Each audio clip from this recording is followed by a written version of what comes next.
Good afternoon. Welcome to the event that is organized by the region of Western of Greece, cooperation with the Europe Direct, and our agenda is how we will minimize the conflicts in the Eastern Mediterranean.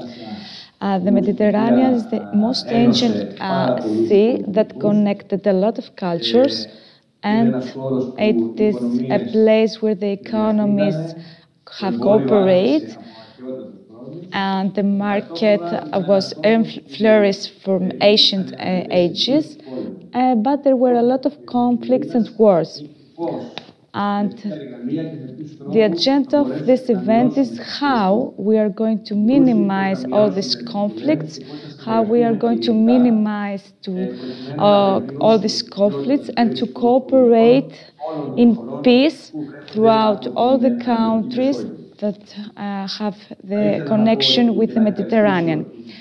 I would like to thank the Council of the Mediterranean, named as MEDIAR, and with the cooperation that we've had, and of course the Council of the Mediterranean Commission, CPMR, and all the other, and the European Direct, that give us the opportunity to transfer this message to all other people. And I would like to say that this event is online through the region of Western of Greece, our site, and the YouTube, and of course you can see this monitor. And I would like to welcome the Governor of region of Western Greece, Mr. Nektarios Farmakis, that is the Governor of Entrepreneurship and in the Mediterranean Commission. Mr. Farmakis, take the floor, please.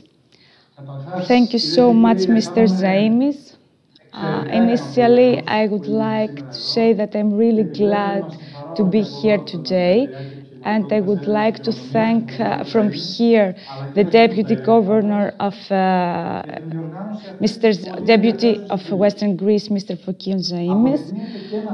It is proved that in that part that the region, the local region of Western Greece, can make an event that has to make events for problems all over the world. That means that the region is not facilitating with things for local things, but we have a national or even international point of view, knowing what is going on all around the world, and it's a problem for our west region of Western Greece. Of course, I believe in diplomacy and cooperation that we have all over the world, and the region of Western Greece has played a vital role in this kind of diplomacy. I wouldn't say any more things, but I would like to notice that when we are talking about conflicts in the Mediterranean, we are talking in Greece, we have in mind, we have conflicts conflicts that has to do with the financial support. But in any kind of conflict that all in European citizens and people has, we have to take under consideration that historically this Eastern Mediterranean has a vital role for many other things, and so that many other conflicts were there. So choices there were two, either on the one side to cooperate or to conflict against all the others. I believe that the first one, the cooperation, would be the best with the best solution. But the coincidence here, in order to cooperate, we have to take under consideration 3 points: respect, cooperation, and peacefulness. On this basis, I appreciate that this cooperation can develop in a region level or maybe in national level. With that thoughts, I've given the floor to the next speaker, and I would like to say that the region of Western Greece, as a region that is open to this cooperation in all over the world, and of course on Mediterranean, and as a region that its own history has proved that can cooperate, we can cooperate all together, and thank you so much. Mr. Zaimis thanks Mr. Nektarios Formakis, and indeed that the region of Western Greece is a region that cooperates with not only other regions from Greece, but other regions all over Europe, and we are trying, of course, with our neighboring nations, we are trying to make some programs in order to cooperate with other regions all over Europe, not only with them, but regions far from Europe, and as, for example, the Commission of Regions, or, for example, the CPMR, or other commissions for the Mediterranean and all Europe. We want to have a discussion, an open discussion with them, even if they are part and members of Europe or not. And we have to discuss about the situation in the Mediterranean in order to facilitate all actions should be taken and cooperate through cultures and exchange and understanding on what each country represents. I would like to give the floor to Mr. Manolis Kefalogiannis, that is member of the European Parliament and has given us a message for this action. We don't know if Mr. Kefalogiannis is ready. Μια πολύ σημαντική πρωτοβουλία της περιφέρειας Δυτικής Ελλάδος με πολλούς και εκλεκτούς καλεσμένους από την Ελλάδα και στο εξωτερικό για ένα σημαντικό θέμα που αφορά τη σύγκρουση και τη μείωση των συγκρούσεων στην Ανατολική Μεσόγειο. Πραγματικά είναι το κυρίαρχο θέμα αυτής της εποχής. Γιατί έχουμε ένα γείτονα, την Τουρκία και τον πρόεδρο Ερντογάν, οι οποίοι φέρονται ως ταραξίες στην ευρύτερη περιοχή, παραβιάζοντας κάθε έννοια δικαίου, κάθε σχέση καλής γειτονίας και δημιουργούν εντάσεις στην ευρύτερη περιοχή. Πρέπει λοιπόν, με βάση το διεθνές δίκαιο, τις αποφάσεις του Οργανισμού Ηνωμένων Εθνών, τις αποφάσεις της Ευρωπαϊκής Ένωσης σε όλα τα οργανά της, στο Ευρωπαϊκό Κοινοβούλιο, στο Ευρωπαϊκό Συμβούλιο, στην Ευρωπαϊκή Επιτροπή, πάντα με γνώμονα τις σχέσεις καλής γειτονίας, πάντα με σεβασμό στο διεθνές δίκαιο και ιδιαίτερα στο δίκαιο της θάλασσας, να επιλύσουμε τις οποιασδήποτε διαφορές υπάρχουν μέσα σε πνεύμα ειρήνης, συνεργασίας και σχέσεων όπως αρμόζουν σε μια χώρα όπως είναι η Τουρκία, μια χώρα η οποία είναι υπό ένταξη στην ευρωπαϊκή οικογένεια. Η Ελλάδα αναγνωρίζει μια και μόνη διαφορά με την Τουρκία. Και αυτή είναι η πραγματικότητα. Είναι η οριοθέτηση της αποκλειστικής οικονομικής ζώνης και της υφαλοκρηπίδας μεταξύ των δύο κρατών. Έχουν γίνει πολλές και σημαντικές ενέργειες από τη μεριά της Ελλάδος προς την κατεύθυνση της ειρήνης. Διευθετήθηκε μετά από δεκαετίες η συζήτηση για την υιοθέτηση της αποκλειστικής οικονομικής ζώνης με την Ιταλία. Μια συζήτηση που ξεκίνησε στα τέλη της δεκαετίας του 70. Ολοκληρώθηκε η συζήτηση με την Αλβανία με από κοινού προσφυγή στην αποκλειστική αρμοδιότητα του Διεθνούς Δικαστηρίου της Χάγης για την οριοθέτηση της υφαλοκρηπίδας και της αποκλειστικής οικονομικής ζώνης μεταξύ των δύο κρατών, αφού βέβαια η Ελλάδα άσκησε το αναφέρετο δικαίωμά της στα Ιόνια νησιά και στη Δυτική Ελλάδα για επέκταση χωρικών της υδάτων στα 12 μίλια. Έγινε συμφωνία με την Αίγυπτο για την υιοθέτηση της αποκλειστικής οικονομικής ζώνης. Όλες αυτές είναι σημαντικές κινήσεις ειρηνικής επίλυσης των οποιοδήποτε διαφορών υπάρχουν με τις γειτονικές χώρες. Είναι κάτι άλλωστε το οποίο other countries.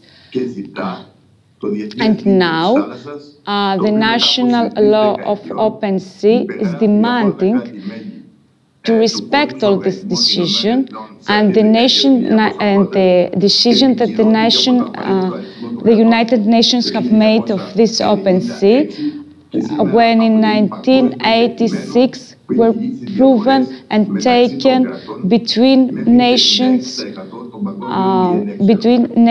all over the world. We have to eliminate these conflicts, and we have to respect the open sea and the limits that every member has, and in order to negotiate for further limitation and further actions that we have taken in order to avoid the conflicts. And we believe that this cooperation between the nations should be respected. And only through peace and discussion, we can avoid the conflicts according to United Nations made. And Turkey, Israel, United States of America have to respect this law, this right, and Turkey should respect this discussion and the decision made by the Council of Hague. Because it is a right for European and international respect for the open sea. This is the road to have a peace and to have a cooperation between the members of all the nations in Mediterranean Sea. And of course, the Greek have some rights on this area, and we have to respect them in order to have this democracy that us Greek people want to have. We have to research there, and we have to make a lot of things, but we have to be respected. And I believe that all countries would respect this, especially Turkey should respect this decision and make peace with us, have a great neighboring with us. Greece believe that Turkey should respect it and don't have a cooperation, a great cooperation with Turkey. So we don't want to be in a bad place with Turkey and have many other conflicts with them, because they are also a great force financially and a force in research, and we have to respect them in order to not to make other conflicts with Turkey and have any other retaliation with them. So that's our proposal as Greek people. And many people in Greece believe in that, peace and cooperation between countries. All European believe that Greece has to respect and has to negotiate in order to take peace in that places. Mr. Zaimis thanks Mr. Kefalogiannis. Of course, he agreed that he developed the subject of the relation between Greek and Turkey. That is, in these days, it's really a subject of under discussion because there is a dialogue that we are trying to make.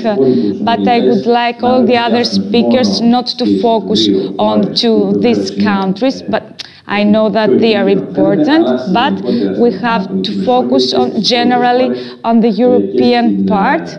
And of course, Egypt, Israel, or other countries like Jordania, Cyprus, Italy, and other nations all over the European, to see the frame that we have, all this general frame that we have to relate to Mediterranean. Some speakers may have a small, we will have a small change in our event with all the speakers. speakers. It is a great discussion here in Greece. So Mr. Hadjivassiliou would have a small delay, but Mr. Gulan would have their role at the floor, and Mr. Alexandros Malias is going to start this event, and I would like to welcome all the speakers of all this first panel, Mr. Hadjivassiliou, Mr. Georgolanos, Mr. Malias, Mr. Stathakopoulos, Mr. Tselikpala, Mr. Karagiannis, Mr. Mitsiou, Mr. Alexakis, and Mr. Lelouthis. Mr. Ambassador, you have the floor. Mr. Malias, welcome.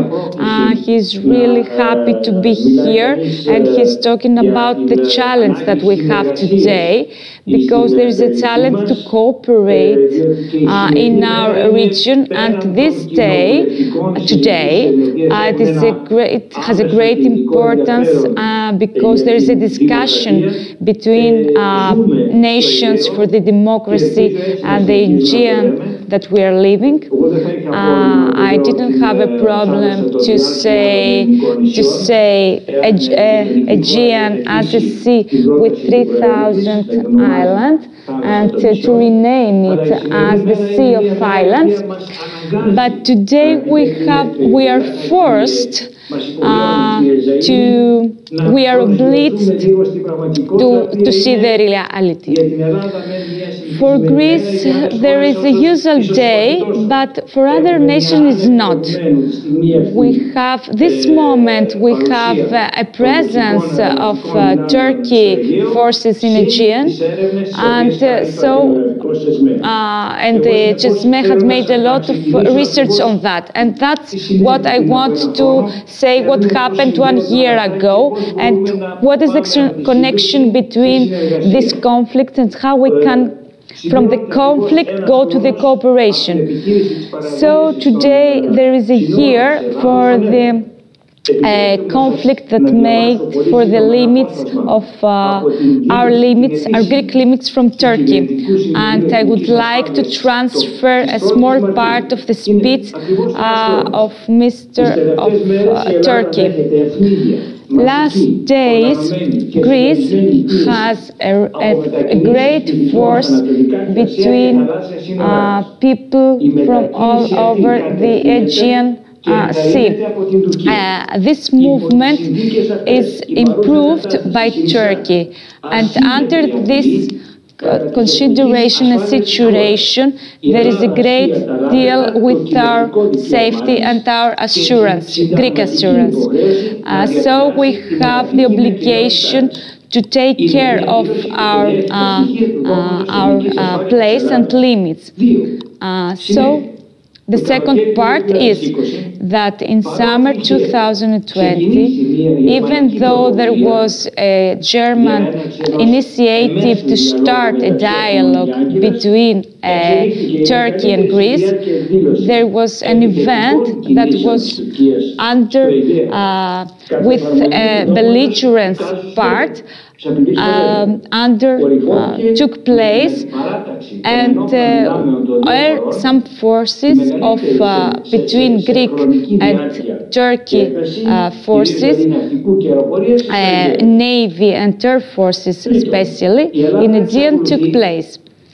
In the third part, in Greece, through 47 years, is trying with Cyprus, Turkey, other than the reflection that we have with Turkey, we are trying to have 35,000 people, Turkish people, to be there. So we are wondering how the Cyprus parliament not to be displaced when we are talking about the Turkish solidarity that is there. That's why. So the first part of the of the NATO is talking that the members, as it is limiting of the United Nations, have to make a diplomacy in order to solve all conflicts made in that place, so that we have to reassure about the peace, their relations, their treatments, or any kind of violence. We have not to take it and permit it.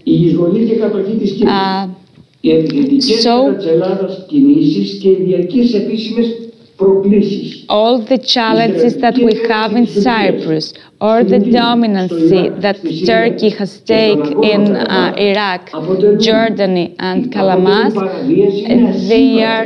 they are belligerents that can't be excusable. So what does it mean?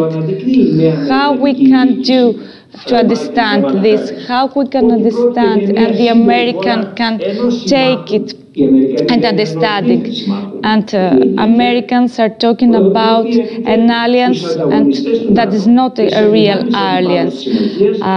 So they don't respect the alliance. They don't respect with their action what they have discussed. What is the aim that the policy of Turkey has? There is no negotiation, discussion with Greece. There is no connection and cooperation, and have some relations of neighborhood and good neighborhood. So we have to understand as Greek people, to understand all the roles and rules that Turkey has made for us. So there is a long-term character of this rule, and Mr. Erdogan is not respecting the result that the Hague has made and the law that they made. So what we have to remember and to understand is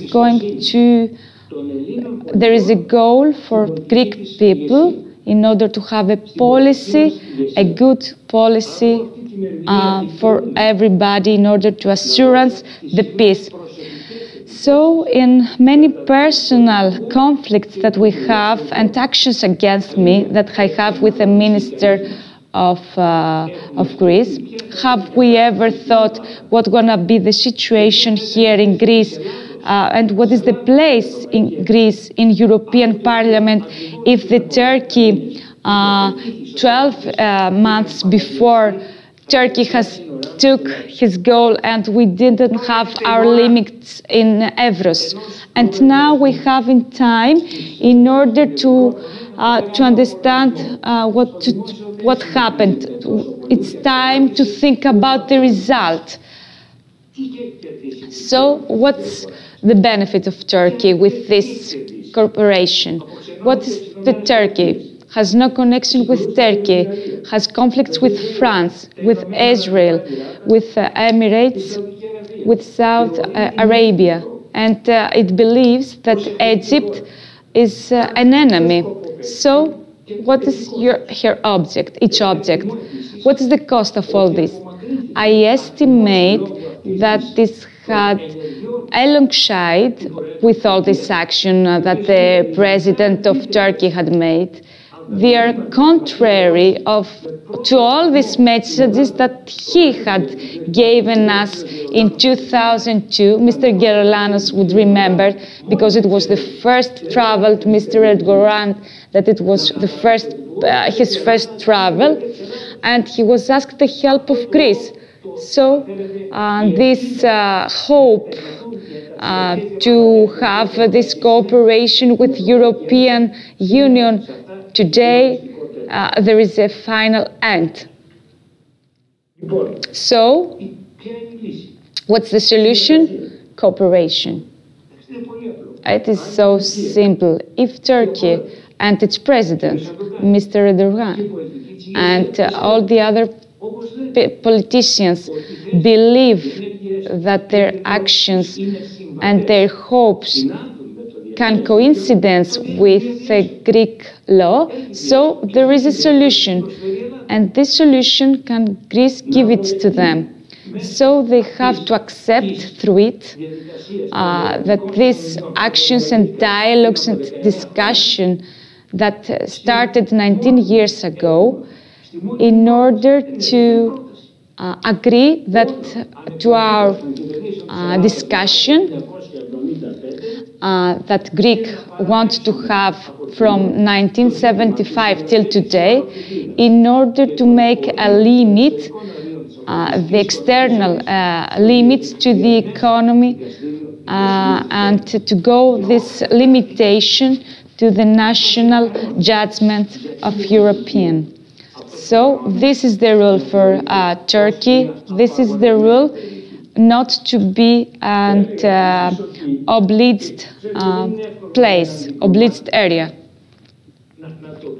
It's not easy for ambassador to say, because you believe that we are obliged to make peace. But it is really weird how the president of Turkey, with this behavior and the everyday declaration against not only Greek, against European, against American, against the president of America, has no estimation from any other allies that he might have, even in Greece or even in the whole Europe. There's some financial benefit that he might have, but not today, not with this behavior. When Mr. President, the President of Turkey, would like to fear us and took us and told that he was a Turkey that has no sense, how would he be respected by other people, by people in Greece, by all other neighborhoods? He's the president of a great country, but he doesn't respect the human rights, the democracy, the difference in expression, in arts, and how he can account on the respect of other people. I would like to thank you. Mr. Zaimis thanks the ambassador, and he believes that his speech was really important. And through its speech, he would like to make a question with the example of Turkey.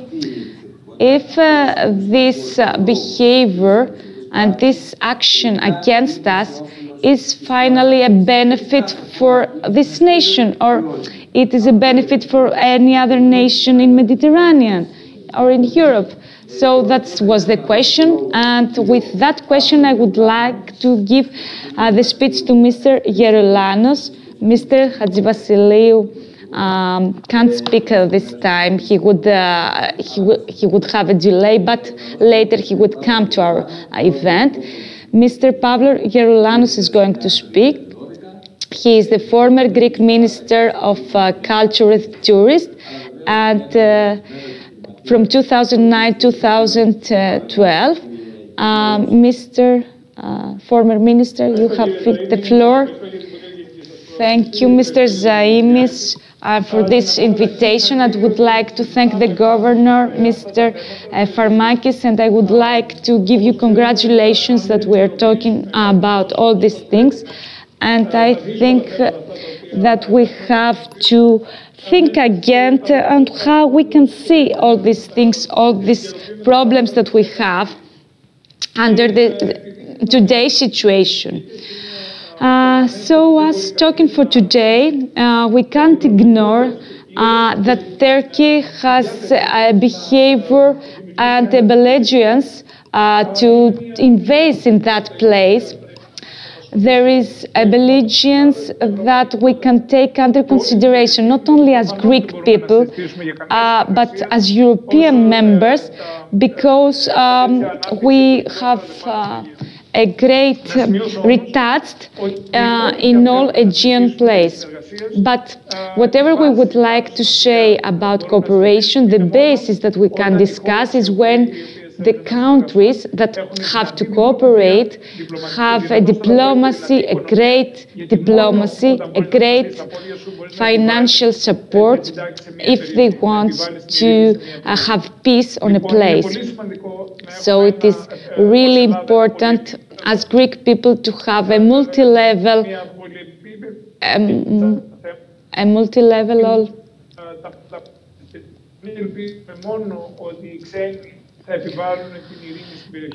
it's not possible that many other people have this negotiation to that places, and that is our goal.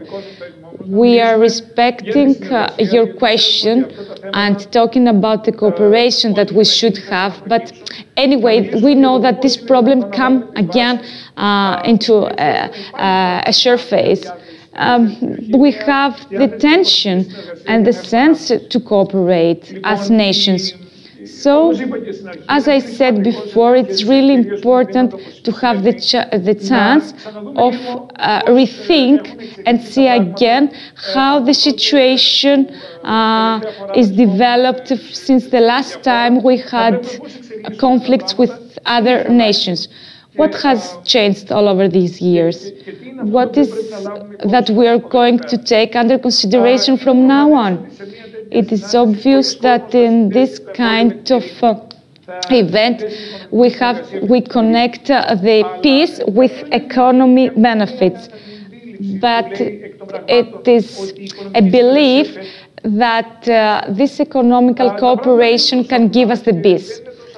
But it's not so simple, because it's not so simple. Between 1990 and in 2010 we were discussing for the same things. So we have a new reality nowadays. This new reality has shown that many things has changed, because we take as true that the economical policies in that places were stable. But they're not. And what I would like to say, I would like to speak as a politician, as an enterpriser. I believe that all this, the whole option in that case can change the opportunities that and the cooperation that we can develop in that place. The first thing that has already changed is the way that we are discussing, the way that the globalization took place in that area.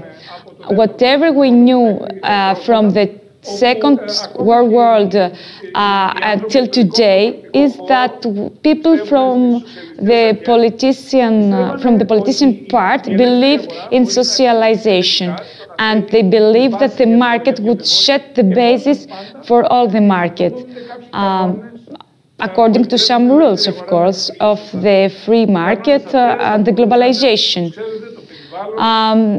There were also rules on how to protect the environment, about the human rights on job, and how we can work or accept some other things.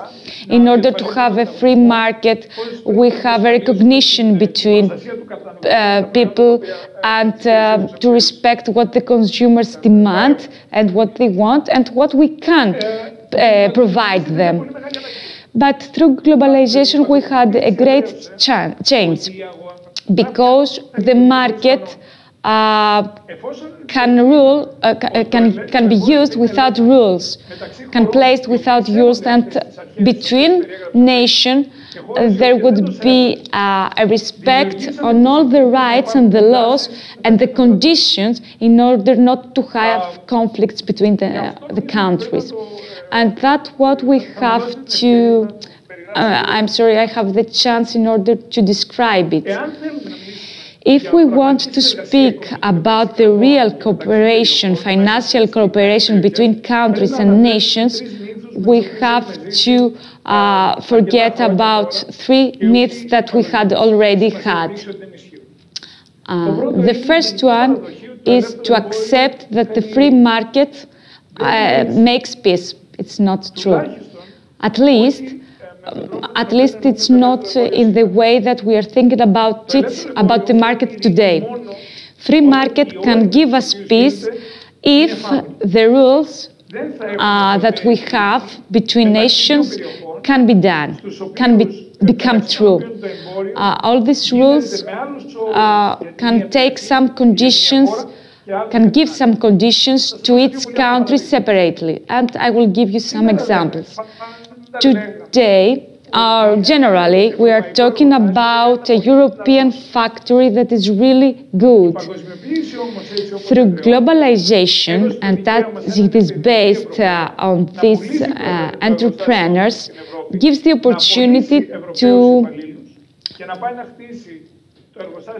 to sell this factory or some employees and to sell them in the European, wherever he wants.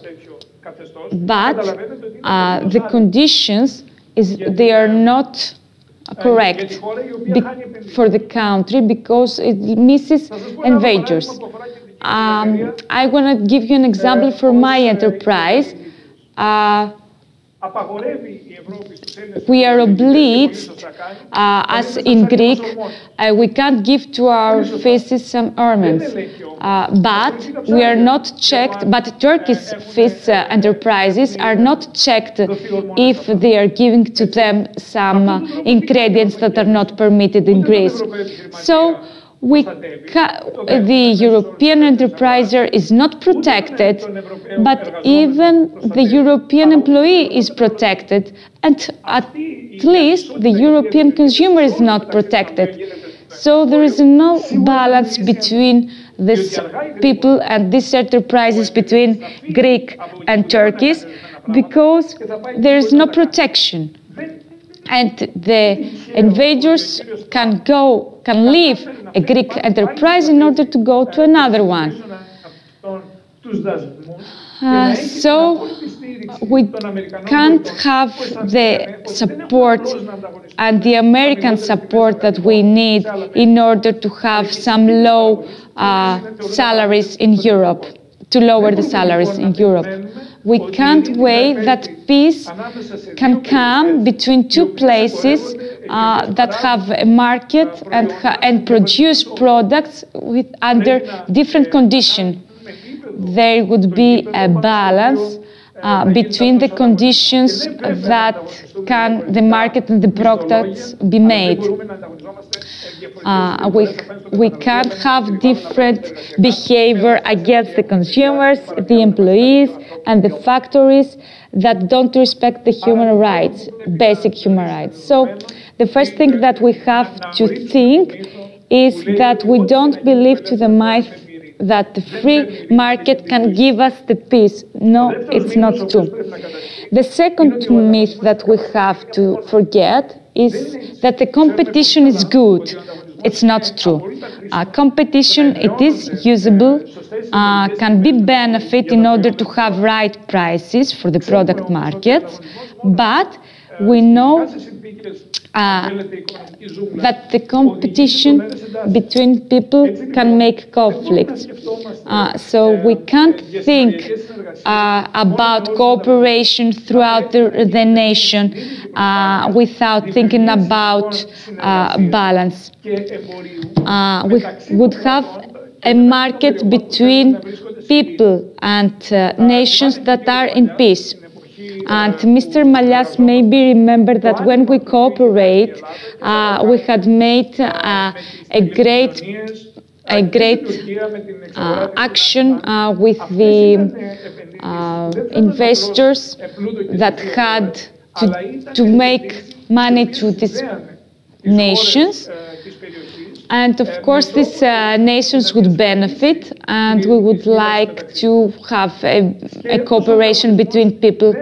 But the competition on its own can't give us the peace, can't give us the right rule and market of the market. The competition would give the obligement for nations to cooperate. The third myth that everybody believes If we want to set a great basis for cooperation, we have to rethink about things, especially in Mediterranean, is that the market covers the consuming. There are some people who believe that the market would cover the gaps that they are created. But do we know how long it will take to cover all these gaps between nations? Do you know how long we need in order to have a cooperation and trustfulness between enterprises, and so as to become behaving like good neighboring a lot of time? Because politicians had their own conflicts, and all society believe in that conflicts, and it's difficult to forget about them. Don't forget that many years we didn't have any relation with the southern ports, and the only way to be connected with other nations was the port of Patras. So that eliminates the confidence that we feel for other Balkanian countries. And we had a problem with many other nations. All in all, I would like to note that the peace in every country should be firstly a political discussion, and then the enterprising and the market discussion. The reality is that at that time, if an enterprise would like to invest, hoping that would invest in make peace, it's a great deal to lose its money. Because we really know that in places where political conflicts are on, we can't invest and make money. What does it mean? We mean that the region of all regions, and especially, and of course, the region of Western Greece has to eliminate the conflicts and the belligerence that in many countries have, because all these conflicts destroy everything, either economically, financially, culturally, and everything, and contrast, of course. What do we mean is that we have to base the peace and the cooperation through politicians in order to use the financial tools and make a market, a balanced market, a free market with cooperation that we might have. And of course, an open market when we can base the confidence between the nations. Otherwise, we have a competition in conditions of a jungle that we don't like. Thank you so much. Mr. Zaimis thanks Mr. Geroulanos, and he believes that there was a great analysis, multi-level analysis, not only in a political part, but a multi-level part, and there were a lot of important things that he mentioned. The 3 myths were really important, and we should take under consideration. He also sets the theme of the globalization, and he did it correctly, and how the relation between countries are changing due to the globalization. He set the subject of cooperation between people, financial cooperation, enterprising cooperation, and of course all this imbalance that in products, it is a real problem that come through the last decade, of course. I would agree on most of them in what he said, but I wouldn't agree that the market on its own can't take a peace, but I believe that it is an example of the peace, and I will give an example of that, what I'm saying. Some years ago, I traveled in Taiwan, and I was impressed when I get there because you know that is a great open political subject between Taiwan and China, because Taiwan is not recognized as a separate nation, because China believes that it's its own member. But what is impressed me, because I was talking with Taiwanese, they were the first investors in China against in Xiamen, in places named Xiamen, and these Taiwan people were investors in China, and they were not persuade China to be free. The answer that I took was that we believe that the politicians would find a solution. There's a great risk for us as enterprisers, but we believe and we support to solve this problem. But enterprising, it's a way, and we are trying to make the first path in order to succeed in a peace. Because if we didn't do that, might be worse. I would give the speech to Mr. Dimitris Stathakopoulos, that is coming from the Pandion University and is collaborator of the Laboratory of Turkish and Russian Studies, and is lawyer at the Supreme Court of Greece and member of the Board of Directors and the Hellenic Public Procedure Authority. Mr. Stathakopoulos, you have your speech.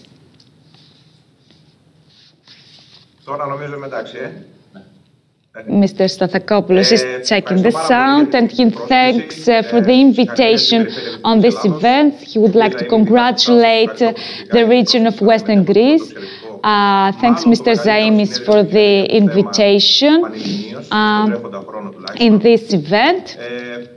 It is a national event because I can see the speakers that they are coming from all over the world, from Turkey and from Egypt as well.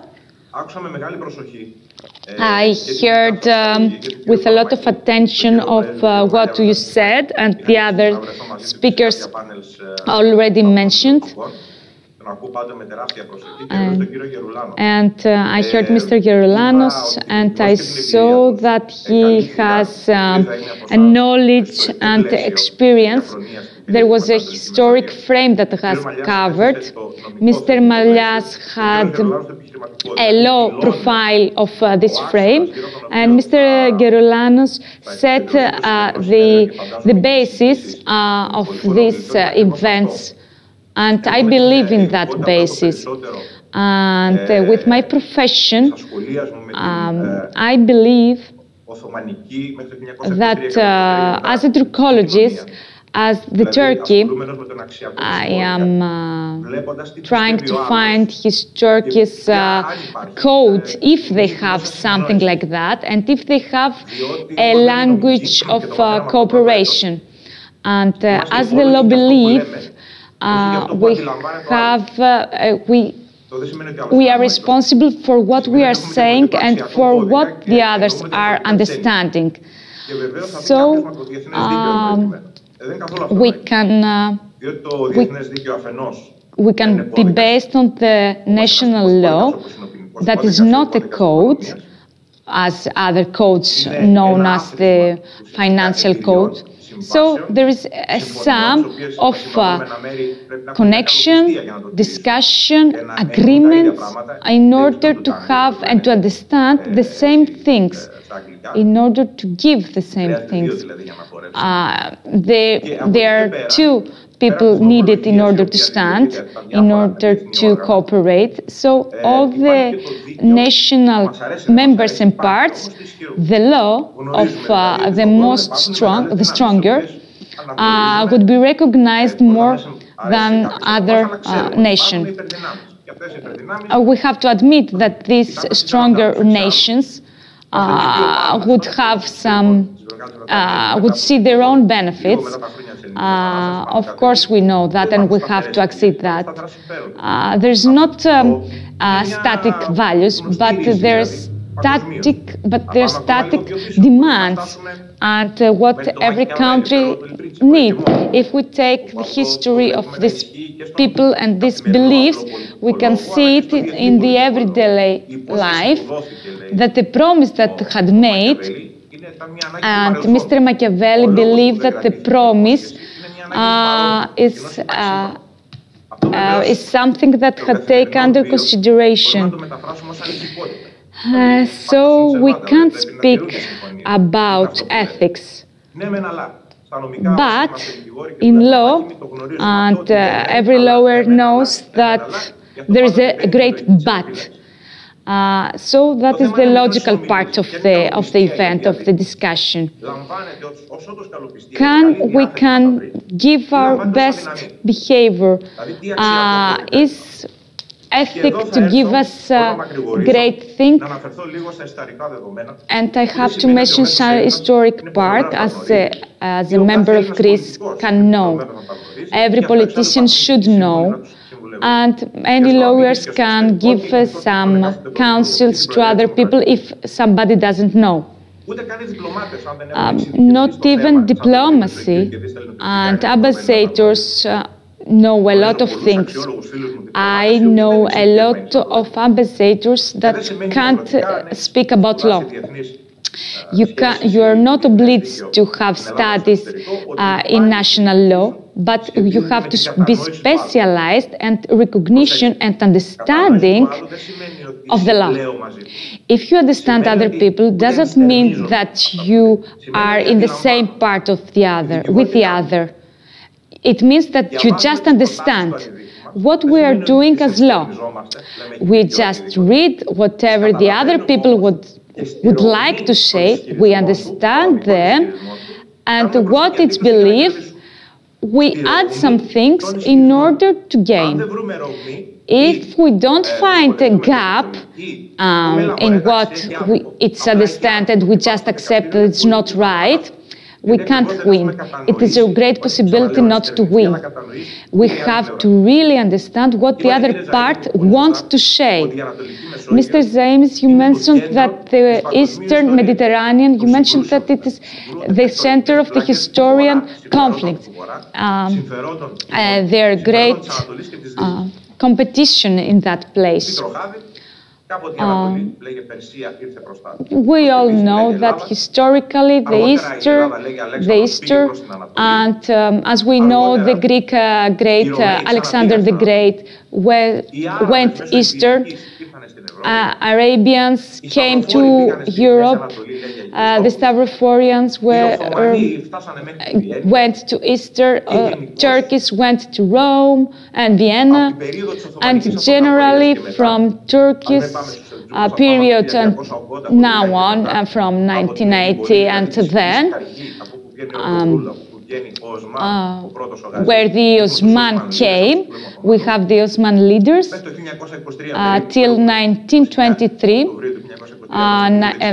till the 29th of October 1923, when we have the first President Mustafa Al-Atatürk, that they are the others allies of what they are. It is realistic, but we have to recognize that. Indeed, the Eastern Mediterranean, there are a lot of benefits for other people. Other people and countries like the Italians, Spain, Eastern countries, that they have the opportunity to, through the Dead Sea, to come to other markets. Take as an example the Russian. We, as Greece, that we are the center of the interest, and all other countries that want to have an access to Turkey, the Egypt, for example, and all other South African countries, we have same interest, as you know, but at the same time, we have different quality characteristics that are codes, law codes, set as an obstacle in order to solve the problems and in order to be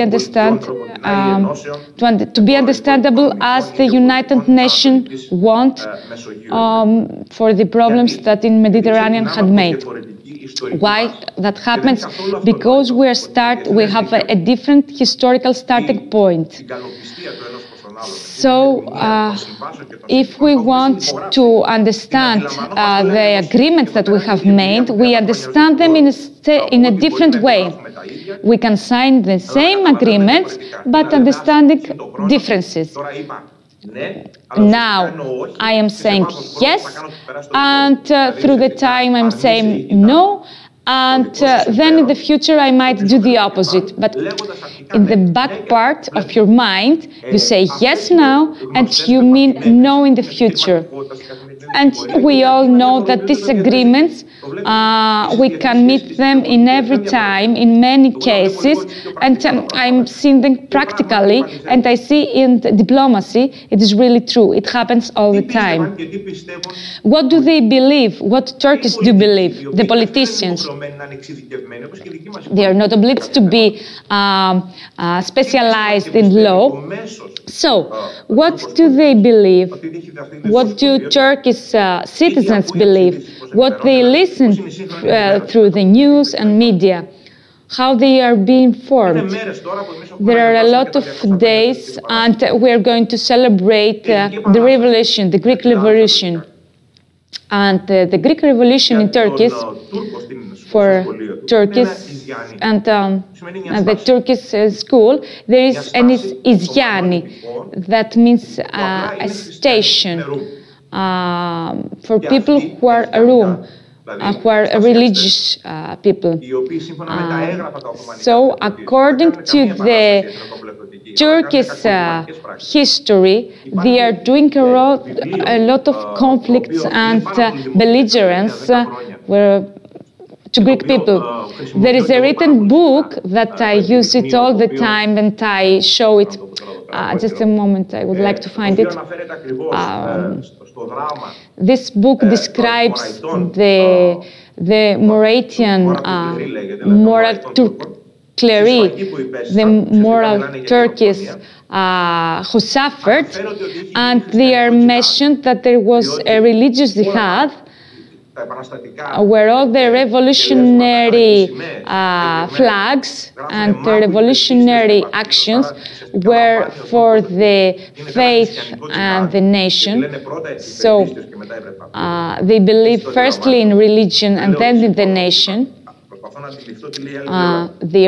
I am trying to understand what they believe, and theoretically, on the other part, we have to say from 1213, all places that were felt relieved, there were center citizens.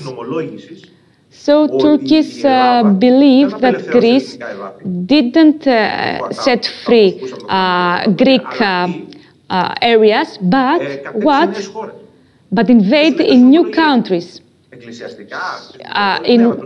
believe that through religion, they understand that. That's what we meet every day, and even we don't take under consideration, we have to rethink about. Because the new Turkish people have a new code, and they understand the United Nations law on what, and they are taking whatever they want, part of this code, and understand it and rephrase it as they want.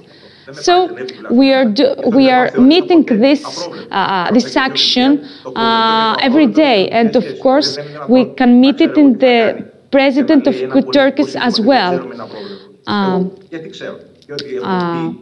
Some people are specialized to understand the urgent situation and the situation that happens all the time. So every day we have challenges in Dallas that we can translate it as a belligerence, a conflict, a clash, and they believe that they are doing that because they have to do that, because they are showing the flag that I have rights here too. So who is doing that? They are doing by people who want to have an integration in that area. They are saying that you have to give me a part of this area, or otherwise you have to pay for that. So they insist on the national code and taking part on them, and they win all the time. We can see the South people that when they mentioned on that, they won. We can see that Turkeys mentioned on Cyprus. They want to speak, so they take under the law that I need the discussion, they want to make a discussion, but we don't have to forget that in 1939 happened to forget in Syria and in Turkey happened. So this disagreement on the Aegean Sea, the Aegean Sea, they want to take control of the Aegean Sea, and they are trying many years now to take this control. So you see the CESME and all this navy that take actions in Aegean Sea. But if we react as Greece, we won't have to gain something. And if we react as Greek, we don't know what we're going to have. And the conflicts from Turkey would continue because they will show that I was here and you didn't do something. Turkish will believe in that. So we have to foresee some things and discuss for these things geopolitical subjects, because Turkey historically show and see Greece as a part of Turkey's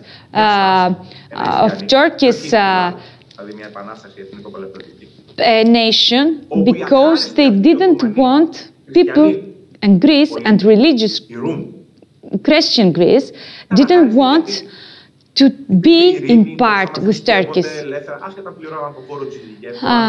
The Turkish believe that they give a lot of opportunities to Greek Christians to believe freely, and at the end, what Greek done? They put the Russian in order to conflict against the Turkish, and theoretically they did their invasion in their place. But if we had a discussion between us, between Greek and Turkish, we wouldn't have all these conflicts. We didn't have all these welfares. We didn't spend a lot of money on these conflicts, and we would separate whatever we want, everybody. And so every part would have its own force. And we wouldn't have Russians to be to have interest in some other places, or maybe the Americans have interest in that places. So as we said in 1981, there was a relation between a couple, between women and men, in only one family. This participation wouldn't be 50-50, but would be 20-80, and we took a great part. But except from this geopolitical subject that we have to discuss, that they are really interesting, but and it's not a code, and we don't do something about them. You are not obliged to follow this code. You can follow it, but if you want. but you have to oblige other people to accept it and to respect it. We have to make some allies in order to make other people to respect it and accept it.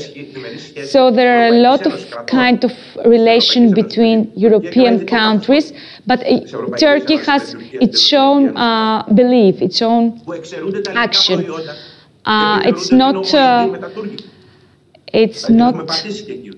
It is important to mention that we have to take under consideration all these Greek products that Turkey doesn't want to have as income. So I would like to close with the opinion that we don't have to stop all the relation that English and Greek products have. In Greece, in 2010, with the law of 4412, mentions that all enterprises can make a new product, but we don't have a European accept of who the enterprise can invest in regional actions. But we don't know, and we are not obliged to take some enterprises from all over the world, not only from European countries, but also from Turkey. So it's can't make us an impression that Turkish products can come to some national, can become some national products that many enterprises use. What interests me is that when in the future there will be some competitions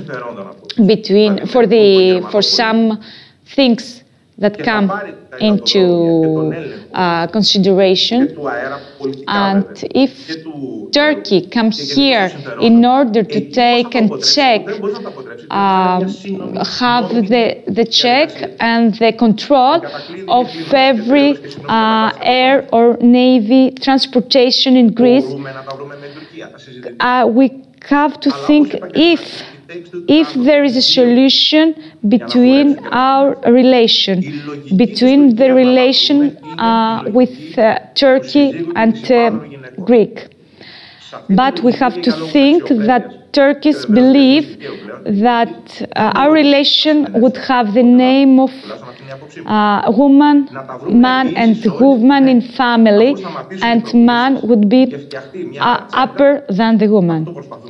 And what we are trying to do here is to discuss the problems that Greece has and what are the problems that Turkey have, and find a solution, but not to have a flag because a Turkish flag because Turkey has a great force. We can cooperate after discussing the same language. This time we are not talking the same language, and as Mr. Gerolano said, it would be a long time, it would pass a long time in order to speak that same language and have a confidence between these two countries. Thank you for your time. It was great to be here with you today. Thank you, Mr. Stathakopoulos. Of course, we believe that the confidence between the nations and enterprises is really important between many countries, and this confidence has to do with the trustworthy of the nations and the countries have between. And Mr. Stathakopoulos put a parameter between their relations and has to do with the code that every citizen has and how we understand the right that we have and how the other people understand the rights that we have. And we said that is really important in order to avoid any other conflict that might be created between people. so we have to understand better the right that every part has. We have to give him the opportunity to understand the others in order to avoid all these conflicts. So I would like to welcome the next speaker, Mr. Miktat Chekpala, who is the Vice Rector. He is a professor at the Faculty of Economics and Administrative Sciences Department of International Relations, and he's going to speak about understanding competition in the Eastern Mediterranean. Is it possible to cooperate? Okay, thank you very much. It's my pleasure to discuss this issue with my colleague from Greece, Inkor, from the other side of the issue. Therefore, I will try to understand the mindset, and hopefully I'm going to try to contribute a little bit to the Turkish mindset. Not of course with that personal view, but Turkey's approach and understanding of what's happening in this Aegean and in Mediterranean in general, and what Turkey is expecting. What can we do? Of course, we have historical experience on the conflict and as well as cooperation between two nations. We know each other, we live together for a long while, therefore we have an experience to discuss and understand what's happening in the region, and there is always a room to find to cooperate, to have much more broader and bright futures for all of us. And as the other previous speakers mentioned, this is a kind of a long simmering competition between Turkey and Greece, not only the Mediterranean in a broader perspective, but the Aegean and Eastern Mediterranean as well. But this long simmering competition has just entered a new phase, as first of all, recently signed new maritime delimitation agreements, NAVTEX and exclusive economic zone announcements. Those are very effective on Greek public opinion as well as the Turkish public opinion. And then secondly, of course, high-pitched political statements and by the leaders of both nations. Of course, my Greek colleagues mentioning Turkish leadership too much, but it is the same for the Greek leadership as well, and they are not contributing very positively to direct the public opinion on the cooperation polar of the dichotomy. And thirdly, of course, increasing military exercises have raised the temperature between these two NATO allies, not only Turkey, but the Greece as well. All the increasing number of military exercises provoking each other, and therefore we are just losing our chance to cooperate, and the wording or the loud of competition is rising all over the environment. And regional competition is rapidly transforming from a matter of sharing sea areas and newly discovered natural resources to a more general and geopolitical strategic confrontation. And this is the issue that we have to take into account very carefully, because it's getting worse and worse day by day, and the parties are just accusing each other to take a kind of a competition, the side of competition, and even fighting with each other. This is unacceptable for all of us, and it doesn't serve any interest of Turkey and Greece as well as the other partner countries in the region. It is an issue of geopolitical and strategic confrontation that we would like to change the flow of events from this perspective.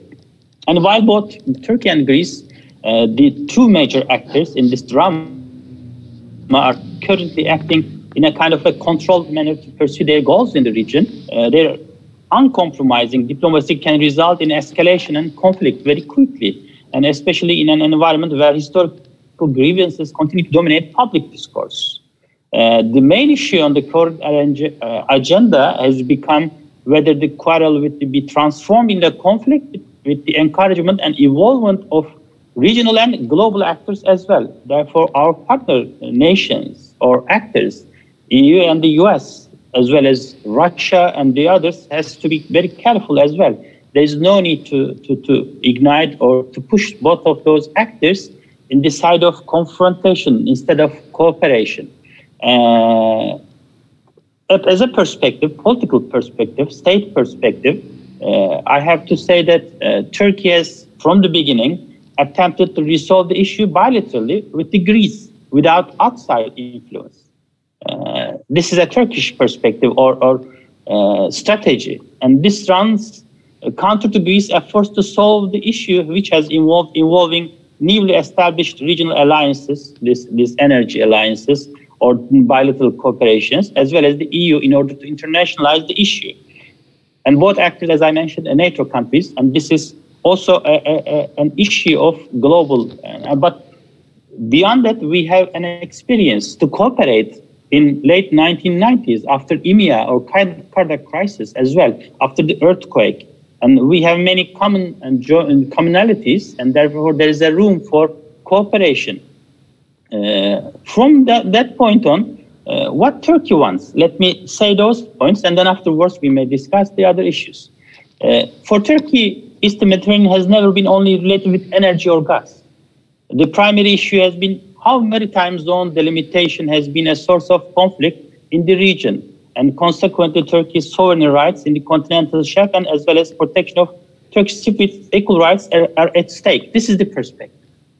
And we have many maps around, Turkey's map, Sevilla map, or Greek map, or Cypriot map. Therefore, those maps are pushing each other towards the clash of interests. We forget about to discuss any kind of a cooperation from this point of view. And this is the reason why we have a blue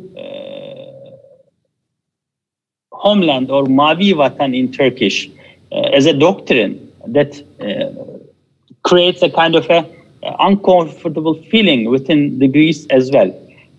This is an issue that we have to think. And secondly, the current regional geopolitical developments, namely the emergence of a local anti-Turkey club. This is a Turkish view. This is a kind of an anti-Turkey club, such as İsmet, Gazprom, established in Cairo with the participation of Cyprus, Egypt, Greece, Israel, Italy, Jordan, and Palestine. And it seems that forced Turkish decision makers to add a gunboat diplomacy its agenda. And this is the reason why we see a very aggressive Turkey in Libya, with Israel, in Cyprus, in the Eastern Mediterranean. This is the feeling. And thirdly, of course, energy policy, which has been an integral part and even a determinant of both Turkish foreign and security policies, has also been negatively affected. And mostly Turkish decision makers believe that there was no alternative to the Turkish route in transporting Eastern Mediterranean gas by pipeline to the European market via Turkey. Therefore, all those clashes are at the same time points of cooperation for both parties. If the leaders get together, most probably we may find some ways to cooperate and to move forward. Because of all those threat perceptions, like Greek public opinion feels themselves and the politicians, there is a threat perception. Turkish foreign policy, which tried relying more on soft power elements in 2000s, mainly, early 2000s especially, radically shifted to a more aggressive position, including sending troops to Syria and Libya, as well as muscle flexing, a kind of a muscle flexing in the Eastern Mediterranean. And this is a complex and complicated issue. But it seems that for both Turkey and Greece, the current disputes over newly discovered resources, as well as the limitation of continental shelves and EEZs, has emerged as a key priority. We have to think and we have to get together. We have to discuss all those issues all together. Then instead of competition, of clashes on those issues, there is a room for cooperation. Developments in July and August, mentioned a couple of times, and afterwards turned the issue into a multidimensional and complex one. Therefore, this is not only a Turkey-Greece issue from now on. We see France very actively, the US and the others. And from Turkish view, France is not contributing very positively to resolve those issues. And it's a kind of an ignition to make it much more complicated. For example, I agree, similar to Erdogan's comments, that we cannot tolerate those who try to take discussions out of their own sphere and turn into the wedge. We are focused on protecting, I'm just reading, on protecting our rights in the Eastern Mediterranean, Libya and the Aegean to the fullest. as heard in Greece as well. This is a case, of course, I understand it. But if diplomatic initiatives continue to fail, and then escalating tensions will end up in conflict, and this is going to be a nightmare for all the nations. This is unacceptable. Despite never wavering from the justifications of both of those actors, Turkey's and Greece's actions, the most rational course for both parties is to pursue compromise rather than conflict. This is the only way. And this is the reason why we have all those talks between Turks and Greeks. But after some 60 talks, we just go nowhere. This is an issue. The leading names, politicians, has to think twice that they have to find some ways to normalize the relations. And there is no other way than to take the diplomatic steps with the necessary flexibility that included fast transformations and close monitoring of diplomatic maneuvers. We have to be careful as a public opinion or the nation, members of our nations. First of all, Ankara should take a page from Greece's book and attempt to bolster its own diplomatic front on the issue. This is an important thing. We have to build on the results in different regions, and we have to think twice. Then we have the same issues. Energy, it contributes both Turkey, Greece, and Greek Cypriots as well. We have to think, and we have to find some ways. There is an already established links. We have nation-to-nation, human-to-human, people-to-people relations as well. Tourism is a contributing factor to normalize the relations. And most probably, second-track diplomacy is a necessary tool in our hands that we have to get together more than the current situation. And we have to recover from COVID-19 very quickly. And we have to use our human-to-human contacts, academics, and other second-track diplomacy to find some positive agenda for our future. Therefore, it's very important to have such a kind of a meeting with the participation of people from Turkey and the other and neighboring nations as well. And I hope we can easily find some bright future for all of us and to move forward. Let me stop here, and I would like to thank you again for allowing me to share my view on this topic, and I hope we can find some bright future for both nations in the coming spring. Thank you very much. Thank you, Mr. Professor. I really enjoyed your speech and tried to decode very quickly that we have to try to abstain from actions from both sides that cause trouble. I would like, Mr. Zaimis thanks the professor that he presented his opinion that we have to avoid both sides, movements that can provoke conflicts, and he mentioned on how the part of Turkey can see this action, and he mentioned some examples and how we can avoid it. Personally, I would like to add that from previous positions that I had, I was cooperate in order to organize some conferences that would help Greek and Turkish, and there was a lot of access, and there were a period of times that we're discussing on what we can do more in order to have a common investors, touristic action, and as I remember, in 1999 there was a seism in Turkey, and we didn't have conflicts between these two countries. Doesn't mean that we didn't have problems, but the conflicts were avoided for a great period of time, and we had the development of cooperation in many fields. I don't want to say more things, and I will give the speech to the next speaker. Mr. Karagiannis is going to have a delay, so we are going to Mr. Ioannis Mitsios, who is a political scientist, international relations specialist author, and he's going to speak about the Eastern Mediterranean roads to peace and prosperity. Mr. Mitsios, the floor is yours. Thanks, Mr. Zaimis, and you may change. the title, yes, and I'm going to speak about the roads to peace and prosperity. So, thank you so much for this invitation. I would like to congratulate the region of Greece and, of course, your personal role of this meeting, because it is really contemporary on what is happening these days. All speakers have already mentioned the historical importance of Mediterranean and from many years, and at the same time has a vital role on the culture and political role of all nations.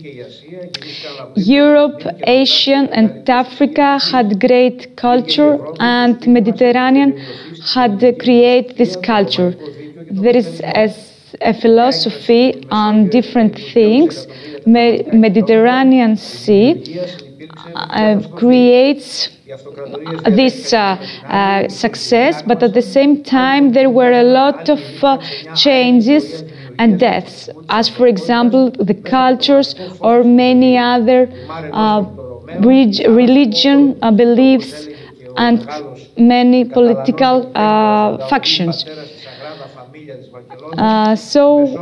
Mediterranean is the ideal place to create some artworks, because it can light every part of that is created there. Nowadays in Mediterranean we have 21 member nations. There are nations that are members of European countries and members of NATO and members of United Nations, as for example the France. After all these wars that are happening till today and hasn't finished yet, its geopolitical importance, it is undoubtable. And there is a lot of conflicts between Rome, Israel in 2010. We have South Africa conflicts and Libya.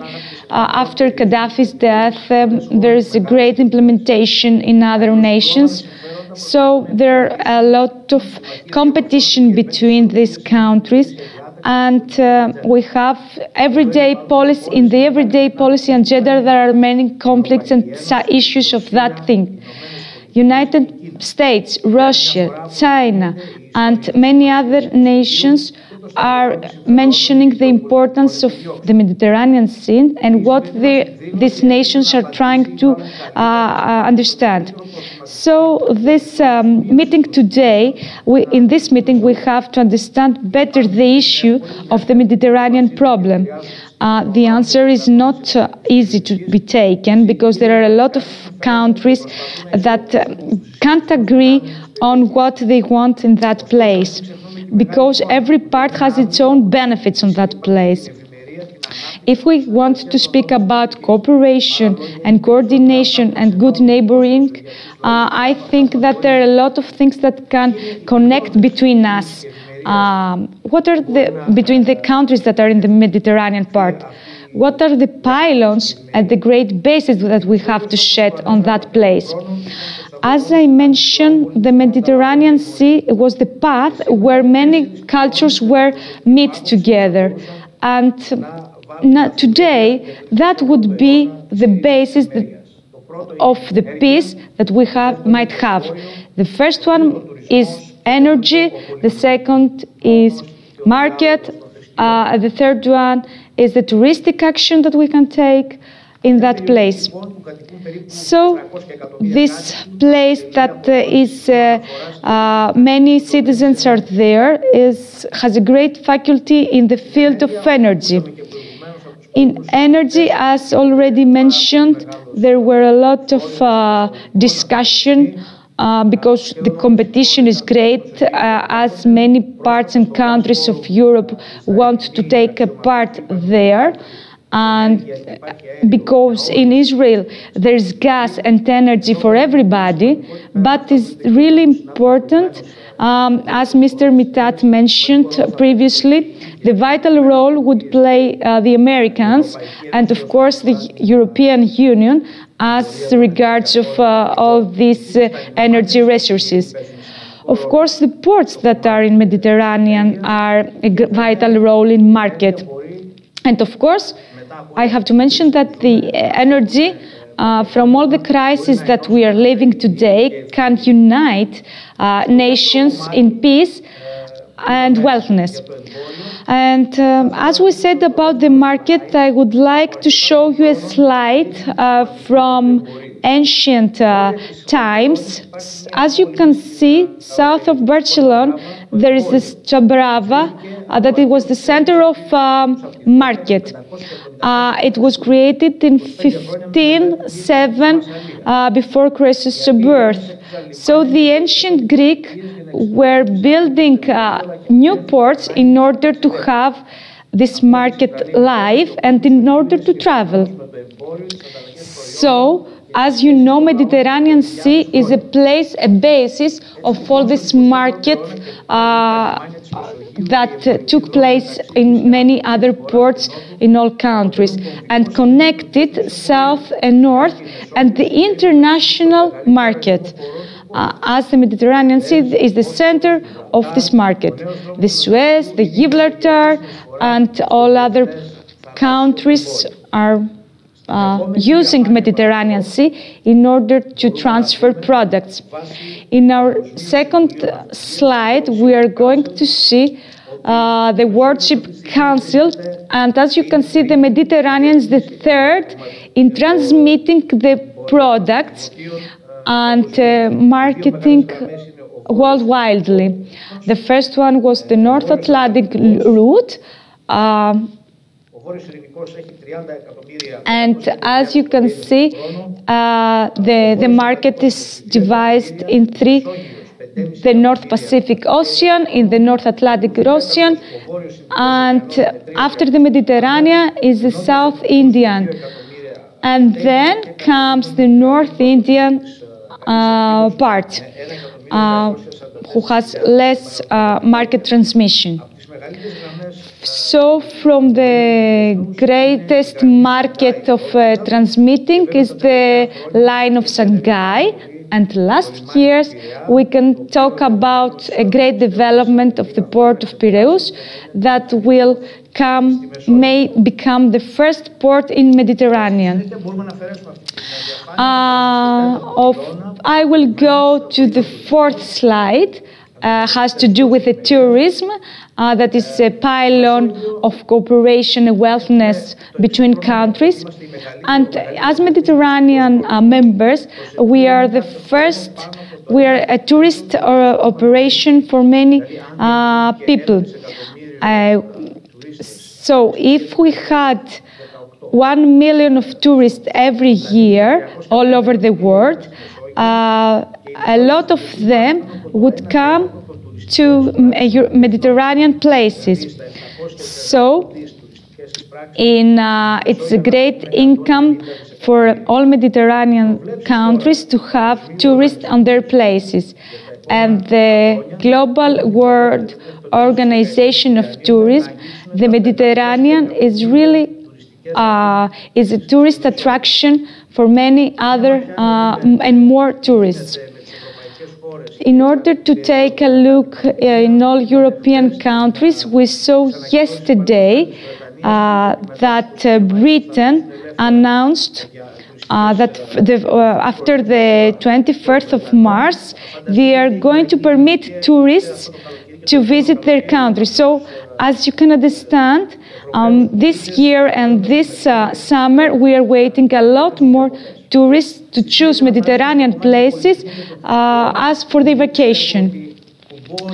And then we're going to talk to another part that is the culture. In Mediterranean places, we have great culture history. And this culture can be an agreement between all Mediterranean countries. So culture would be a source of peace and cooperation in an environment of wellness between the countries. Country and dialogue for religion would be a tool in order to understand each other and to get in touch with each other. So we don't have to use the religion as a tool of conflict, but a tool of cooperation. So, as you can see, Rome and Constantinople are the main parts and pylons and bases of religions and culture that every Mediterranean country respect. So we can use them in order to have them a discussion and make a dialogue between people. Also, Alexandria and Athens can have a vital role in this discussion, because here in Greece was developed the philosophy of cooperation, of democracy and knowledge and culture. So, if we want to make them true, there are a lot of solutions and ways in order to make them. And as we are doing today, let me give you an example, is a cooperation between all agencies and councils that we have, cities, ports, and forums and conferences that are made with this issue, the market, of course, the politicians, the citizens, and of course universities and educational field that can enrich this cooperation. And of course, if we want to do that, there are a lot of political conditions in order to take under consideration. And the most important is how to solve the part of peace. What is the role of Turkey in Mediterranean Sea? And of course, the problem with Cyprus. And if we can go eastern, we can talk about the future, about Israel after the discussion that we had last year between Israel and Arabian. And of course, we have to solve the migration, and we have to really think about it and discuss about things in order to find a solution to give them the opportunity to these countries to be developed, and so not to have a lot of migrations in every country. In any case, my personal view is that we have to see, as I said at the beginning, to see what are the things that connect us with the Mediterranean, and to find some ways of diplomacy in order to force them and to make them better in order to develop more. The things that we have here is that we have a lot of interest there is interest for many countries in Mediterranean, so diplomacy would be under consideration. And thank you so much for inviting me today. Mr. Zaimis is thanking Mr. Mitsiou for his speech that has to do with the whole Mediterranean place. He mentioned from Spain to Eastern Mediterranean countries, and that was a great point. But today we focus on Eastern Mediterranean because there are the conflicts, the more conflicts. That's why we are talking about it today, and we focus on that places in order to avoid these conflicts. So doesn't mean that we can agree with everything, but at least we have to try in order to find and see what are connect us and not what make us separate. And because our history is really important, and we have to respect the history of a country. The next speaker is Mr. Alexakis, who is Vice Governor of European and International Affairs of Region of Crete, is Vice President of CPMR and Euromontana, and he's going to speak about diplomacy of regions and European participation networks. Mr. Alexakis thanks Mr. Zaimis for the invitation, and personally he thanks the region of Western Greece for this invitation. Gives its greetings from the governor of region of Crete. He's going to give another approach, another vision of what is discussed today, and he would like to be add on what we're going to think about today. I have a presentation, as you can see here. I am George Alexakis. I am Vice Governor of European at Region of Crete. I can't see the slide, but okay. As you can see in the slide, you can see some people in a cafeteria talking. Do you know what these people are thinking about in Crete? They think that we are not the only people in this world. We are not alone in this world, and that's their problematic. And this problematic is about not only about Greek, but about Greece, about Mediterranean, all over the world. And that is what we're going to discuss about. 3 years ago, the Spain governor had mentioned in the European Council about a diplomacy between cities and country. Its diplomacy was a tool for the local authorities in order to avoid conflicts in many countries.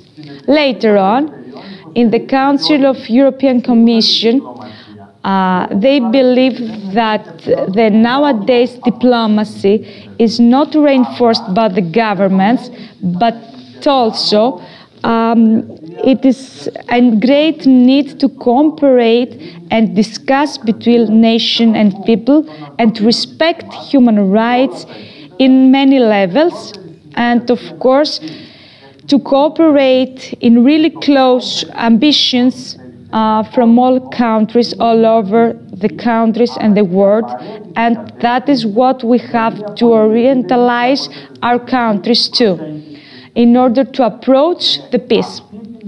With that statement, Mr. Fakionas, we can understand how important it is to have a diplomacy in all regions in any kind of way that some regions want. In the next slide, we are going to see the type of diplomacy, the domain and the field that the diplomacy has to take part. As you can see, we can speak about another issue of its diplomacy, that is the cyclic economic, the tourism, the experiences of political issues, the energy, the environment, the geopolitical issues, the maritime issue, the market, the enterprising, and nowadays that we're speaking about coronavirus, the silence, of course. So these are the diplomacy of all regions that are not eliminating in the field of assurance and conflicts, but they are engaged in the field of economy, on IT performances, scientists and technology. In the next slide, we are going to see the most important issue of in Mediterranean, and is the energy diplomacy, because the energy has a great development with a great value for every country. So we need an energy cooperation that is going to give us the assurance, the balance and the wellness. There is a need of cooperation and to exchange all good practices that every country follows. We have to create a common vision for the energy in all Europe. And if the European Union wants to be the leader in this energetic transportation and the Greek development, we have to make a green European deal, and we have to develop a Mediterranean European energy basis in order to unite all connections. The second issue that is worth mentioning here is the migration. You can see, and I would like to speak about the importance of CPMR, which prepares this plan of the European Council and gives a new treaty about the migration. Ms. Anita later would mention a lot more about the CPMR because she's the president of CPMR, but I would like to just briefly mention that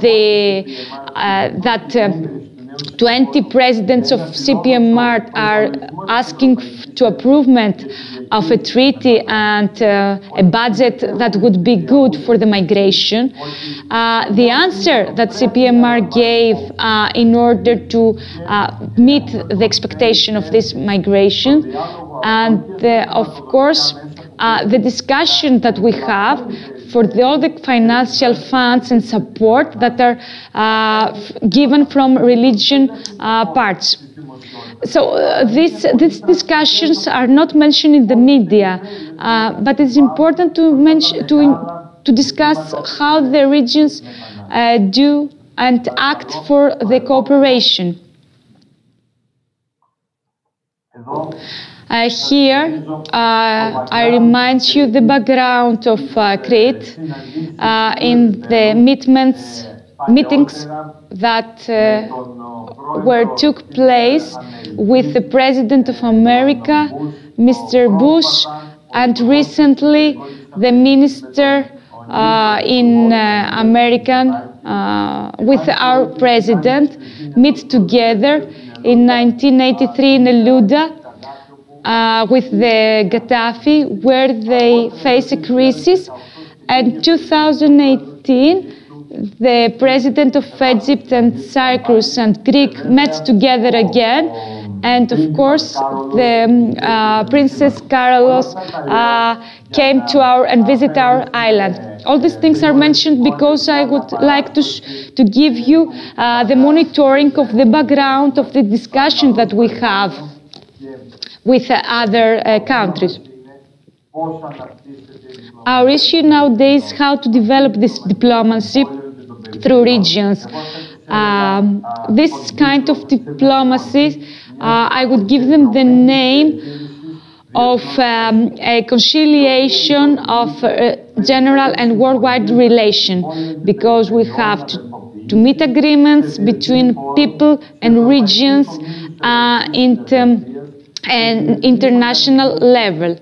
All European Commission should cooperate in order to have a great agreement, even if national and international organizations meet its agreement or not.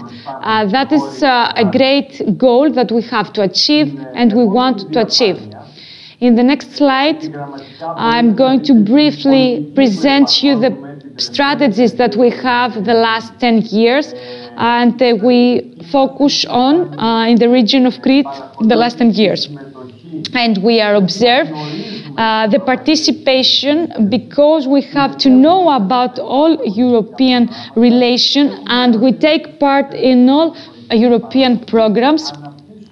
We develop a region-to-region relationship and with our region and other regions. And of course, we have in mind all the agenda of 2030. Our next slide, you can see briefly how we connect, a region of Crete is connected with other organizations in order to gain the experience and in order to gain the practices and different thoughts that many other organizations might have. For example, we are connected with CPMR, where I'm the vice president in order to in maritime issues. Of course, we cooperate with the region of Western Greece. We have a participation in many European projects and networks in the AREPO, the Union of Region that has to do with the products, the European Local Inclusion and Social Action Network. We participate in the dialogue of USR that has to do with the European network. We are an island, Greening the Islands, that is a pilot island for all Mediterranean, and of course the network with all the traits between the culture of this organization. Here, as I mentioned all these programs because I have to focus that all members has the opportunity to discuss together, and we have the opportunity to discuss with regions that has to do with other European countries or not. There's a great success for all this networking, and I believe that not many regions has this opportunity. In the other slide, you can see briefly that the relations that we have, region-to-region relation, as we can say that, and is the network that we have with other cities and regions. For example, the Emilia-Romagna in Bologna, that we visited Italia, and many Italians came here. Some Italian journalists came in Greece in order to visit us. In the center, you can see a photo with the ambassador, with Mr. Romana, Mr. Patrizio Romani. We are greeting together. He's a great person and profession in Italy. And in the next slide, you are going to see the relation that we have with Cyprus when we exchange our thoughts about the connection between the regions and the cities and the nation. And we take part in the discussion of how to have issues and to take under consideration issues for national and international problematic. We exchange our discussion, and I am closing this cycle of our actions with the next slide that you are going to see.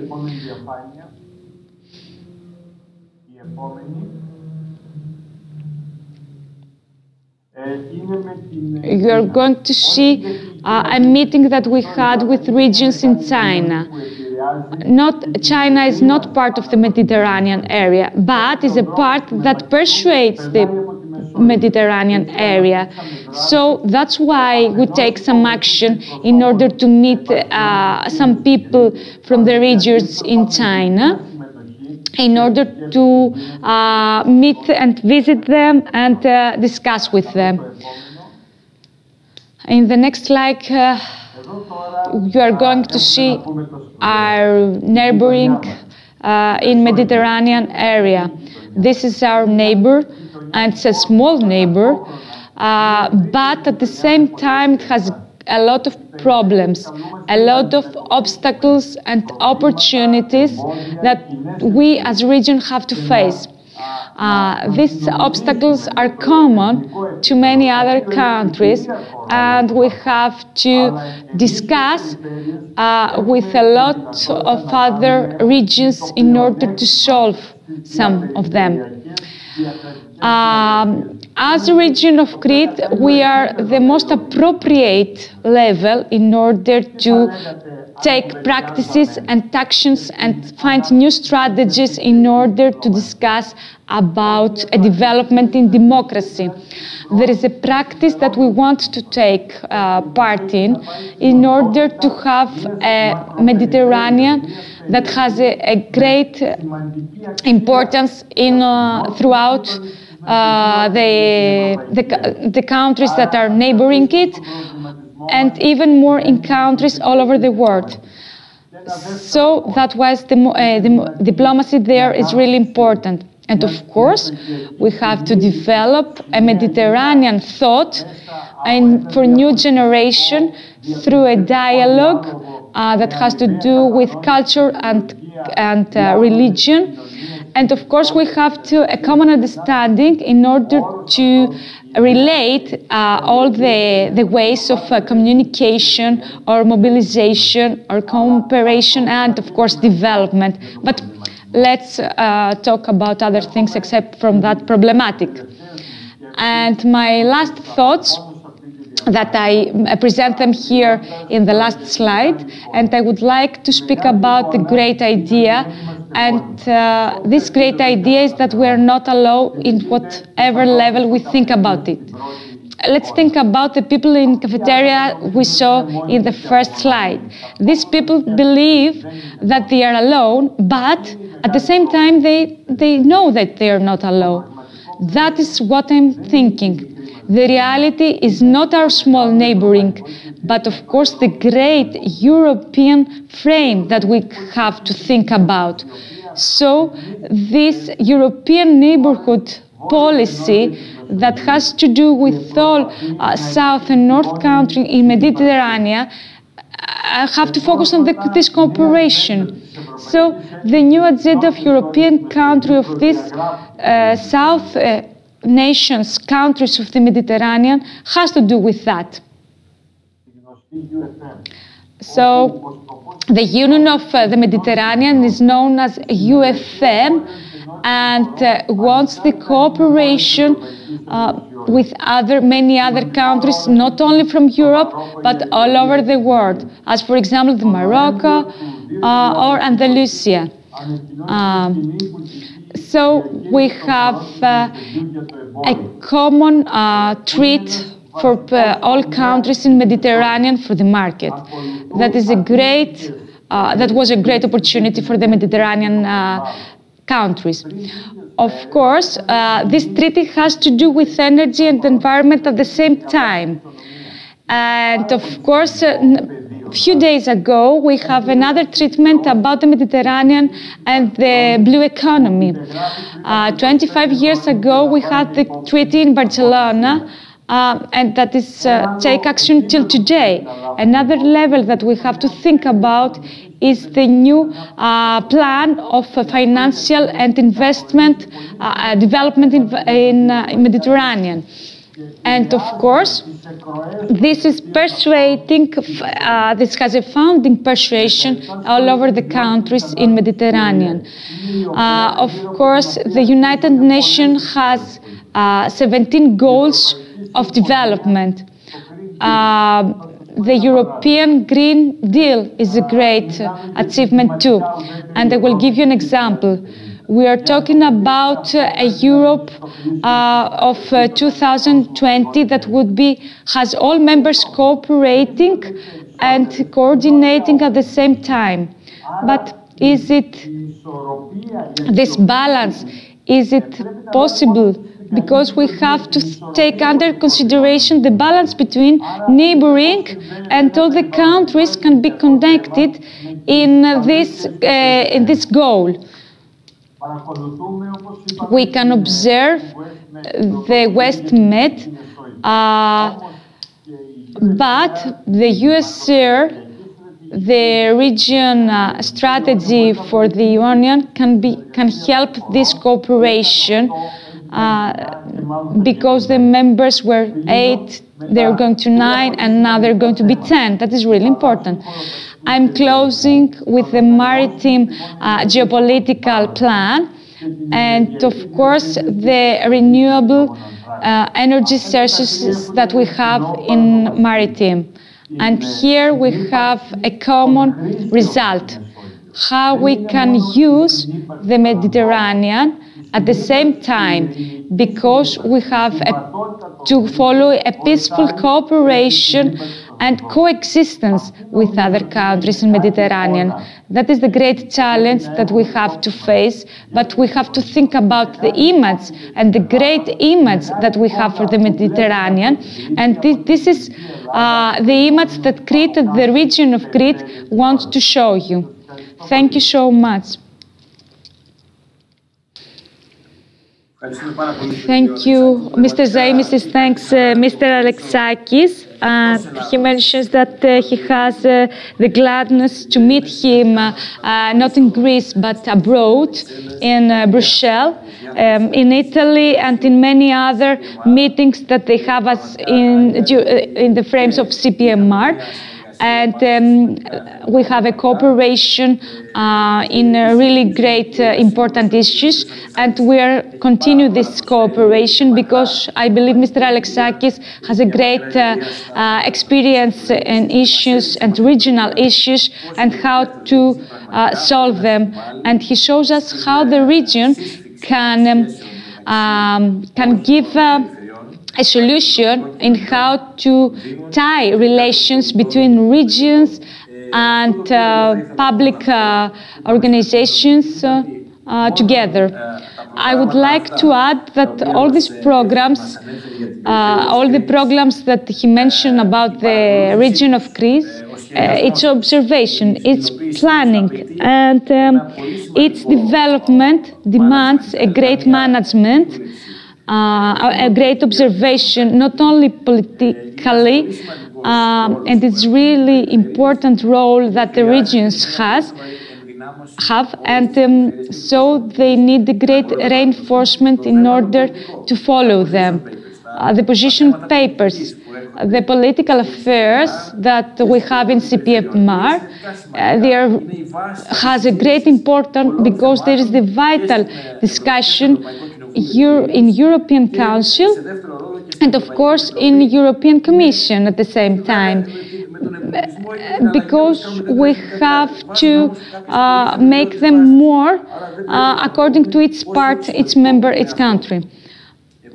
I would like to have a positive message from Mr. Alexakis because he showed us that the media goes to the negative part, to the problem, to the conflicts and all other things. But it doesn't mean it's not important, but at the same time, there is another word that cooperates, welfareness, and is developed, and they are too close each other, but they don't have the lights of the media in order to show how positive this part is. And I believe that this positive place is it's much more important to be shown through the mass media who follow the negative points. I'm going to give the speech to Mr. Emanuel Karagiannis, who is the Associate Professor at the Department of Defense Studies in the King's College London. He's going to speak for the Greek strategy in the Eastern Mediterranean towards a new distribution of power. Mr. Karagiannis, thank you for being here with us today. Good afternoon from Mr. Karagiannis.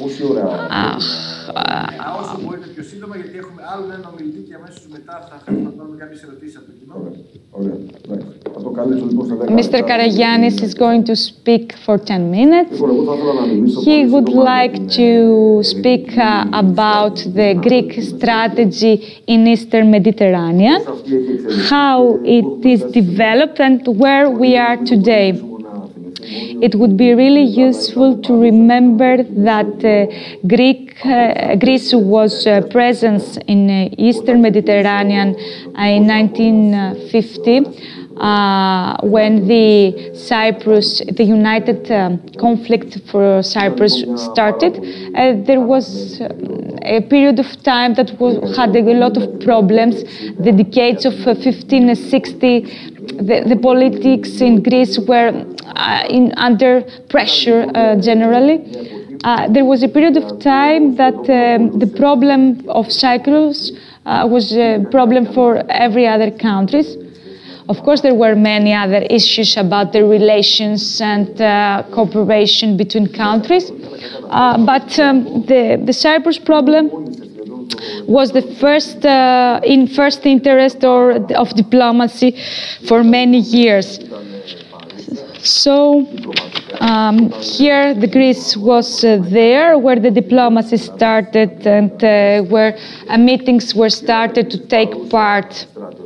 in that problem. Of course, Greece support the solidarity of the Greek island, sending a lot of war forces there. And of course, as you know, in 1968, they left the island. Greece tried when I'm talking about Greece, I'm talking about politicians in Greece. They tried to have a vital role in Cyprus, and they are trying to protect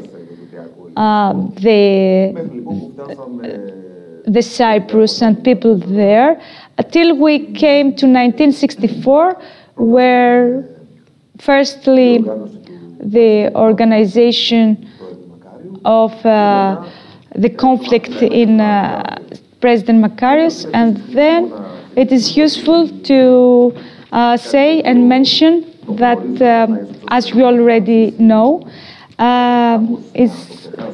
we don't have to forget that the dictatorship fell down, not only from the University of Polytechnio, but you know that the dictatorship in Greece fell down due to the problem in Cyprus. It is commonly known that the dictatorship fell down through the University of Polytechnico, but it's not true. So, as you know, the relations of democracy from 1950 and then the relation with Cyprus is something that we can't deny. It was something that happened far from Greece, but at the same time has a lot of influence in Greece. But 1964, this is a psychological trauma that we can talk about it, and Greek people face. And of course, in the responsible history, and the newest history mentioned that Cyprus, from 1974 and then, due to the Turkish invasion, leave all these drawbacks and bad things happened there. Greece was trying ethically or maybe financially sometimes to reinforce and support Cyprus, and we had a new agreement in order that the governor of Mr. Karamanlis to fight, of Mr. Papandreou to fight against Cyprus, and he wanted to fight against Turkey in order to solve the Cyprus problem.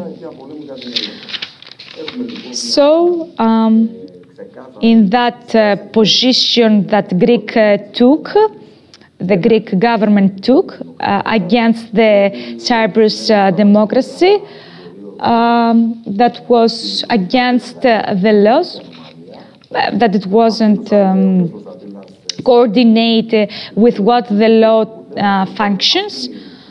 That was the opinion of that period of time. That was a common and a whole Greek democracy has to face and to react to. So Mr. Papandreou said that he would be with the Cyprus if there is any need of that. And then in the decade of 1990, there is a new try for a better connection with the solitary field where PASOK was and Mr. Arsenis as a minister tried to do. And in 1995 was the first time was a decode of this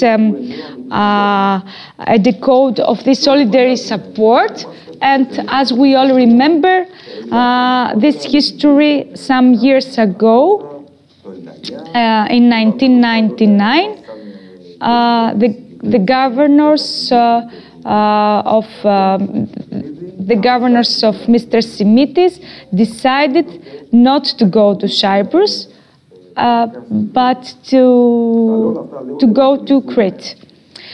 I am talking about them because I would like to remind you what happened the last decades and how bad was the problem of Cyprus and how affected other countries as Greece. It is something that is under discussion for the Greek diplomacy, of course, the policy in Greece. That means that Greece, as I can say, was always there in the Cyprus problem, but it wasn't on the one side clearly every time.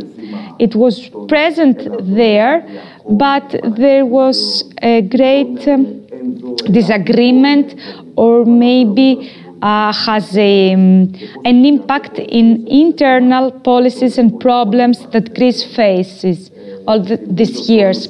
I would like to remind you again that in 1960 there was a great issue and a problem because the center was supporting the Union and the West supported the conditions of London. So the Cyprus problem was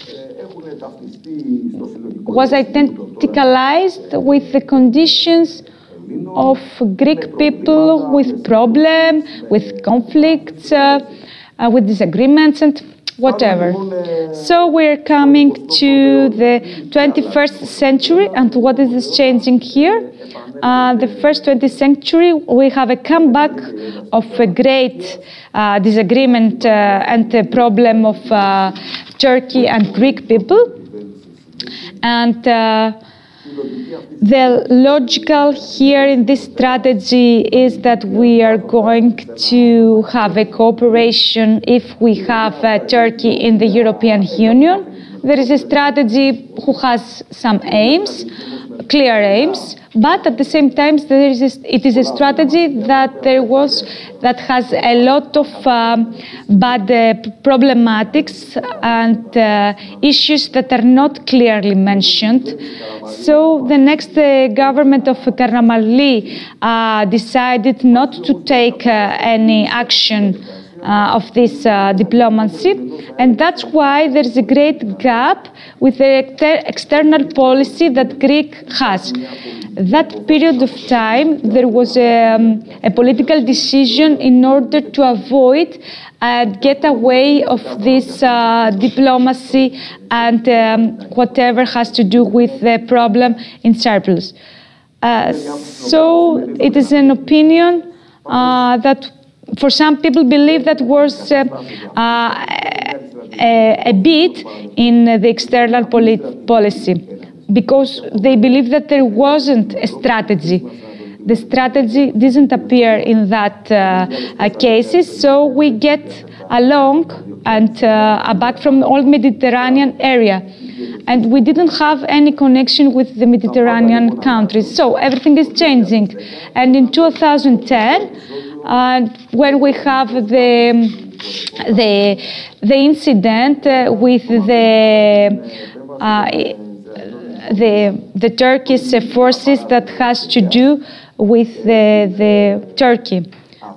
And in Athens and Tel Aviv, and some Israeli journalists transmitted that there was a conflict between Israeli and Greek people had a conflict. So there is no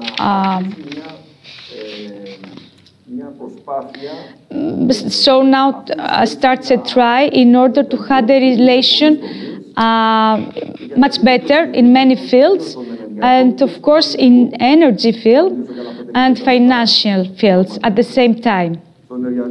As for the energy field, field in the start of 21st century.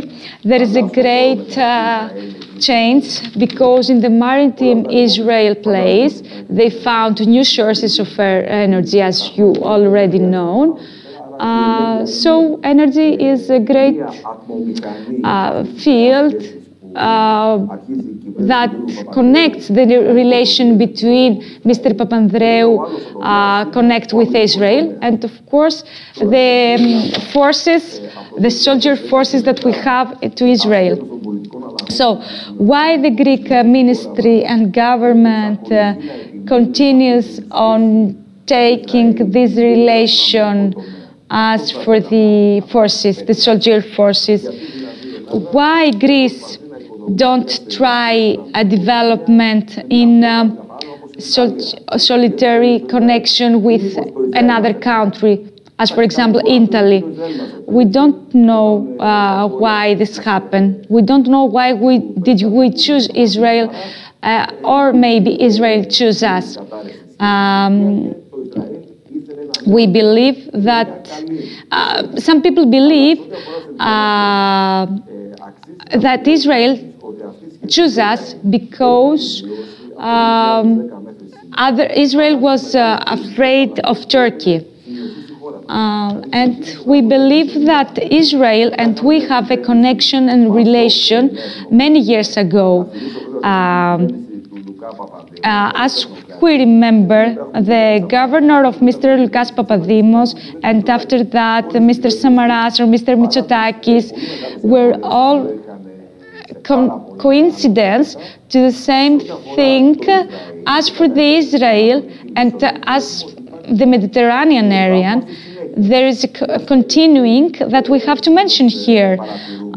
There is a continuing that we don't usually meet in the Greek democracy. So why Greek has decided in order to have a good relation with Israel? So we believe that Israel, after having no connection with Turkey, they need an ally with another country. But why Greek and Greek people believe to have this continuing relation? In my opinion, I believe that except from the field of tourism or maybe economical fields that we can find in Israel, we want to invest in Israel and of course in other countries, but maybe most importantly in Israel, is that the fear that Greece has for Israel. In 1974, the Cyprus democracy didn't lose its own freedom. They weren't killed so many people there, but many other things happened. And we didn't write them down. We didn't have the courage to write them down as Greek people. There was a great trauma in our psychology, in the psychology of Greek people, that Turkey made us. Because Cyprus was part of Greek nation, and that's why Turkey made us so much fear. Because Cyprus was for many years part of Greek nation. So the shock was great for us too. The solitary and the defensive forces that we had there was a great defense against the Turkey. And of course we have a reconciliation of the third part and body in Cyprus. Mr. Karagiannis is coming to end. So whatever happens in the Mediterranean area as part of Greece, whatever allies we are building with the Israel, first of all, and of course other countries, I think that they came from a great fear that Greek people have in order to balance and support a fear that we have against the Turkey people, because we believe that Turkey is a neighbor that we can't defend. This for me. Thank you so much. Mr. Zaimis is thanking Mr. Karagiannis, and he put us in a strategy, in a most defensive one, in another point of view that we have to think about, even we like it or not. And as you mentioned, the invention of Cyprus, you remind us things that we don't even think of live again. Don't even have this kind of actions. And whatever you mentioned before about the Israel, of other conflicts that all the Eastern Mediterranean have faced. I would like to present the next speaker, who is the Mr. Theodoros Louloudis, who is publisher of a newspaper, and he's a member of the organizing committee of the Regional Growth Conference. And you have the speech, the floor. Thank you, Mr. Zaimis. As you mentioned in the program, I'm going to speak about the new agenda of the Mediterranean. As many other speakers mentioned before, the 1975, the United Nations, with the treaty in Barcelona, come to an agreement in order to protect the Basin and Balkanian, in order to have a financial support and stability in this place. More than 26 years have passed, and as we know, this agreement, it is really coming nowadays into the light again, and has a great importance, because there is a strategic need for all the European countries, because all these people, we have the Arabian era that give us a lot of challenges to face. So the European Union a few days ago is trying to re-begin this agreement with the agenda for the Mediterranean. This new agenda offers opportunities for new cooperation and is based on the action that the development in Mediterranean area and the general development have a coincidence, the cooperation throughout Europe.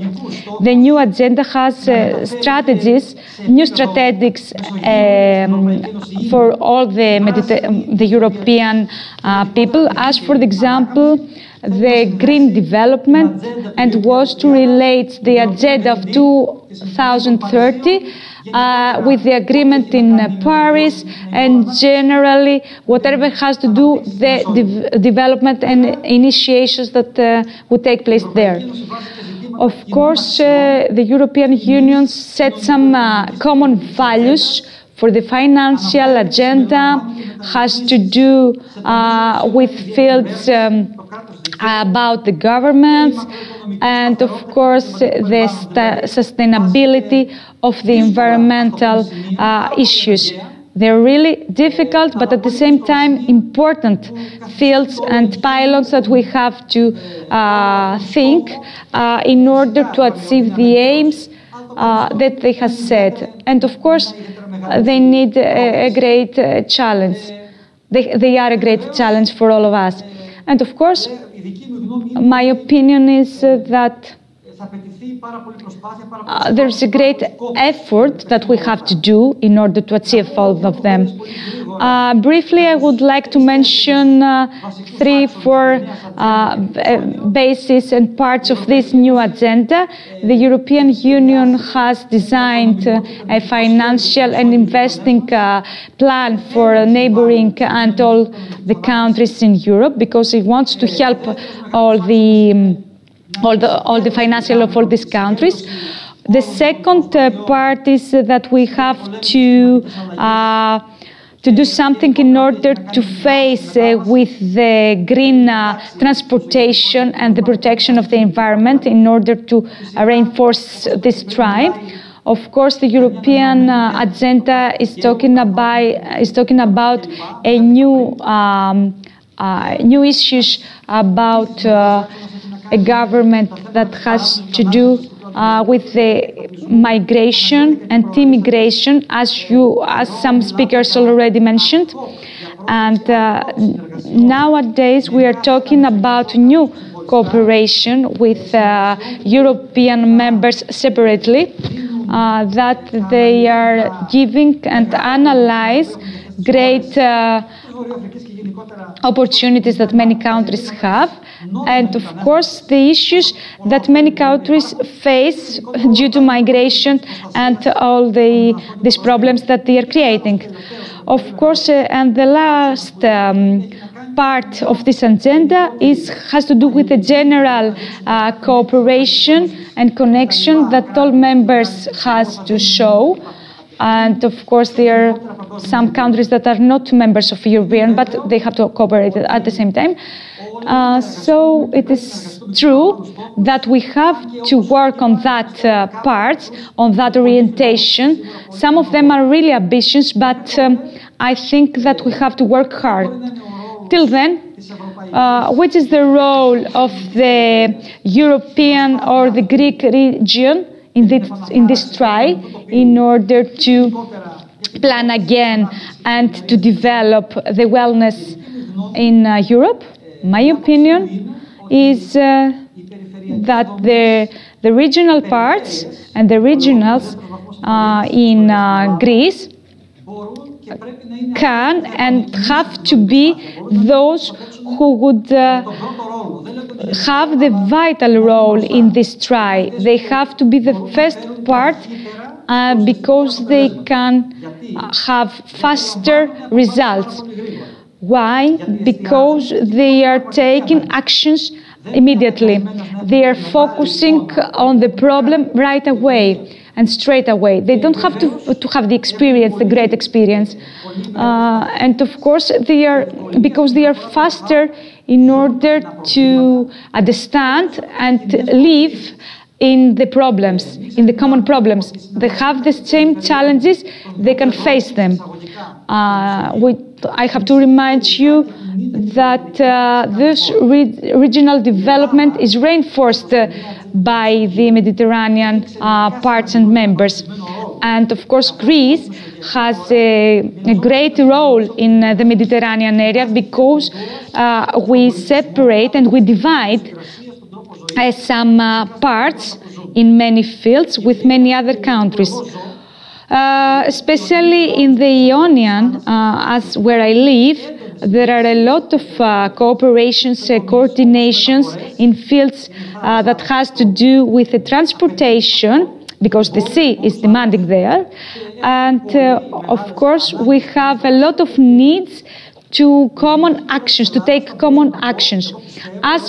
As a member of part of the region of Western Greece, I think that we have a lot of development chances because, you know, we can't speak about the South Greece at the same that has the same chances to be developed as we have in Western Greece.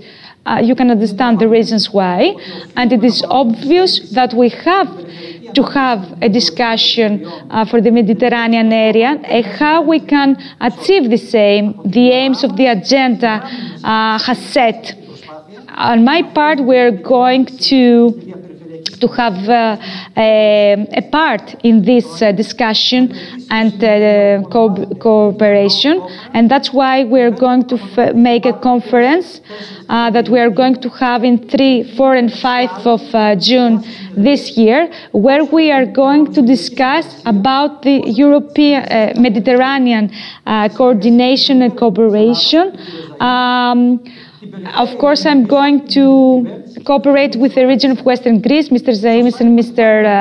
Farmakis. In our site, you are going to find more details in this conference. And thank you so much for your attention. Mr. Zaimis is thanking Mr. Louloudis, and this conference that he mentions and has a vital role, the Regional Growth Conference, that organizing by the organizing committee, and we would like this year to have great speakers in this conference in order to give it another distance with more members from abroad, either from organizing committees or maybe other enterprises or other Mediterranean countries. And we would like to open a discussion, as you mentioned, for the role that the regions has in this field, because regions indeed can take faster, has find faster solutions in order to that problems. Of course, the regions have a role, but in any case, they don't have the vital role that the European Commission has, and the regions are trying to have an important role in fields like this, and not only have discuss about voting, but take real action in this kind of problems. And as the European Union has a lot of organizations, as for example the European Commission, so we have to open a discussion in that conference for the role that regional have to have in order to reinforce its role, in order to have more funds, more important role, and in order to make the decisions true in a regional level, or maybe in a level of another kind of level throughout Greece. I don't speak when the nation government is needed, but there are a lot of issues that the region can face, can find solution, and have a role, important role. And so we have the courage in order to make that true. And I think there are many European countries that have this role and make them true. And it is already come true. But in Greece, we have a fear, or maybe we don't want the general government to transfer this role and give this role to party regions, but it's an issue that we are going to discuss it in the next conference. But I believe that regions are under discussion on that issue, but maybe we do something more. I don't know if there is a question, or if there is something that would like to ask or mention something, but we don't have time. If you want something to say something briefly. Otherwise, I would like to thank you. I would like to thank Mr. Pavlos Geroulanos, Mr. Alexandros Malias, Mr. Dimitris Stathakopoulos, Mr. Mitachil Plak from Constantinople, Mr. Karagiannis, Mr. Mitsios, Mr. Alexakis, and Mr. Theodoros Louloudis. And we are going straight away to the next panel. We don't have the opportunity to have a break because the time is really limited, and we're going to the next panel. If we have Mr. Kairidis is here, if he's connected. Yeah, Mr. Kairidis is here and can hear us. Έχω ανοίξει το βίντεο, δεν ξέρω γιατί. We are waiting for Mr. Kairidis. He's in the Hellenic Parliament in North Athens. Mr. Kairidis is going to give us a view of the Hellenic Parliament. He's thank Mr. Zaimis. I can see the ambassador, Mr. Malias. Good afternoon. I'm Mr. Dimitris Kailidis, and he's a member of Hellenic Parliament for North Athens. I am glad to be here today. I am in the middle of a discussion for the sexual discrimination that is taking part now in the Hellenic Parliament. We had a try not to discuss about, not to make any other conflicts between this, for this part, but anyway, I would like to thank Mr. Zaimis who invited me in this event, because I would like to speak about problems that we have from Greek and Turkey. I have a great tie with the Western Union because I was married there in 2011, and I have the organization of a summer school in ancient Libya. And I love Elia, Achaia, and Etelocarnania. And I was really glad to have my marriage there. And all my family from Salonika came down to Peloponnese. And as for the Turkey, to be briefly to my speech, I think that the basic thing and the basic issue of my speech is that I have to note the fact that beyond the persons that have a great importance role in that field, as for example Mr. Erdogan has, mainly because he fight again the traditional Turkish Ministry of External Policy, and he made it less predictable and less, as we can say, with no so many surprises or maybe orientation, and it give it another flame of more extremist, as Turkey become had the role of all the muscles in Turkey.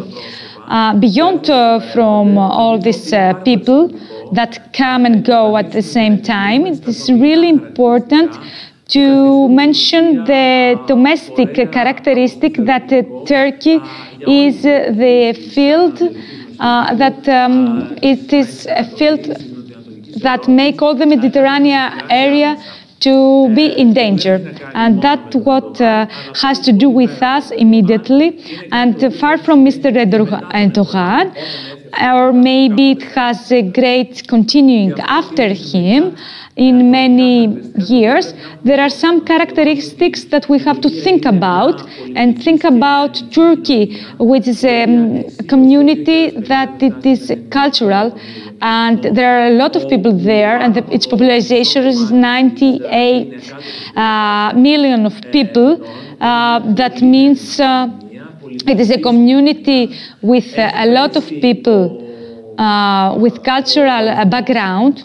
Even if the development rate is low, it knows a lot about what's happening all around it, and of course it knows what happens in Mediterranean area. And of course the development in Mediterranean area has a low developing rate anyway, as you know,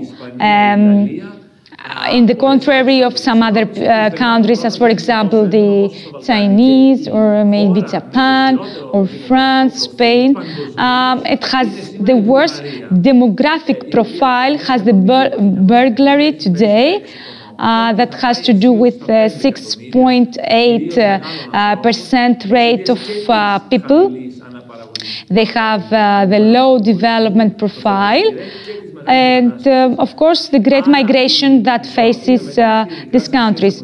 So the balance between the Asia and the Balkanian countries goes against Turkey. The last 20 years, Turkey has a great development in many fields because it has made its ape at the third, multiplied 3 times its ape, because that means has $3 billion asset cost. She wants to be a member of G10 as a member of G20 and has exports close to $3 million products, and most of them goes to European countries, and of course in machines, in furnishing machines of the house. They have car industry, and they have other kind of industry that flourishes in Turkey these days, and nowadays covers the 70% of the army. They made also the exporting arms and weapons for the wars. They saw their opportunities that they have, all the army explosion in a lot of places in Israel. As for the crisis all around the Turkey, especially in Arabic world, that has to do with the domestic and static crisis, that has to do with wars and Livi, Yemeni, or maybe Lebanese. But anyway, the last decade was a catastrophic period of time. And I believe that things would be worse because the fuel and gas, that is the main problem, where people have to, maybe Arabians people want, they have to face the drawback of gas costs and exports. So generally, all the Arabian people have to face real problems with these cost laws. And so the Arabian people have to rethink about the Arabian Saud in South Arabian places, because European Union has to play a vital external role against them, with the cooperation with the American people that Trump would like to do, but he didn't start something, but maybe he made the first path on that in order to take advantage of this Arabian. So demography, economy, crisis in all around Turkey, and of course another governance that starts from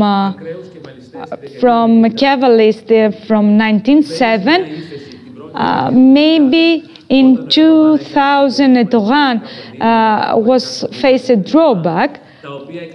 And as we can see today, Erdogan had a tactic and a strategy that with many results nowadays, and he wanted to have the army at the second stage of its country, and he abandoned a lot of strategies that were posed many years ago, and he supported in 2013 he posted the Kemal characteristic as it is represented from MHP, from Bakhcheli, and he made it come true again with the green country. So we have a governor that is really determined and doesn't want to have any agreement with the Eastern forces, because he believes that Turkey has a force and a power that can be with other countries, and especially with Mediterranean ones. It would be with the eastern part whenever she wants, whenever it wants as a country, and whatever in what any kind connection relation it wants. So it's the opposite at the same time. One part is this and the other is the other, because the Turkey can't respect other options. Of course, there are a lot of other problems that Turkey has to face, to the economy, or maybe to the Kurdistan problem. Of course, the return of American, that is changing what we know till today, because American didn't want to permit the Turkish all this autonomy that they want, they are asking for, and we don't know how they are going to negotiate and under what circumstances they are going to negotiate. So, even if Turkey is trying to eliminate what they are, and they are trying to find some allies and communicate with Greek people, but we don't know if they are really vital. Turkey is going to have a progress to become unpredictable, and maybe we can say dangerous in some cases, because we don't have a great development, even as European members, or even from America. There is not a great development in Israel issues, and in the degree that we could fight against them.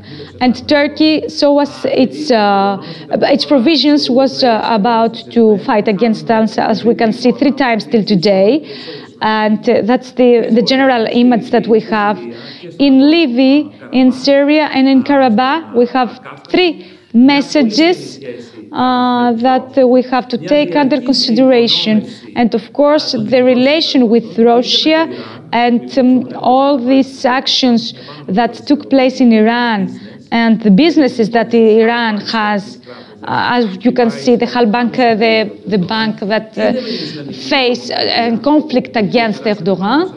And as you can see in the Turkey, they have a lot of migration, and they want a connection with Russian, and they are trying to make the greatest army program that costs $1 billion.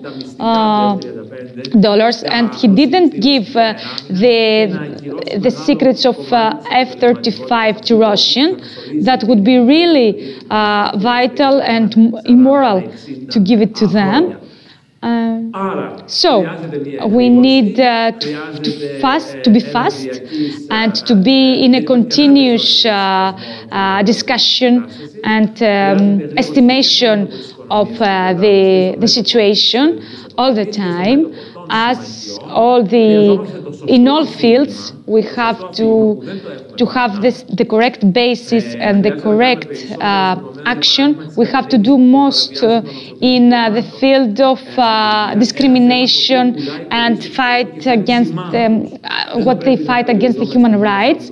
We have to find new allies in these neighbors in order to have more countries with us, of course in Europe and of course in Mediterranean.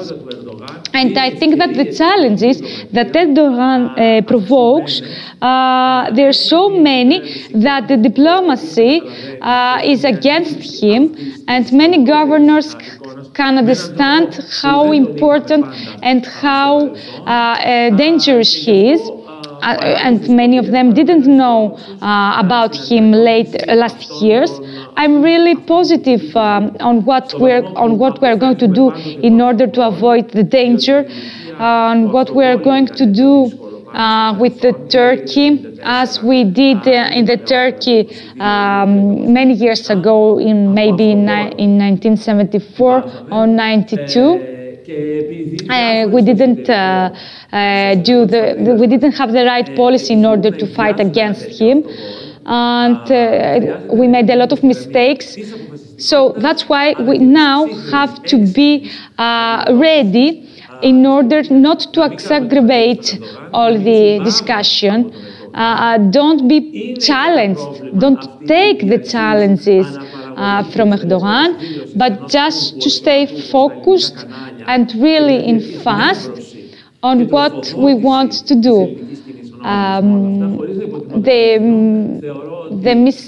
The media play another role, and we are giving to Turkey propaganda the advance that we shouldn't give it to, because we are bombarded by problems and things in order to press the Greek governor.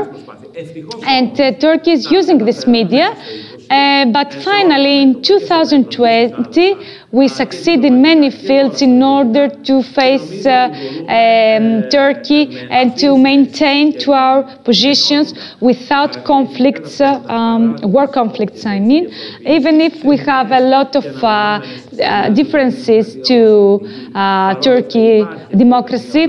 But we maintain on what we believe, and we need to face this problem that follows the Greek many years ago. And of course, you know, 200 years ago, we had the Greek Revolution against Turkey. And so many years we have this problem, the long-term problem, that can't finish as it is.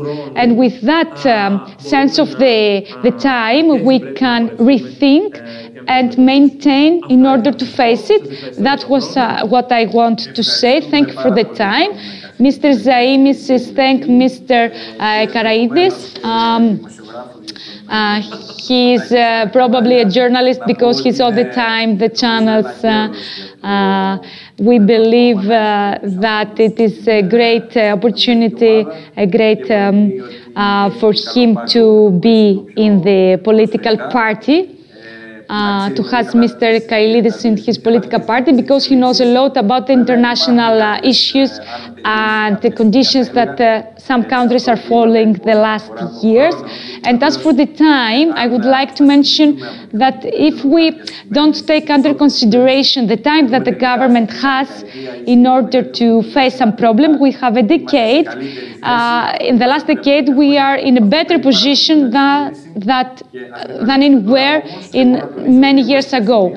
But I would like to note two great issues that he mentioned. The first one is the Turkey and how big it is, the population that it has, and of course the financial it has with being in the G20. So it is a great shape of this country. And Mr. Erdogan was talking about the centralization of Europe. And of course, we have to take under consideration the part and the position that the IPA, the United States, has. And we are going to the next speaker that is going to speak about the migration challenges and, of course, the human rights in Turkey. And that is a great issue that many people have to think about all the time. Of course, I would like to give the floor to the president of Region Second, the chair of CPMR, Mr. Anika Anerbayjansson, who is the president of CPMR, and is responsible for the migration challenges and task force on migration. You have the floor, Ms. Janssen. Δεν σας ακούμε. Το μικρόφωνο σας να ανοίξετε.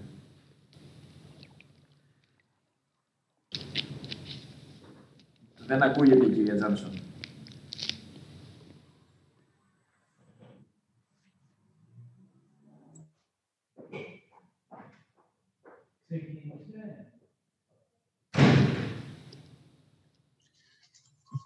Open your microphone, please. Open your microphone.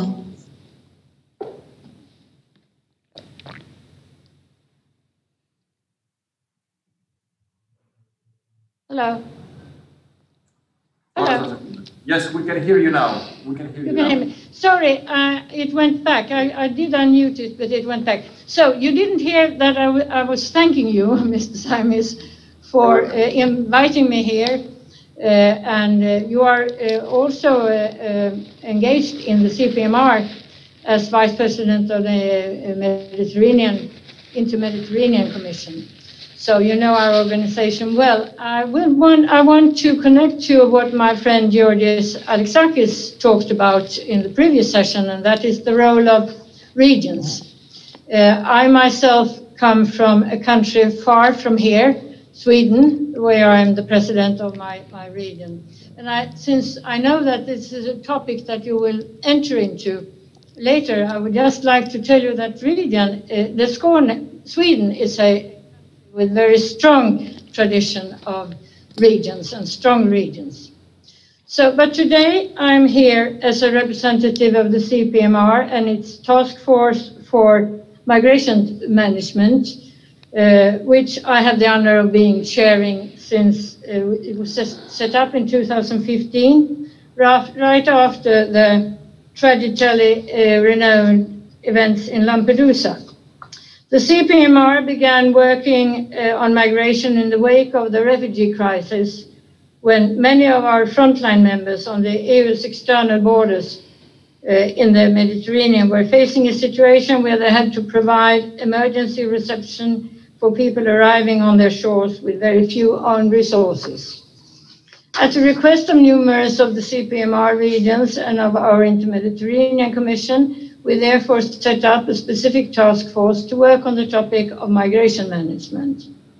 The task force currently counts around 40 members, among which 25 are very active regions from across Europe. Our work has several areas of focus. We propose measures for improving the practical immediate response to the challenges of humanitarian emergencies in CPMR regions. We look also at the long-term impact regarding integration and inclusion within our territories. And finally, we promote support for dialogue among cultures and the conditions for sustainable development in the countries of origin of migration flows through decentralized cooperation actions. My response to the topic addressed today would be resumed in the following keywords: cooperation, partnership, and solidarity. These are the values that all CPM member regions share. The arrival of refugees in Europe has required us as a region to understand and adapt to the changing phase of our societies. Regional authorities are providing responses as key actors in their efforts to integrate refugees in their host communities. The recent EU Action Plan on Integration and Inclusion of Third Country Nationals, published by the Commission last November, has attempted to take on board the challenges facing regional and local authorities in this regard and recognizes their important roles. As a destination region, my own region of Skåne has taken in a large number of refugees. As a matter of fact, Skåne region is the region in Europe that hosts the largest number of asylum refugees per capita. Our strategy on integration and inclusion has been to set up multi-level governance systems to ensure a holistic approach with an emphasis on the health and well-being of individuals. Our actions are based on cutting-edge research that shows the importance of considering an individual's physical and mental health and a sense of personal well-being as a crucial factor for successful inclusion. This is particularly important for refugees that have often experienced severe physical and/or mental traumas. This approach is proving to be quite successful, and we are promoting and transferring our know-how within the CPMR network and beyond.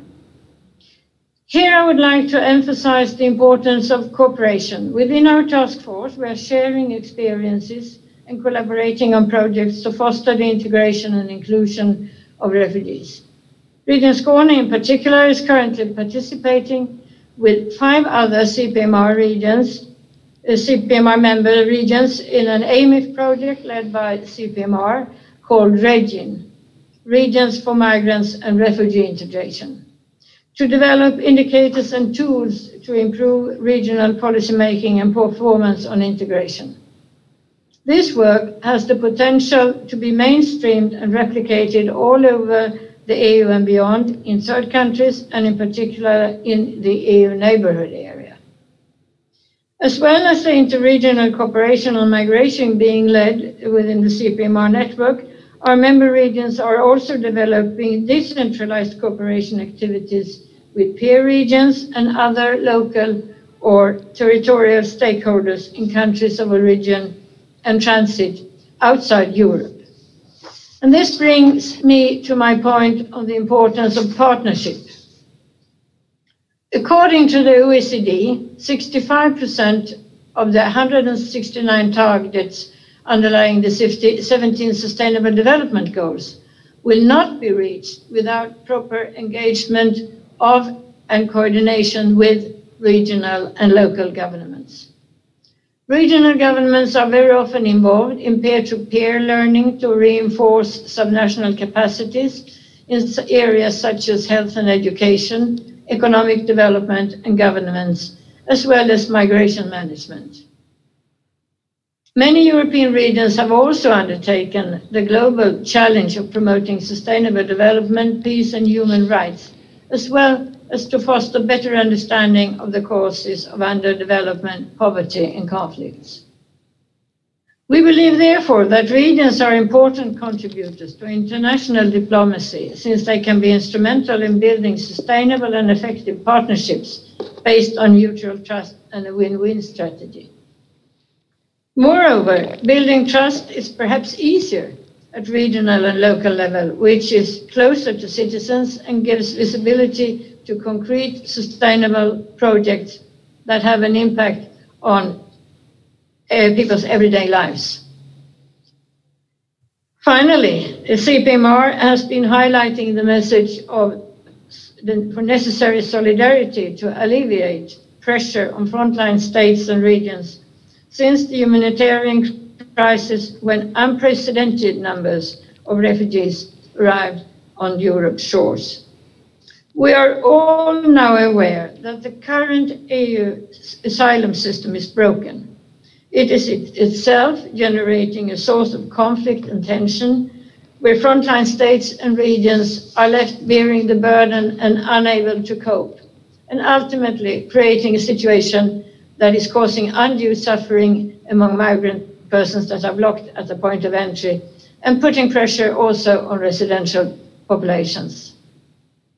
The solutions that have been put forward by the EU so far are insufficient. What is needed is an overhaul of the whole EU asylum system. The new EU Pact on Migration and Asylum, issued last September, has attempted to address these shortcomings and has made solidarity and responsibility a key aspect. It is now in the hands of member states to adopt this solidarity-based approach. We believe that part of the solution also lies with the creation of more safe legal pathways for persons in need of protection. This would reduce the need for individuals to embark on perilous journeys and help to tackle the problems linked to person smuggling. Meanwhile, many voluntary regions at their own level are already showing solidarity with other states and regions by demonstrating willingness to participate in the relocation efforts of refugees from camps both in the EU and in its neighborhood. Some have also publicly expressed they would be ready to provide safe havens for rescue ships. Solidarity with the refugees themselves is being manifested, since regional authorities are important donors providing humanitarian aid to refugees and displaced persons located in areas outside of the EU, through the links they have with actors and the territories such as charities, NGOs, and local authorities.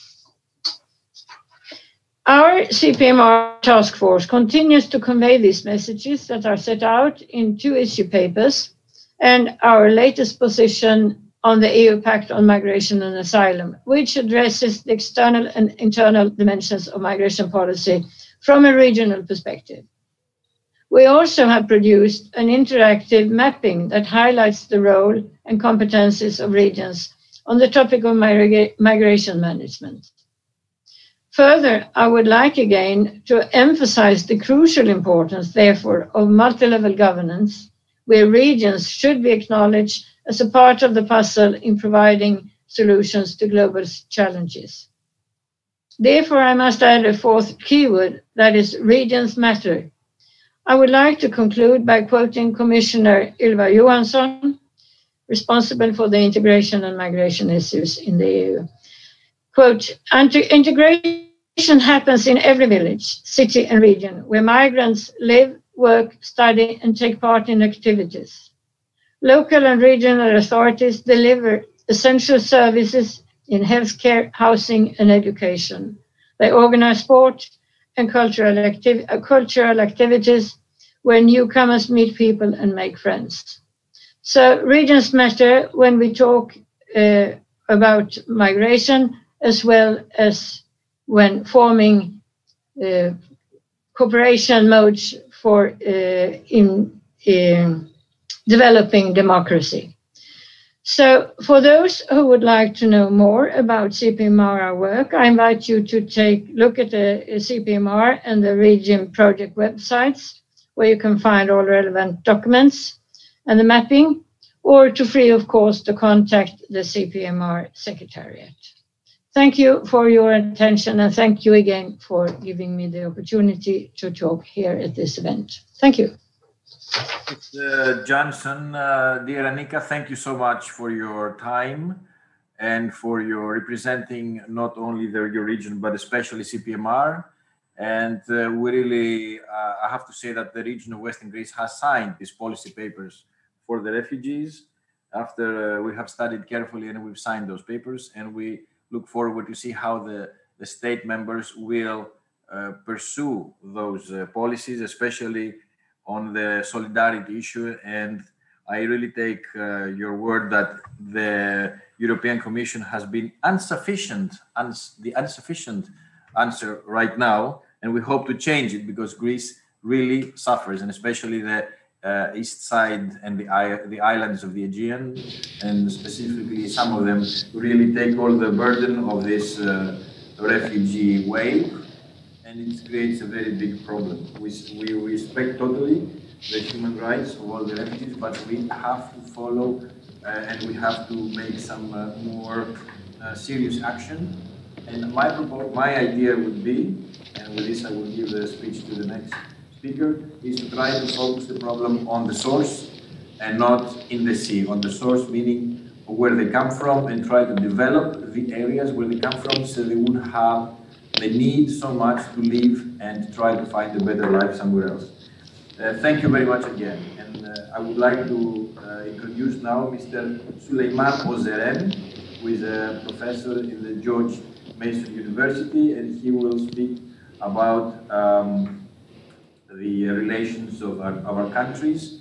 And I would ask him also if he wants to comment, but very briefly, because we have not so much time, and we have some important speakers after as well. Try to be brief, but also if he wants to comment on the previous speakers, please do so. Thank you very much. Mr. Ozeren. Thank you. Thank you for inviting me to this very important and timely event. So I will try to summarize the fundamental issues about the refugee crisis, and I will also propose some policy recommendations. The refugee crisis and the abuse of securitization in Turkey are two major concerning issues. Turkey has been hosting over 4 million refugees. 3.6 million of those refugees are from Syria. And for the last couple of years, there were kind of evolution and changes in the perception of the Turkish people toward the refugees. Starting from the early conflict in Syria, refugees, Turkey considered them as guests. Hospitality the people of Turkey showed them hospitality. But in recent years, we see a significant shift from the idea of being Ansar to the Muhajir, meaning being a host to the refugees from Syria. Now the public perception has shifted toward more of seeing them as a potential risks. So I will share some of the current surveys as well in terms of the perception of the people. The AKP government has denied a status to the refugees in the first years of the conflict. Now the trend also changed in that arena as well. Now we see that the government is trying to give them some kind of recognition, for example, a temporary protection status. But in recent years, especially for the last 2 years, there has been a significant shift toward more of a nationalistic, nativistic perception toward the refugee crisis. And this is really, really concerning because now we also see another trend in which the AKP government has started using refugee crisis as a weapon, as a leverage against the European Union and, of course, against Greece for that matter. Turkey has been a transit country for the refugees, but now we also see a kind of new trend for the last couple of years, especially after in the aftermath of the coup attempt in Turkey. We see that Turkey has become a source country, a country of origin for the refugees, for the asylum seekers, who are the Turkish citizens. In fact, in 2019, in Germany, the highest number of asylum seekers were from Turkey, following Syrians and Iraqis. And this is really concerning because it also shows that refugee crisis or forced migration crisis is not just about the Syrians or Iraqis or Afghanis. And now, increasingly, Turkish people also are trying to leave their country because of the grave violations of human rights, erosion of rule of law, and backsliding from democracy. So these are the concerning issues that I think put forward and present new challenges for the people in Turkey, for Greece, and for the European Union.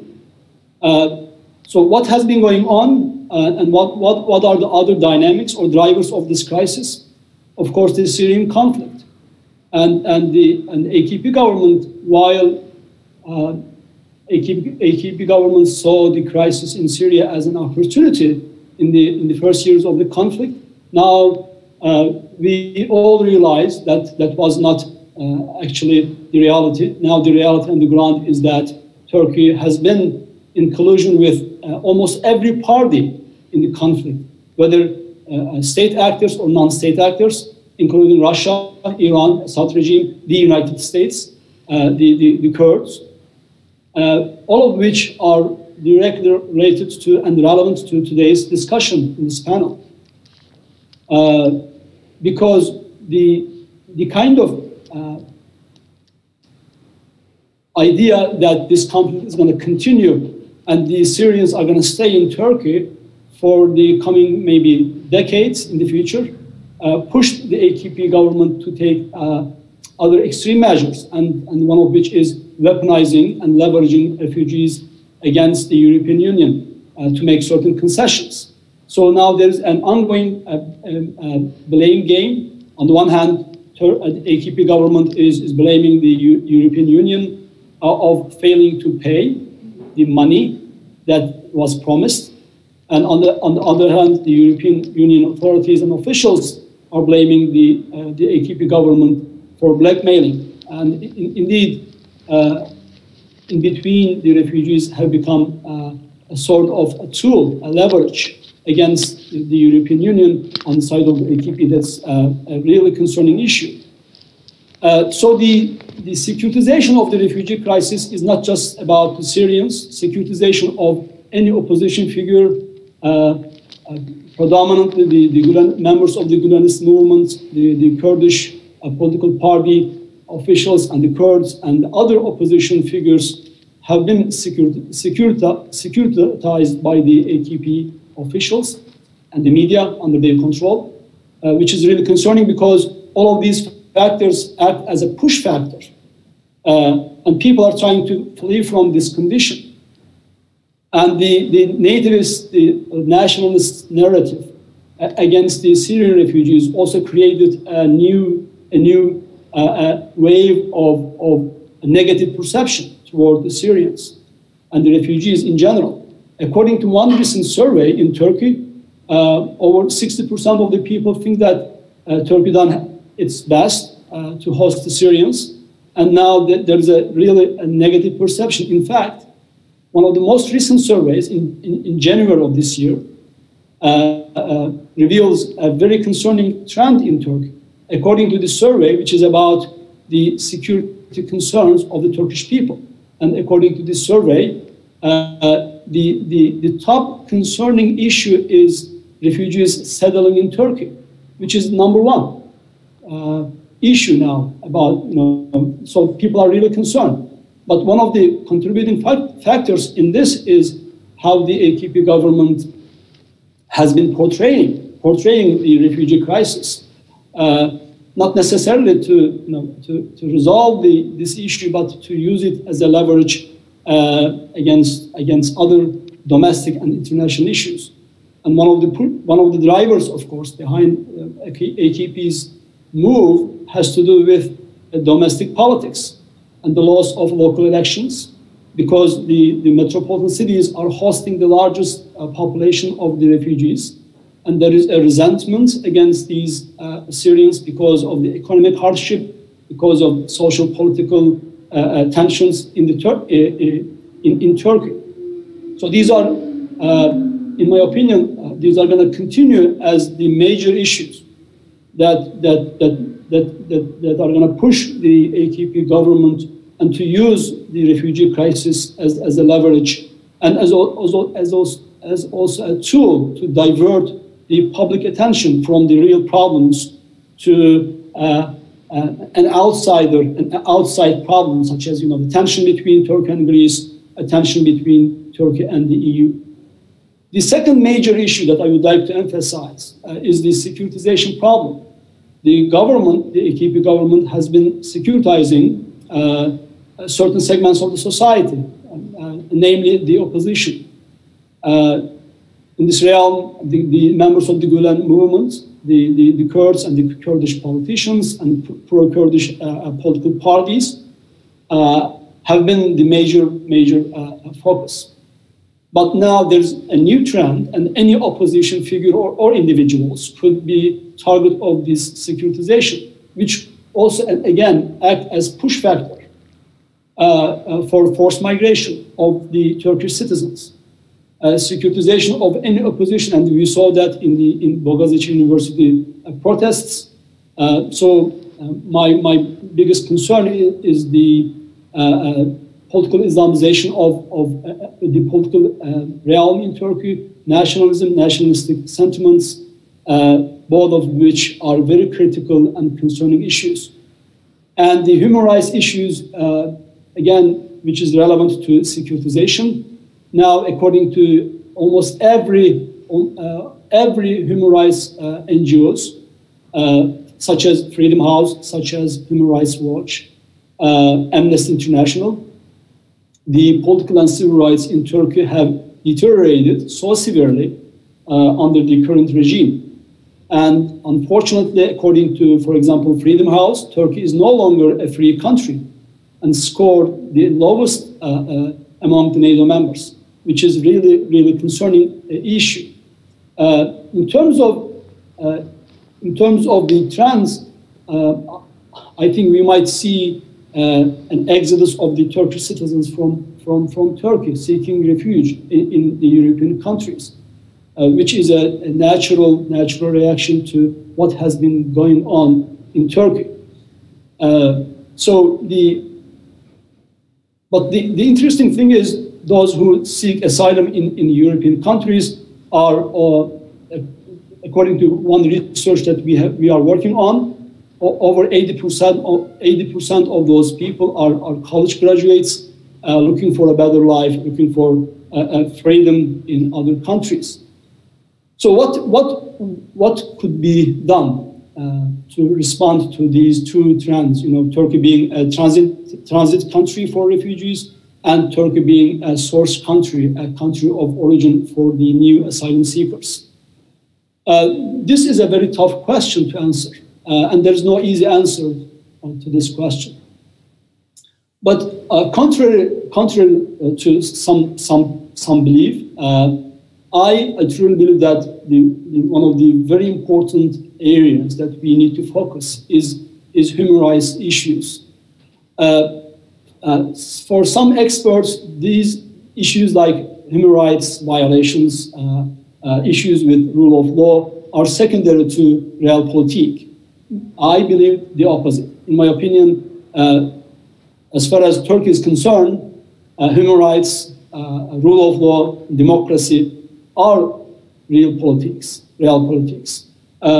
In order to solve these issues that I have been talking about, the main focus, the primary focus of the European Union should be human rights issues, should be rule of law issues.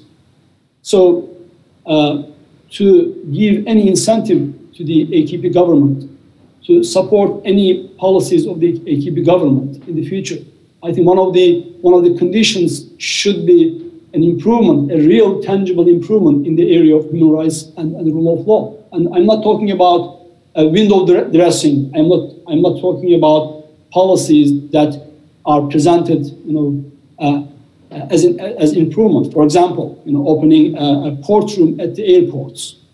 You know, if those courtrooms are not gonna, trial, if judges are not gonna be impartial, opening new courtrooms mean nothing. Even they could exacerbate the situations. So instead of dealing with this issue from perceptional policies, I think there has to be a tangible improvement in this area. Otherwise, these tensions are going to be sometimes delayed, but these are not going to be resolved in a real sense. As recent as 2 days ago, the European External Action Services made a statement, and the statement is Turkey must safeguard its democratic system, including respect for human rights and the rule of law and the freedom of political association. I think this underlines what I am emphasizing. But I think there has to be measurable conditions. And these conditions should be presented to the AKP government and to see whether they comply with those measures. So pressuring and prioritizing a change in Turkey's behavior, in AKP government's behavior, should be one of the first things that should be in the agenda. So that amendments in the laws and improvements in the area of human rights and rule of law and international and which comply with the international legal standards should be again the priority. And I think lastly, incident-driven policies or appeasing officials within the AKP government or cherry-picking approach could save the day, but in the medium term and in the long term, domestically driven crisis could lead to another tension, another confrontation between Turkey and Greece vis-a-vis refugee crisis and other issues. So I think in order to achieve tangible results, in order to achieve tangible policies, we need to take this matter very seriously. And I think regardless of what has been going on in terms of the tensions, I think the civil societies and NGOs should continue their efforts. And I think events such as this one could facilitate better dialogue, not necessarily maybe between the government officials, but more importantly between the people and at the grassroots level. That is very critical in my opinion. And thank you again for giving me this opportunity. It has been an honor to be part of this very important event. Thanks. Thank you very much. Thank you, Mr. Professor Süleyman Özeren. We're very happy that you participated, and I have to say to the people that it's very early because you came out from Washington, D.C., and it's very early in the morning there. So we have people from the United States, we have people from Europe, from different countries, North Europe, South Europe. So we're very happy that you all came to our event and discussed this debate. I just hold your last statement that in order to have long-term solutions, we need to respect human rights, which is real politics. Human rights is real politics, and the rule of law, and to continue the pressure on the government of Turkey to respect that, because that's the only solution that will give a long-term solutions and not go by incident-based solutions. And I have to say that similar problems we have in Greece, because as you mentioned, the brain drain that has our country suffered so many years, we see that same phenomenon going in Turkey, because you said that Turkey suffers from a brain drain. That means that the educated people are leaving Turkey, and this is a serious problem on the long term, because you will have to face a way to bring these people back in the future, because they're very valuable to the economy, to the innovation, to the technology, and the development of the country. Now, thank you again very much for your speech. You can stay with us for any questions at the end. And I would like to present now Mr. Theodosis Georgiou and ask for the patience of Mr. Yiannopoulou and Mr. Veremis, please, to stay with us. We have the special guest from NATO, from the head of the financial diplomacy of NATO, Dr. Nicholas Desantis, and Mr. Theodosis Georgiou, who is the president of the Greek Union for Atlantic and European Cooperation, will present him. Mr. Georgiou, the floor is yours. Thank you. Ανοίξτε το μικρόφωνο σας, κύριε Γεωργίου. Ακούτε? Ναι, σας ακούω καλά. Αλλά δεν βλέπω τον εκπρόσωπο του ΝΑΤΟ στην Εσείς πρώτα και μετά, αφού τελειώσετε, θα βγει ο εκπρόσωπος του ΝΑΤΟ. Ωραία. Mr. Georgiou has the floor. He would like to thank Mr. Zaimis and the region of Western Greece for this invitation and for this important and interesting conference that they are organizing. The Hellenic Association for Atlantic and European Commission had a cooperation with many. Can you? Has a cooperation 3 years ago started this cooperation with the region of Western Greece, and with Mr. Zaimis and Mr. Farmakis we have made some other conferences with your region and some other regions from South Greece. So the role of Greek Association for Atlantic and European Commission is to send the messages for this cooperation and transmit the roles and the messages in order to the citizens and give them the opposite, the throwback of all the messages. All this feedback should be given, and we know that in every country and every association has its own role. And in any association, in every country there is an association for the Atlantic cooperation, and the main issue that you have chosen today, and that's why we invited Mr. Nicholas Desantis to talk about. Mr. DeSantis is going to his service in NATO is for 10 years, and for 10 years, 10 more years, was in the public diplomacy of division, and of course in the part of the Eastern Mediterranean prospects.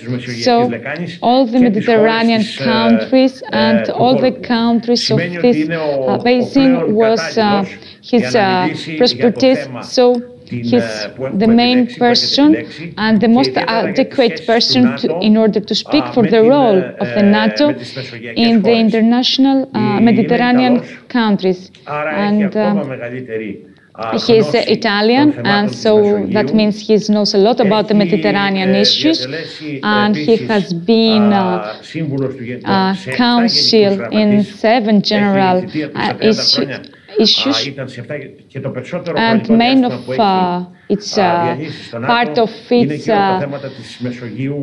profession was around the role of the Mediterranean area and the Arabian area, and now he is general head in the NATO in the public diplomacy decision, and his role is to connect the citizens with the NATO, to explain all the values, the alliances and the coordination between them, and of course give the feedback for the citizens.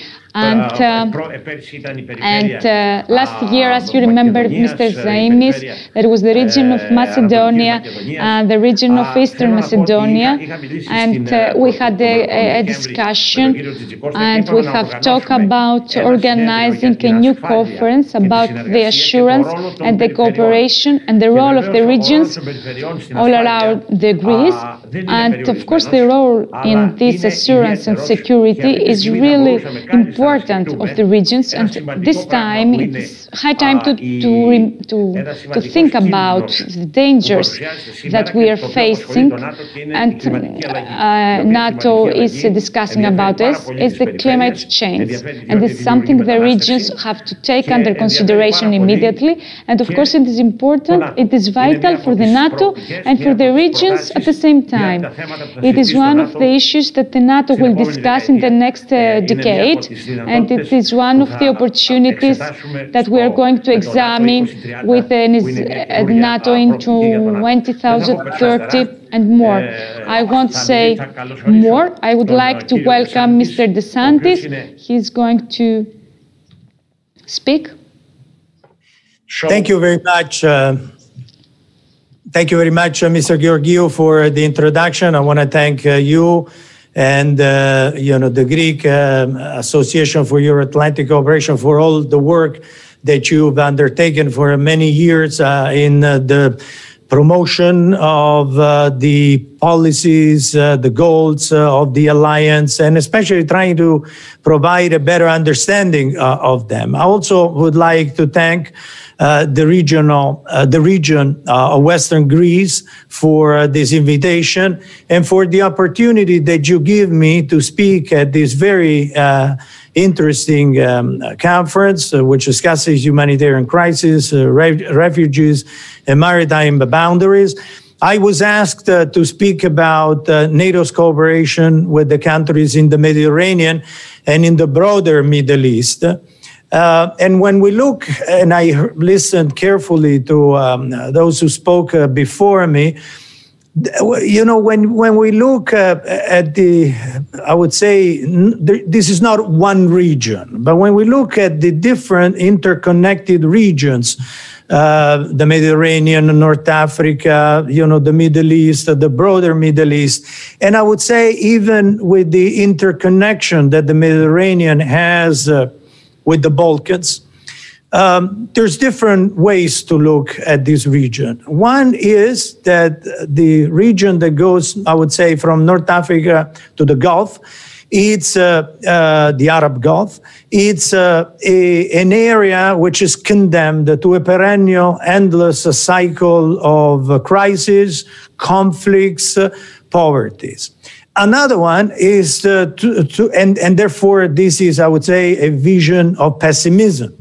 But I don't think that we should have our policies to the regions, the policies of countries, the policies of international organizations such as NATO or the European Union, be defined by the pessimists. And that's why I would like to share with you, and in fact, you give me the opportunity to share with you a good story, an important story, which is the cooperation that NATO developed since 1994 with non-NATO nations in the Mediterranean. This cooperation has grown over time. We started with 5 countries, and they became 7. Before, were only the Mediterranean dialogue countries that we called Mediterranean dialogue, because we started by developing dialogue with countries which were very different from NATO in terms of security backgrounds, not to mention also culture. Of course, the countries of the southern part of NATO are closer in terms of culture, but NATO's focus for many years as a defensive alliance was to look during the Cold War at the defensive dimension of NATO in the East-West confrontation. With the end of the Cold War, NATO launched a new approach. One approach which would be inclusive rather than exclusive in security terms. We tried with the end of the Cold War to build a new security order internationally in Europe, but also we developed this concept of partnership. And NATO launched a partnership with Algeria, with Egypt, with Israel, with Jordan, with Tunisia, with Morocco, with Mauritania, 7 countries in the Mediterranean region. But also it develops over the years cooperation with countries in the Arab Gulf, which are Bahrain, Kuwait, Qatar, and the United Arab Emirates. And when I talk about optimism, I talk about a success story. It was not a given that NATO would be able to develop political consultations, political dialogue, promote a better mutual understanding between NATO and the countries of the region, and also I would say understanding of the countries of the region within NATO. It was not a given that this would be a success story. But let me try to explain to you why this is a success story. Well, NATO has developed regular political consultations with the countries in the Mediterranean, in North Africa, and in the Arab Gulf that I mentioned earlier. And this has been based on 2 pillars: regular political consultations in order to promote a better mutual understanding, but also associating to this political dialogue also practical cooperation in the defense and security sphere. NATO has over the years been able to develop a tailored approach, because when we look at this region, the complexity of the issues, characterizing the regional dynamics, we cannot have a one-size-fits-all approach. We have to have a tailored approach. And NATO has developed bilateral, tailored programs of cooperation with each of these countries. We have developed, therefore, assistance in the field of the development, the modernization of the defense and security sector, helping these countries develop effective ministries of defense, the chief of defense staff, security services, and to develop, I would say, to promote and develop towards all these years, because as I said, we started in 1994, a new culture of cooperation in the security sphere, which would be based on multilateralism. If we look at the region, the distinction between the domestic and regional and international security has blurred over the years. And no countries alone can deal with the complexity of the security issues at stake. Clearly, NATO and the countries of the region enjoy the same security. Our security is indivisible because, of course, the security developments in this region affect the security of NATO member countries. And that is why, over the years, we have reinforced this cooperation. And, of course, if we look at this region, the security dimension goes hand in hand with the economic stability. the root causes, I would say, and if we look at the topic of your conference, humanitarian crisis, refugees and maritime boundaries, we have to look at the fact that, the root causes are mainly socioeconomic in character. The fact that high level of inflation, coupled with high level of unemployment, younger generations were looking for jobs and they don't find them. Younger generation that would like to look at, they would like to have the same quality of life. They see people through their satellite television or through the internet enjoying in other countries in the northern part of the Mediterranean. And then they ask themselves, why can't we have that? We have had the waves of revolutions in these countries during the so-called Arab Spring, in which people demanded better conditions of living, not one day, not tomorrow, but now. And so the cooperation that NATO, but not only NATO, because of course in the socioeconomic dimension, NATO is not a socioeconomic institution, but the European Union, for example, had developed policies of assistance to the region. So complementarity between NATO and other European institutions and other initiatives for the region, those of the EU, the G7, the OSCE, for example, are very important because through a complementarity and through a multilateral and collaborative approach to security, we can work together with the countries to improve the conditions. Now, NATO is doing that by helping countries, as I said, strengthen the resilience of their security and defense institutions vis-à-vis the threats that each country faces domestically and on an international level. And the result is increased security. It's increased security for NATO and it's increased security for the countries of the region.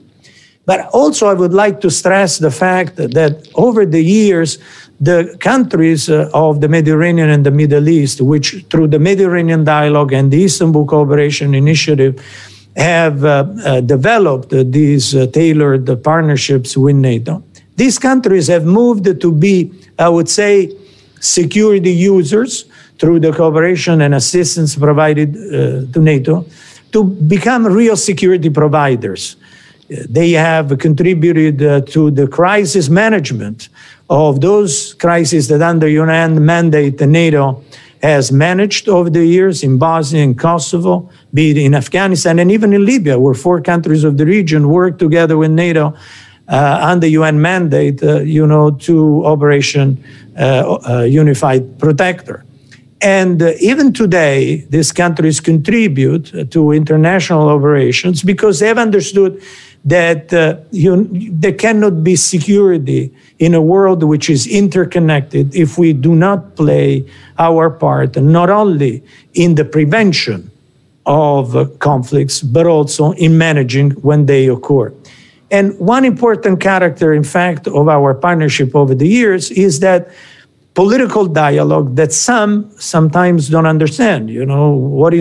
How can you address the security problems through political dialogue, through political consultations? Well, you promote a better understanding, a better mutual understanding. And by doing so, you build confidence. There's no better way than to build confidence by practical cooperation, by enlarging the benefits of multilateralism in such a way that this partnership would have a preventive character. Preventive because by promoting better mutual understanding, we prevent tensions, and tensions are at the basis of conflicts, as we have all seen.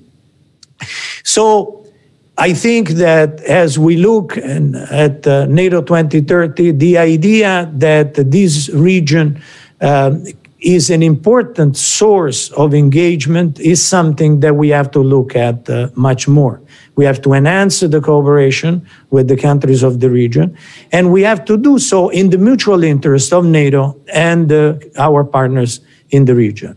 Because by doing so, it's only by doing so that we will promote better conditions of security and stability, by addressing, in concert with other multilateral institutions, the different components of security and stability of the region. NATO's contribution, of course, will be in the security sphere. Other organizations will give it in the economic dimension, in helping also the development of human rights, the development of democratic institutions. So through this multilateral cooperation, I think we will be able to promote the better conditions for the years to come.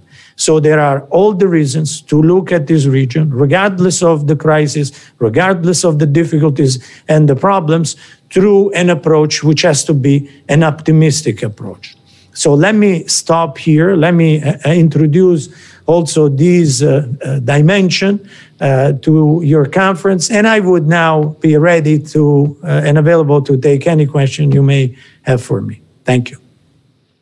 Mr. DeSantis, thank you very much for your speech, and Mr. Georgiou also for making this possible. I think that it's very important that NATO speaks about political dialogue. My comment would be, I agree with you totally, and my comment would be that political dialogue never stops, even at the utmost crisis, even in a case that a conflict has started. And during the conflict, in the history, in the centuries of history, political dialogue never stops. If people who know and read history understand that it never stops. The question is, who is doing this political dialogue and how much they are respected and how much they are heard by the decision makers. So I believe that the role is very important. The diplomacy of NATO that you are in charge of is very, very important. If we can find and keep it always alive, this political dialogue, always respecting the international law, of course, but also respecting the values of these countries, respecting the local societies as well, respecting the problems that have occurred, be realistic, of course. I know that you have to leave, you don't have much time, so if anybody would like to have a question, a quick question to Mr. DeSantis or Mr. Georgiou, anybody of the previous speakers, please do so now, or send me a message. I could do that. Otherwise, I will just make a quick question for you, and also I will tell you this. The region of Western Greece is signing a contract next week with the Ministry of Defense of Greece in order to represent the country in a research institute that you have in Brussels called the Von Karman Institute. We have taken the responsibility to support the Von Karman Institute, which is about research and in high technology. And we will pay the scholarships of Greek students that go to Brussels for a year. I believe it's 4 scholarships per year. And this is another also path that helps to bring closer the areas. Research and innovation is very important in a different series of areas. And the area of Western Greece has a very important ecosystem of the University of Patras, local research organizations, and we would like to bring closer all this community of technology with other countries, of course, with the Institute of NATO, but with other countries as well. And NATO could also enforce and bring us together with other countries. And I would like to also to remind you that we also have 2 important industries here. Defense industries. One belongs to the, both are state industries, of course, and one that is built in Aegio and was doing the G3 weapon for the army, and is on the process of being renovated. And also we have an industry of near the airfield of Araxos, which I believe is very specialized. And there are many other industries of that in Europe and in NATO countries. And it would be a very good idea to try to bring them a little bit closer on the research on the research part, because I saw that there is some kind of a gap of communication with other countries, etc. And we as a region is not our role, but since these factories are in this area, we would like to see them thrive and develop and bring more people to work there, more high quality people, especially on the technology issues. I don't have any question. Thank you again so much. You want me to answer to your point? Would you like me to answer on the Von Karman Institute proposal? Yes, please. Yeah, look, I am very familiar with that institute, which has been a partner for NATO for many years, because, you know, in my, would say, past work at NATO, I also worked in close ties with our colleagues, which were a part of the scientific and environmental division of NATO, and the institute was part of their programs. NATO, together with the first two dimensions, which is the political, the first dimension, the military, the second one, and we developed, you know, a third dimension, which was the one of scientific environmental cooperation. Originally, during the Cold War, this was cooperation which brought together scientists, you know, and for example, even during the Cold War, it would bring scientists from NATO countries and from the countries of the Eastern Bloc, you know, to promote, you know, I would say unbiased, you know, dialogue among scientists, which would be based on science for the advancement of the knowledge, scientific knowledge.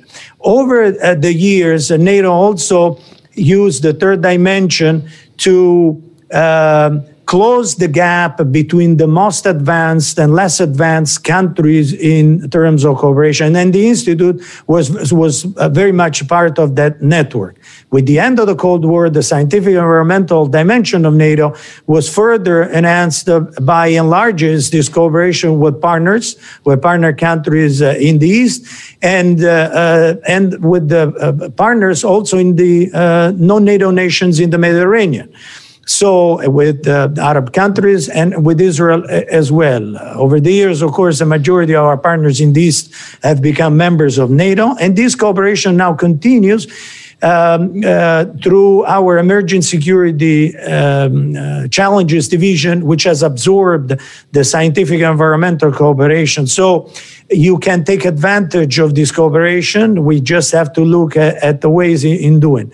But when you talk about innovation, you also should know that the Deputy Secretary General of NATO chairs the Innovation Board, because the idea of linking up the private sector with the government sector, with the innovation technologies, especially now at the time of the fourth industrial revolution, which is the time that we're living now, this has become very much important. So let's look at programs of cooperation. We're developing several now, and I'm sure that we can do that together with you in the future. Thank you so much. Thank you. We also have a board for research and technology, Mr. DeSantis, and we would really like to enhance this dialogue with the General Director of NATO and the Innovation Board. I was not familiar that there was an Innovation Board, but we would like us to bring us closer to that, you or Mr. Georgiou, in order to find ways of collaboration. Thank you again for your time.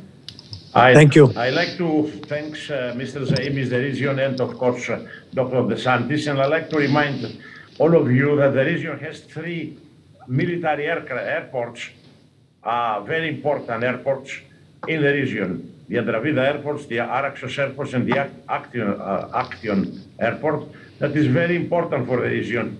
I don't know if other regions have so many airports can use for military, sometimes exercises and things. So thank you very much. We continue the cooperation, and thank you personally, you, Mrs. Zaimis. You have all, we say, I have just been visiting all of the 3 airports, because these are airports of joint use, as they say.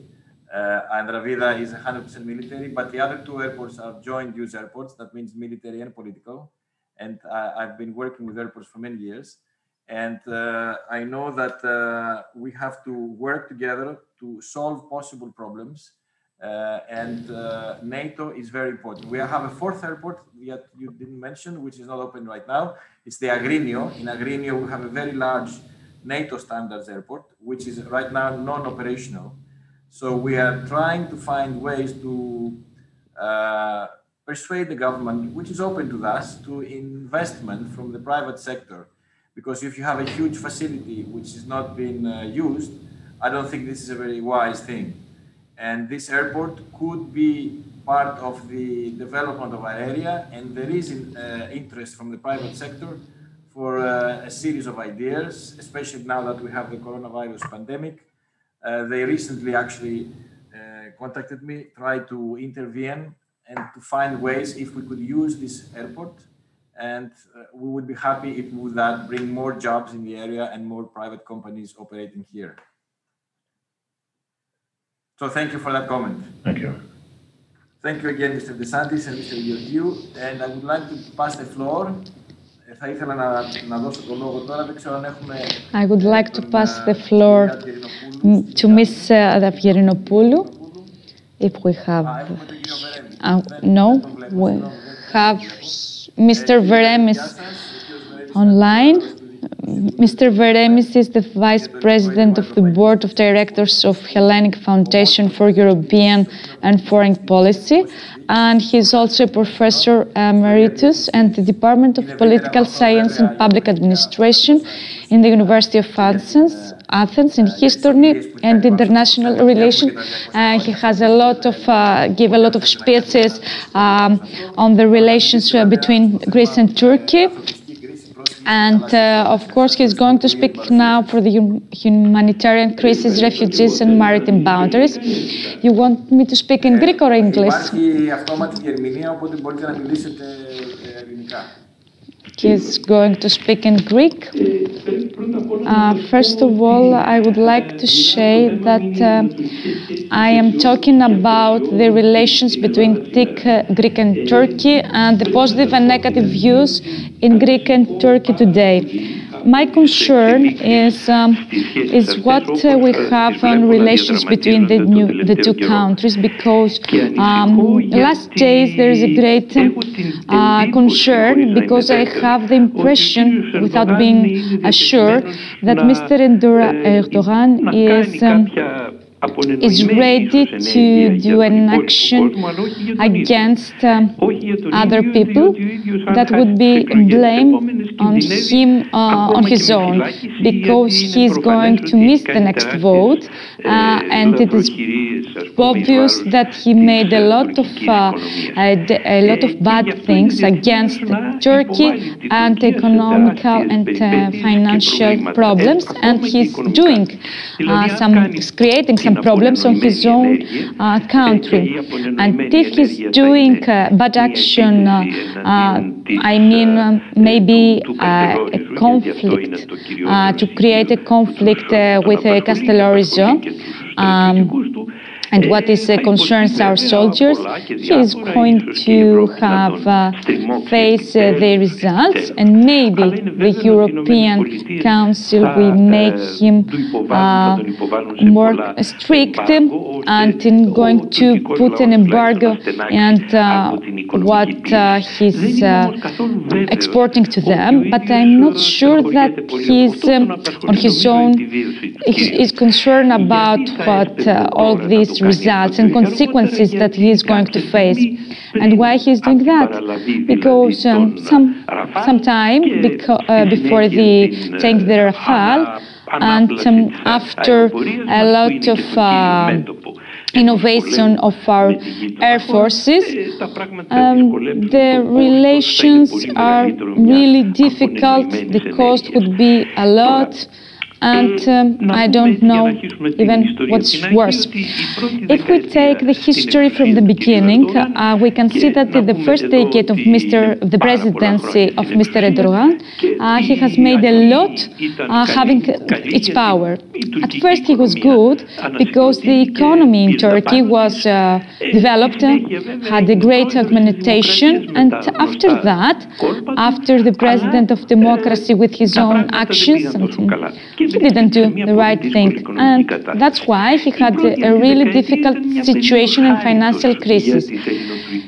This first decade was a period of coordinates with the Greek and Turkey relations, because there were no army forces, no army detachments. Mr. Erdogan was, his first purpose was to do with the development of his own country, and indeed, he succeeded in that. He succeeded in having no army in political issues through the relation with the Turkey and Greek energy. As a part of the democracy, that was a good action, because his priorities wasn't to fight against Greek, but he was in the his best option was to have the religions of Muslims for the first part, and he wants the Islam to be the first and the unique religion of his own country. And many Islamologists, like Bertrand Louis or Mr. Vatikiotis, who is a professor in the University of London, they foresee and they remind us that all the reactions taken in the Islam part have a limited life. And now we can see that this traditional system is breaking down. Of course, the Trump that get away from all this problem, that he was trying to communicate with the Russian, and without the Russian in Lviv, was his purposes. Of course, we can add that Erdogan destroyed, in somehow, he tried to destroy the NATO due to his relation with Russia, and give him the invasion that and increase that we don't have a NATO in our region, and don't have the NATO. And as Mr. Macron said, NATO is not alive anymore in that region. So, what do we have to do now? We have to continue this discussion, peaceful discussion, or not? I believe that we don't have to show that we have all this discussion, leave it out. But at the same time, we don't have to see that this peaceful discussion is really good.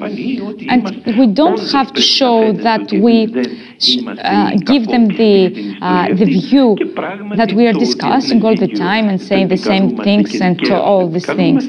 But we have to go on discussing by showing a respect and being stable to our option, in order not to discuss on our own, and at the same time the president gives and give all the practices and exercises to his army and air forces to do exercises in places that he shouldn't.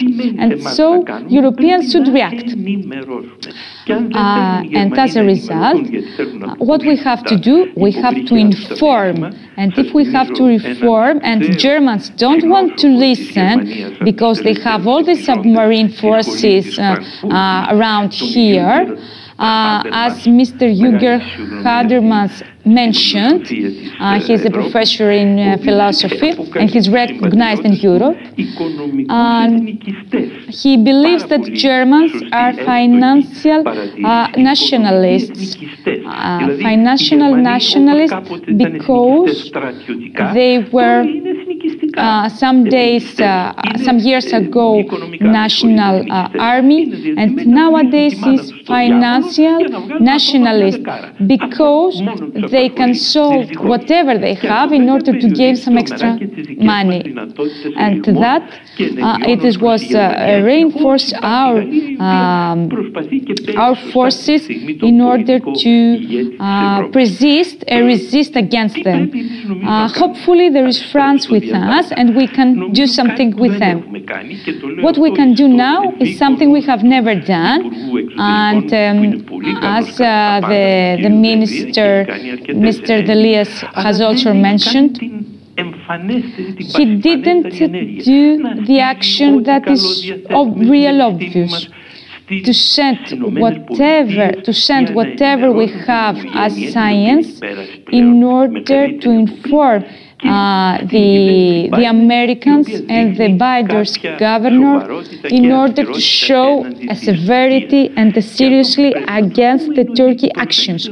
What we have to say is that they have to put some attention on us, and that this area is our area, and NATO should be established there and not destroy it at all. And don't do whatever don't let the Turkish do whatever they want. So Greece is the next victim on that situation. I think that things would be worse. As Mr. Sirigots mentioned, we have to take under consideration all this national issue. Mr. Sirigos should be in America.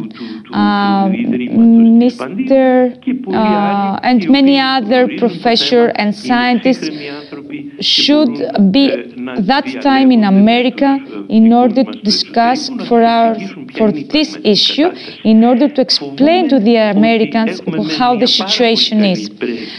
I am afraid that we have a great ambassador in Washington. It is a great woman. It is really good at the Mediterranean issue, but we have to consist a group of people that is really important and know about this affair really good, and to inform the Washington on what is going on here and what we are predicting here that is going on. And in order to reinforce the dialogue between the issues, and as my colleague Iliamep, Mr. Bardinakis mentioned and has already foreseen due to his experience, and as he was the vice president of the Ministry of External Policy, he's written that the third road of the discussion with Turkey should be under European constructions. All the members of European Council should be sign all these things. First one, accept the maritime boundaries and the Treaty of the Maritime Boundaries. We have to shine about restrict limits in maritime life. Secondly, we have a real action in respecting the relations between the two countries. He has written that in 7th January 2021, and he believes that Turkey insists on wanting his return to the European view. But he doesn't believe in that, because Turkey doesn't do something in order to become member of the human rights and doesn't respect the NATO in his maritime treaty. And if the Europe could understand the problem, would support us in that domain. I believe that Turkey is doing that because he wants to to get away all the coincidences that they might have, of the consequences that they might have from the European Parliament, because they are engaging consequences, and Turkey is trying to avoid it because they made a huge mistake with this action against us because they wanted to take the Castellorizus. But for the same Turkey, won't be permitted to go there. We don't care if Turkey would be avoided and extracted from the Castellorizus, but in my concern is that we don't miss any other human lives due to these conflicts and reactions, and of course not to lose this island due to this misunderstanding or misconfliction, or maybe lose the island, and then we are trying to find some excuses in order to excuse these actions. I would like to say so many things, but if you have any further question, I would like to ask. Mr. Zaimis is taking the floor. Ακούω πάρα πολύ μακρινά. Τώρα μ' ακούτε, ξέρω αν θα μπορεί η κάτι να κάνουμε γι' αυτό. Τώρα μ' ακούτε? Κάπως καλύτερα. Mr. Zaimis would like to say that he's agreed with what he mentioned, and indeed the situation, the reality, as for the information is the same, but I think in the, not only in IPA, but also in some other people who you can't imagine how close are to our country, and we don't think that they are so close. And the information goes to some people who think are the decision makers, but at the same time, it's really important to inform all other countries, because there is a climate that is created that is really important in order to inform all these people and other governances on these issues. Because if we don't inform them, we don't pass this option and this opinion on what the Greece is doing. So what I'm saying is not to eliminate the information to 2 or 3 people, because we have to take under consideration, because in political affairs a lot of changes are made. Mr. Veremis is agreed with Mr. Zaimis. That we are informed many other countries. Maybe it has some doubts about the Germany, because German is not so. They are not ready to be persuaded that Turkey are dangerous. But on the other hand, France, yes, we have to make more effort with them. Spain has its own problem.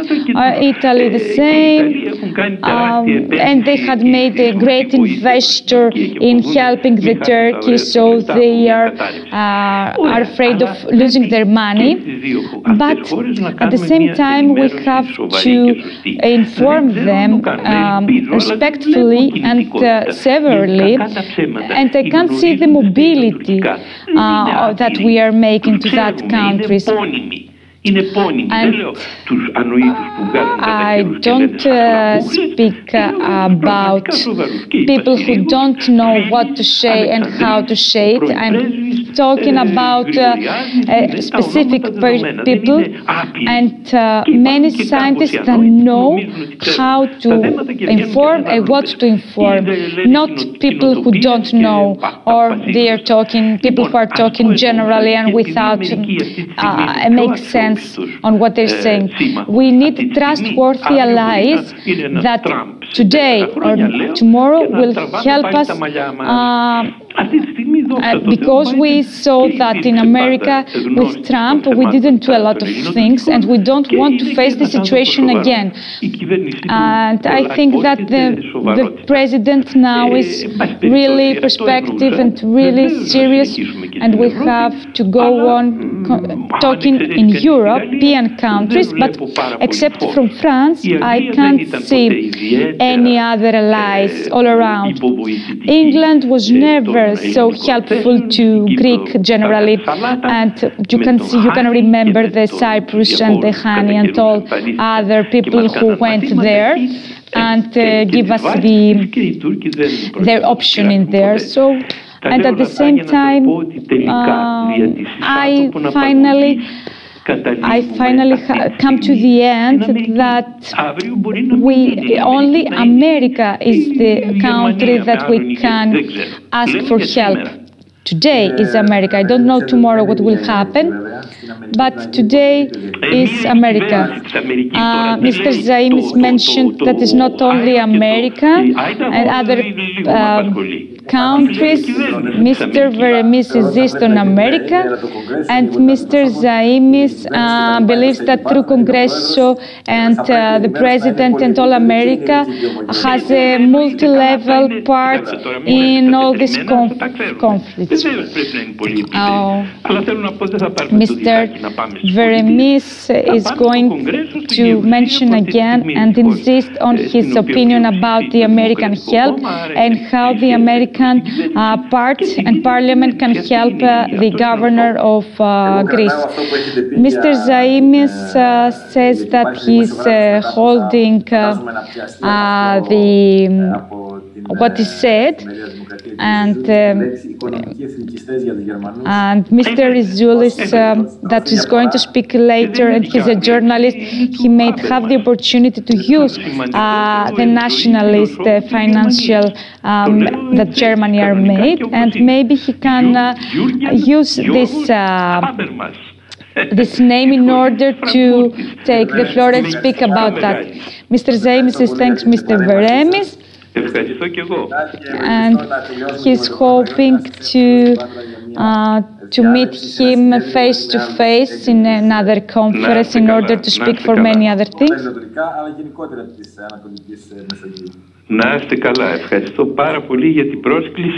Mr. Veremis, thanks for the invitation and the chance that he has today in order to speak about many important things. Mr. Zaimis gives the floor to Mr. Dimitris Triantafylou, that he's waiting from the Constantinopolis. He's a professor in the Department of University of Kadir Has, and he's going to speak about the changing and the paradigm in the Eastern Mediterranean from tensor to cooperation. Mr. Triantafylou is thanks Mr. Zaimi for the invitation today, and Ms. Kostopoulou for the support and her help that gave him today. They're all really important things, whatever is mentioned today, and I've listened for many of the speeches that we have made today, and it is really interesting to mention the different approach that some speakers are today coming to face this problem. For example, Mr. Veremis, that he's a nationalist, has a great role in his profession, but I disagree with them because I think that there is a fear and financial fear, and that's why we react to the actions that Turkey make regularly, that they have strategical vision or maybe tactical vision, and whoever they made. And I'm going to explain by giving you an example what about the tactic that I was mentioned earlier. And Mr. Ozderem mentioned something that I would like to mention on. The last months we have faced a double danger, a double action. The first one was the relation between Greek and Greece, Turkey and European Union and Greece, and whatever happened to them. That is a systematic change that we are facing nowadays. And what we knew 30 years ago about this system and about this kind of war, now we are facing another scene of faction. Every country is trying to make its own rules in order to communicate with other countries. And what I mean is that Turkey is trying to make a peripheric force, and with these terms to speak with the whole European. And that's what that we are facing today. And of course, the pandemic of coronavirus is against us because we don't have the communication that we used to have. There is a great difference to have an online communication or to have a face-to-face meeting with other alliances, other people, enterprises, and that's a great problem that limits the way on we are going to think a lot of things, and it gives a great importance on our fears and make them worse. And there's the Turkey and the fear of Turkey that historically we have and we are facing with them. There is a great danger that there is a compartmentalization in Turkey to many other countries. And many other countries are supporting the action that and the revolution the Kurds have. And of course, we have another logic on how we are going to reinforce our opinions. We believe that we have the need to communicate with other people without fear. This morning, I have a lesson with based on national relation, and I show them a film, and the film was about the invasion in the decade of the war. And the name of the film was the Name After, and it was a film that was shown in BBC, and all Americans, most of 1 million of Americans were there to show this film, and that's what I was to mention. The nuclear war. The film is it's about how all this nuclear war is influenced by the nuclear war. And then there was a discussion in TV, and the Carl Sagan, that is an astrologist. He's not alive today, but he was the right person who could speak to the general public and explain some things about the astrology and talks about the realism. What he was mentioned is that imagine yourself being in a hole, in an aula full of fuel, and in that aula would be only two people. The one hates the other, and the one has only 1,000 of clips, and the other has 7,000 of clips. And the only thing that they thought was how many clips everybody has, not anything else.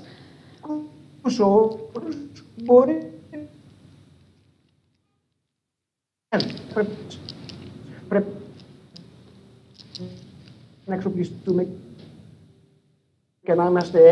So my opinion is that we have to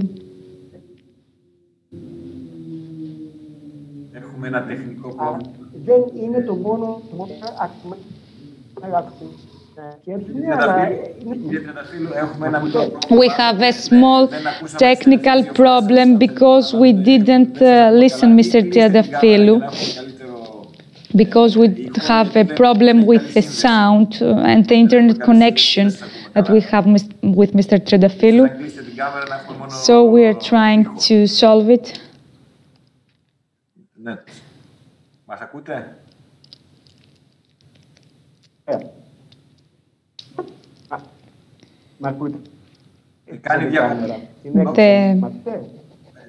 Mr. Triantafylou is online again.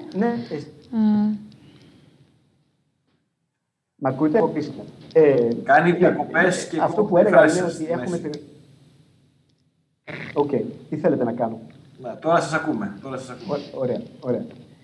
Mr. Triantafylou is going on what he said, and he believes that we don't take any action in order to support ourselves against Germans or many other countries. We are members of the European Union because we believe that we can be supported by the European Union, and so the strategies that are created in European Union should be faced and horizontalized to us, to Greek. And of course of that, we have to think logically and how we can contribute and how we can help for the blame game. So we don't know if we want Turkey to help us and cooperate with us. How we can cooperate and make a research with Turkey without taking political dimension, and to leave all the scientists and professions in the part in order to make the research as they do. How could Athens and Turkey understand that they are obliged as great countries and big countries of the Mediterranean and members of NATO, as countries and members of the European Union, to be the good example of all the neighboring. As in the last 20 years, we made some actions to approach each other, but we are trying to build a confidence between us. We made some cultural agreements. How we can make them true? How we can make them real action? And from now on is how to build this confidence against. And as we are talking with army rules and terms, we can't speak about confidence because we have to build the confidence and to discuss for some issues that are really important. From the one part, we are promoting the Eastmed gas prompt, and we don't listen to Turkey. And if we take under consideration the president of Turkey and what was said for the Cyprus and the democracy, he mentioned through the online speech, he mentioned that he was against all these things. And what that was the media show us. But in the video, there was a paragraph.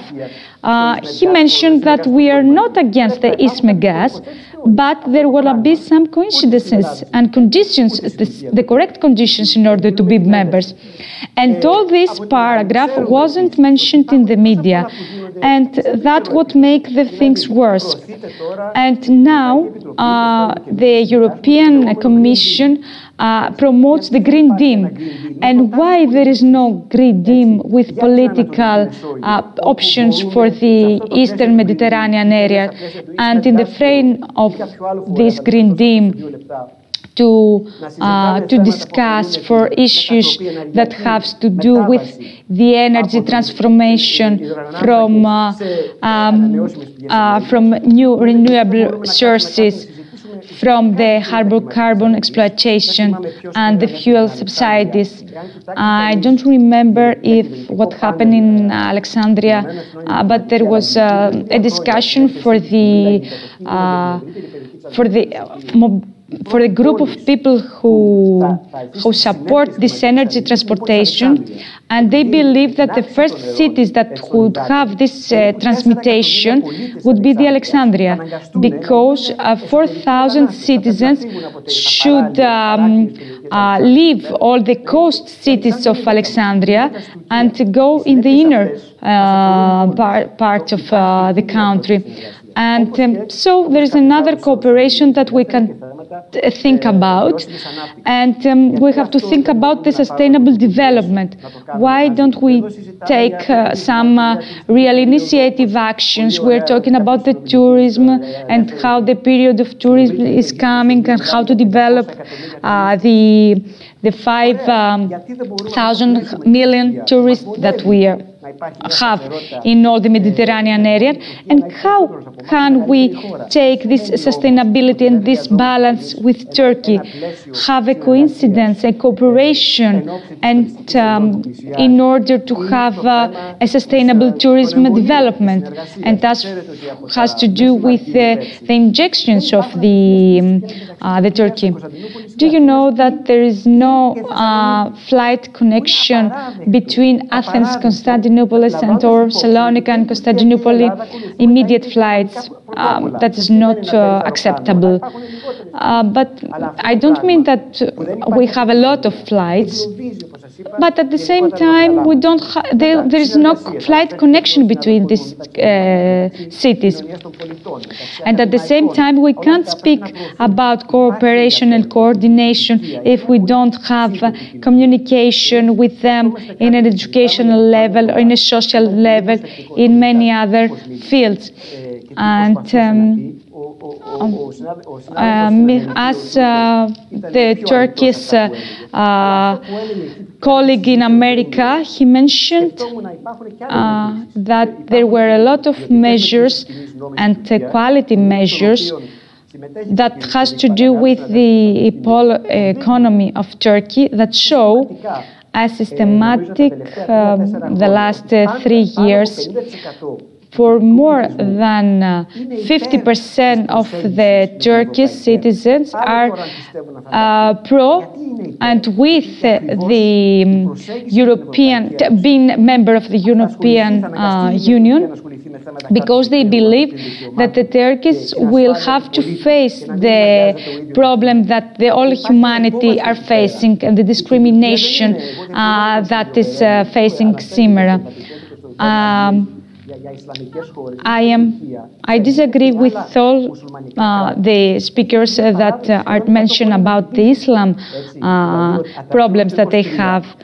And I can't paralyze them with the country that the Ataturk maybe made many years ago. And there are not any other Muslim countries that are in all this area.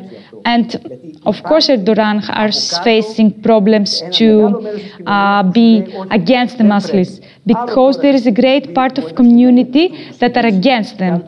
And we don't say that there is no relation and no ties between these two countries. And as Mr. Rizoulis is a journalist, he knows a lot more about this issue, and he knows that the media would change, because traditional media were doing a great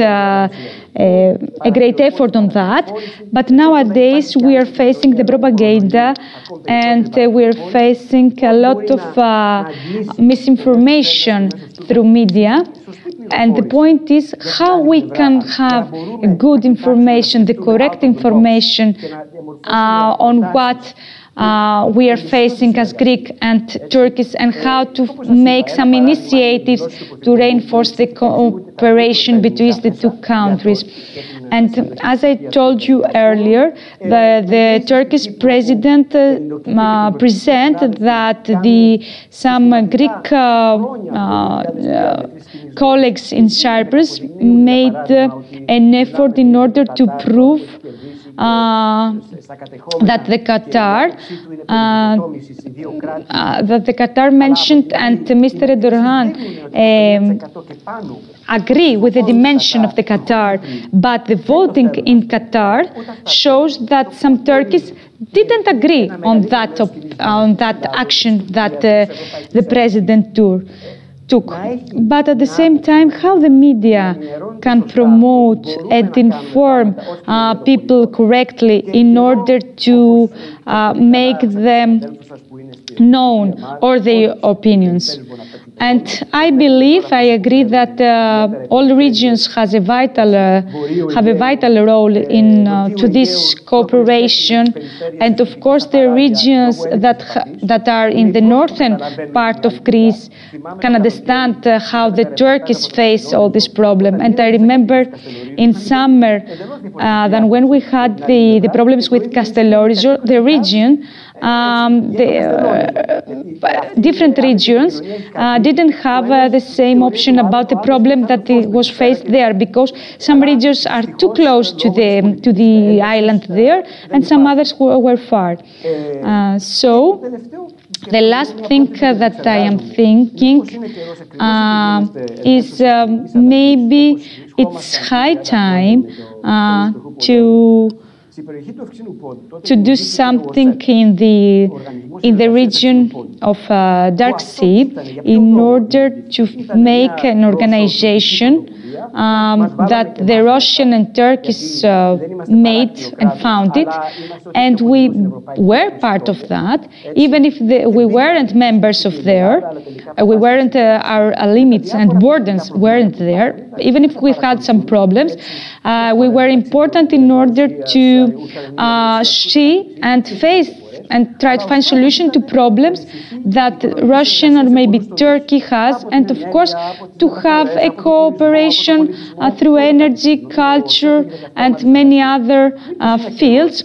And I'm thinking, if it's time to think about an OSCE, a new organization with these terms, with low political value, to think this cooperation, because we know that the political issues may be in other than this cooperation. But what we have to do now is to think about the recognition of Cyprus democracy.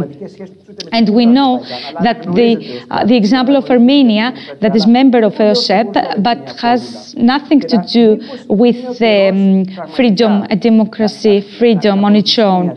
But now I believe that this proposal it is really vital, because beyond all the crises and everything that is creating between Greek and Turkish relation, the geographies show us that we are neighbors, and show that we have to have a lot of transaction, either financial or through our citizens and humans. There is a neighborhood that we have to reinforce and to give it a continuous term. And I'm finishing with that. It was really interesting to listen some professions that we are facing a fear against the Turkey and how we are thinking about Turkey, and we can't see clearly. And what the Turkish colleagues want to see, to show us, is that we have to change the way we are thinking. And the Turkish agree that we have to change the way we are thinking, because the future is missing and we are losing the future of the next generation. And that's why I believe all you people that you are in the regions and you are representing the enterprises, we have to get away from some things and thoughts that we have for Turkey. And the last one is that Mr. Erdogan, and its problem is that there is no future other than staying in that position who they are. He don't know if he loses the next voting, and we don't know if there is a thought. His thought is to maintain in the position and keep its position, and because he wants to stay wherever he is, because he knows that he will have consequences to the external political fact that he has with the other countries. And the problem is there any external political value that his country has? There is a plan.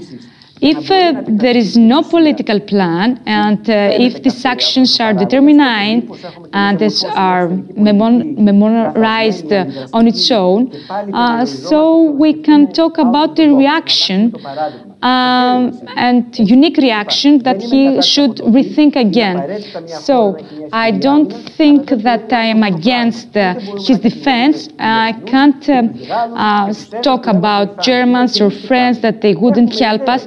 We have to think about what we are doing. We have the experience, we have the ideas. Historically, we have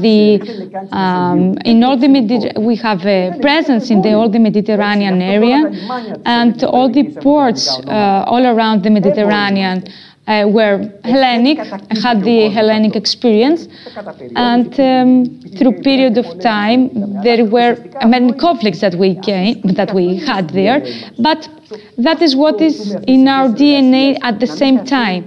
And what we have to mention it, we can't lose this cooperation. We can't destroy everything that we have gained all this year through this relation.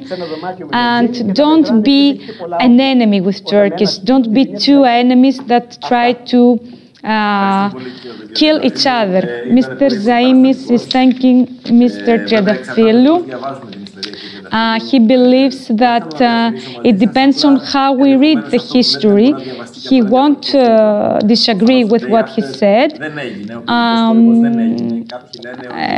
Some people believe that the Greek-Turkish war wasn't true, but some other believe that it was true, and we can't discuss on that issue because the great issue.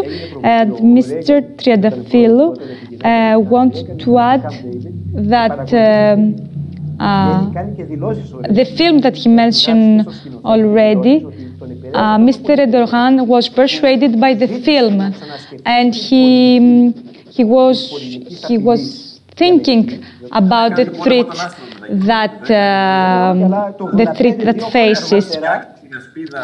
And Mr. Zaimis has mentioned another film that was persuading a lot of presidents, and Mr. Triadafillou believed that the Russian, after some films, were persuaded in 1987.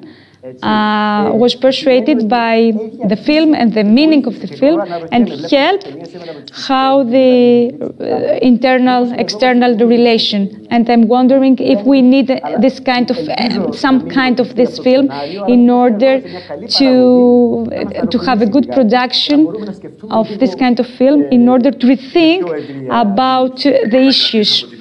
Mr. Zaimis is noting that the media is focusing on the negative part of the issues, and they are doing a lot of things, as other speakers mentioned already, and the reality that is exists in the Mediterranean Sea. And there are a lot of enterprises that are market and do transactions in all Mediterranean area. We don't take under consideration this year and the last year, due to pandemic, we didn't have a development.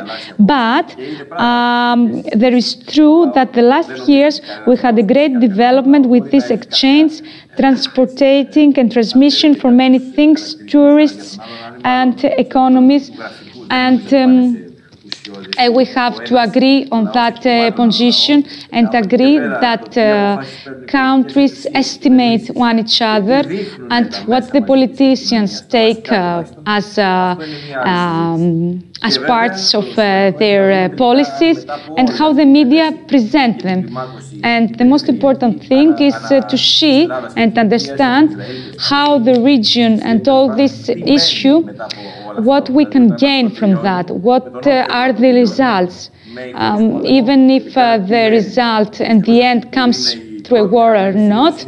And the first losers are the citizens and not the regional part.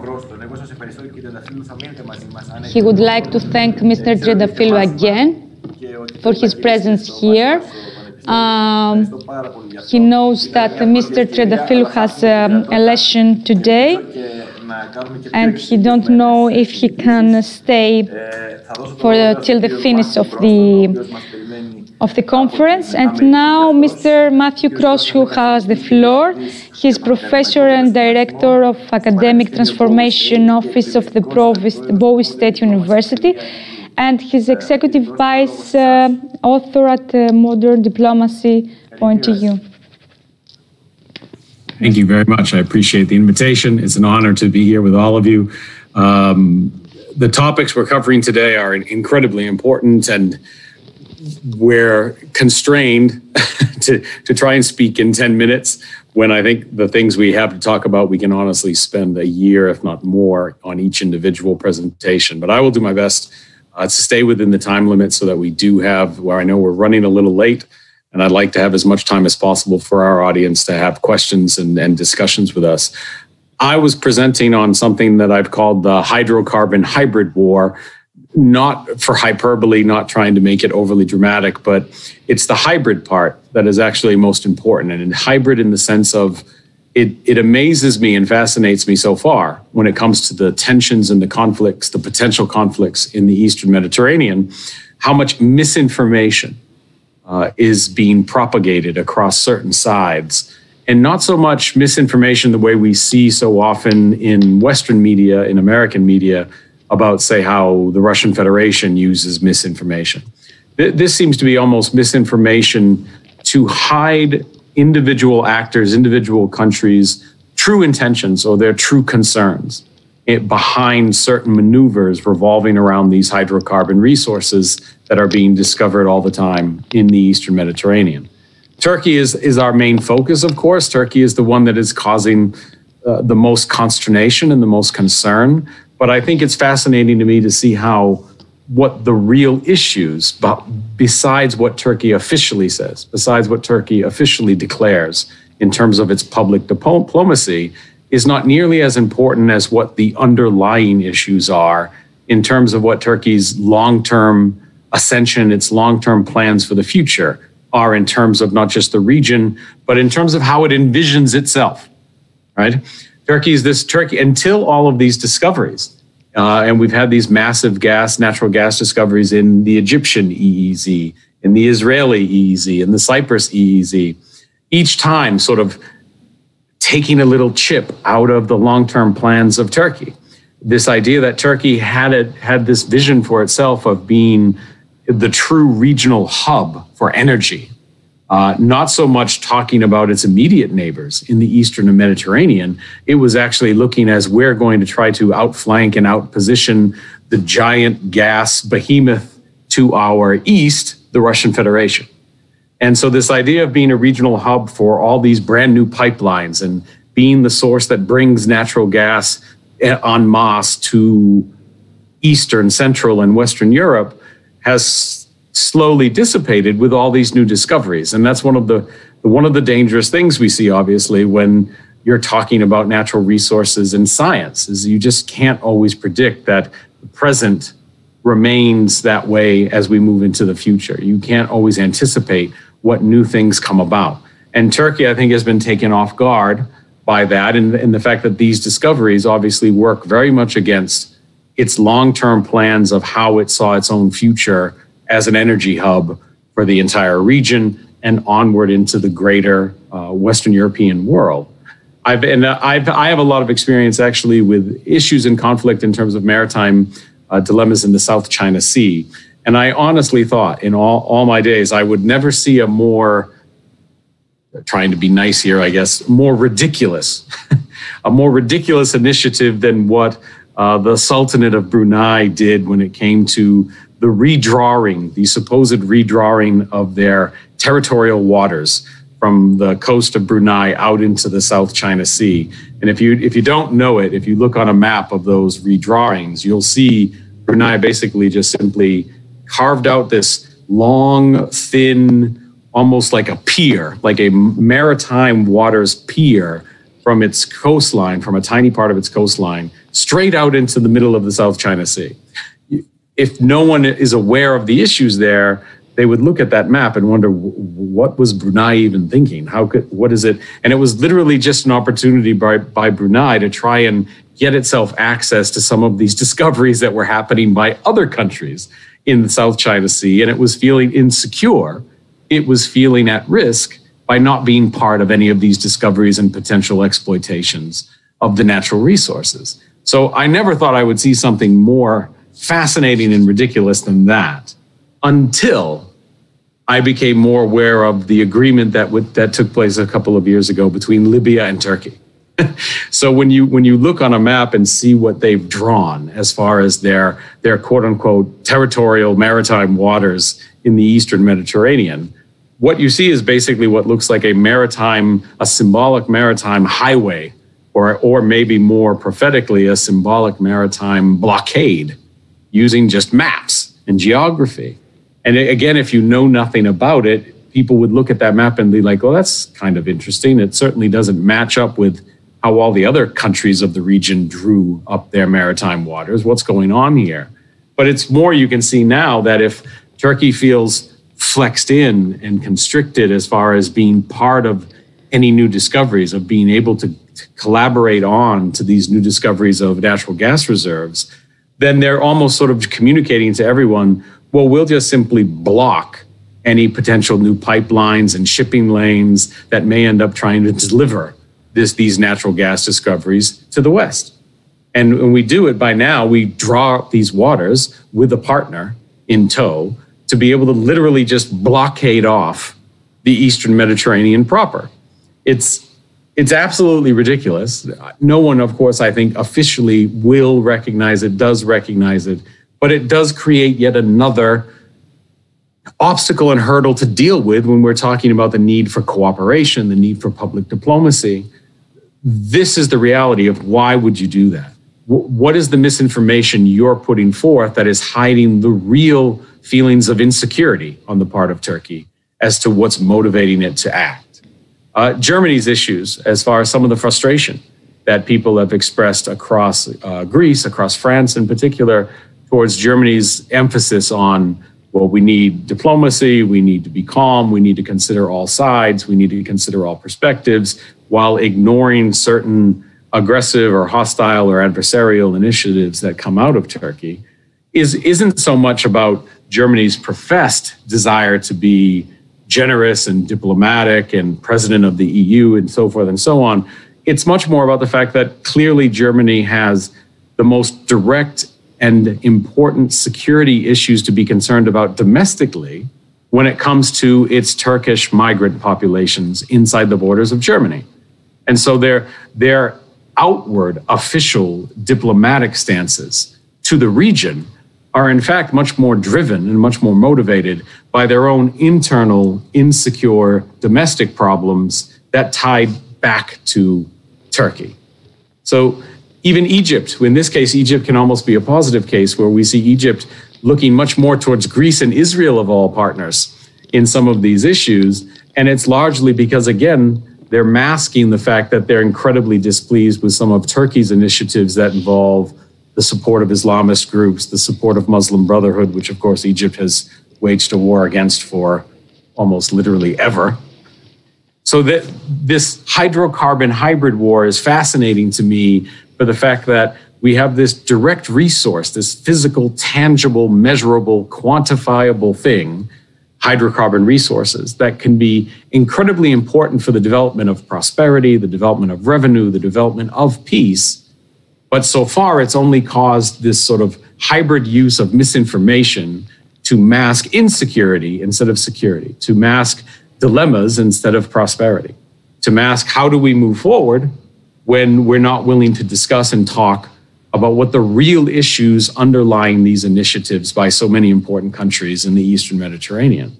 And so I think for wrapping up, just again, keeping the time limit on point, it's how do we get real questions that I ask myself and don't necessarily have an automatic perfect answer for is how do we get to real tension de-escalation in the region when we have such significant major contributing states, contributing actors in this area, sort of not embracing the true issues they're trying to address. They're hiding from the things they really are concerned about. If it's not about, because for example, Turkey's problems don't solve themselves even if they get perfect collaboration from all the other Eastern Mediterranean neighbors on some of these natural resource issues. Their internal dilemmas still exist, will still drive some of these problems. So hiding or masking those from the region and how it affects them, Greece, Israel, Egypt, Cyprus, does no one any favors, least of all Turkey.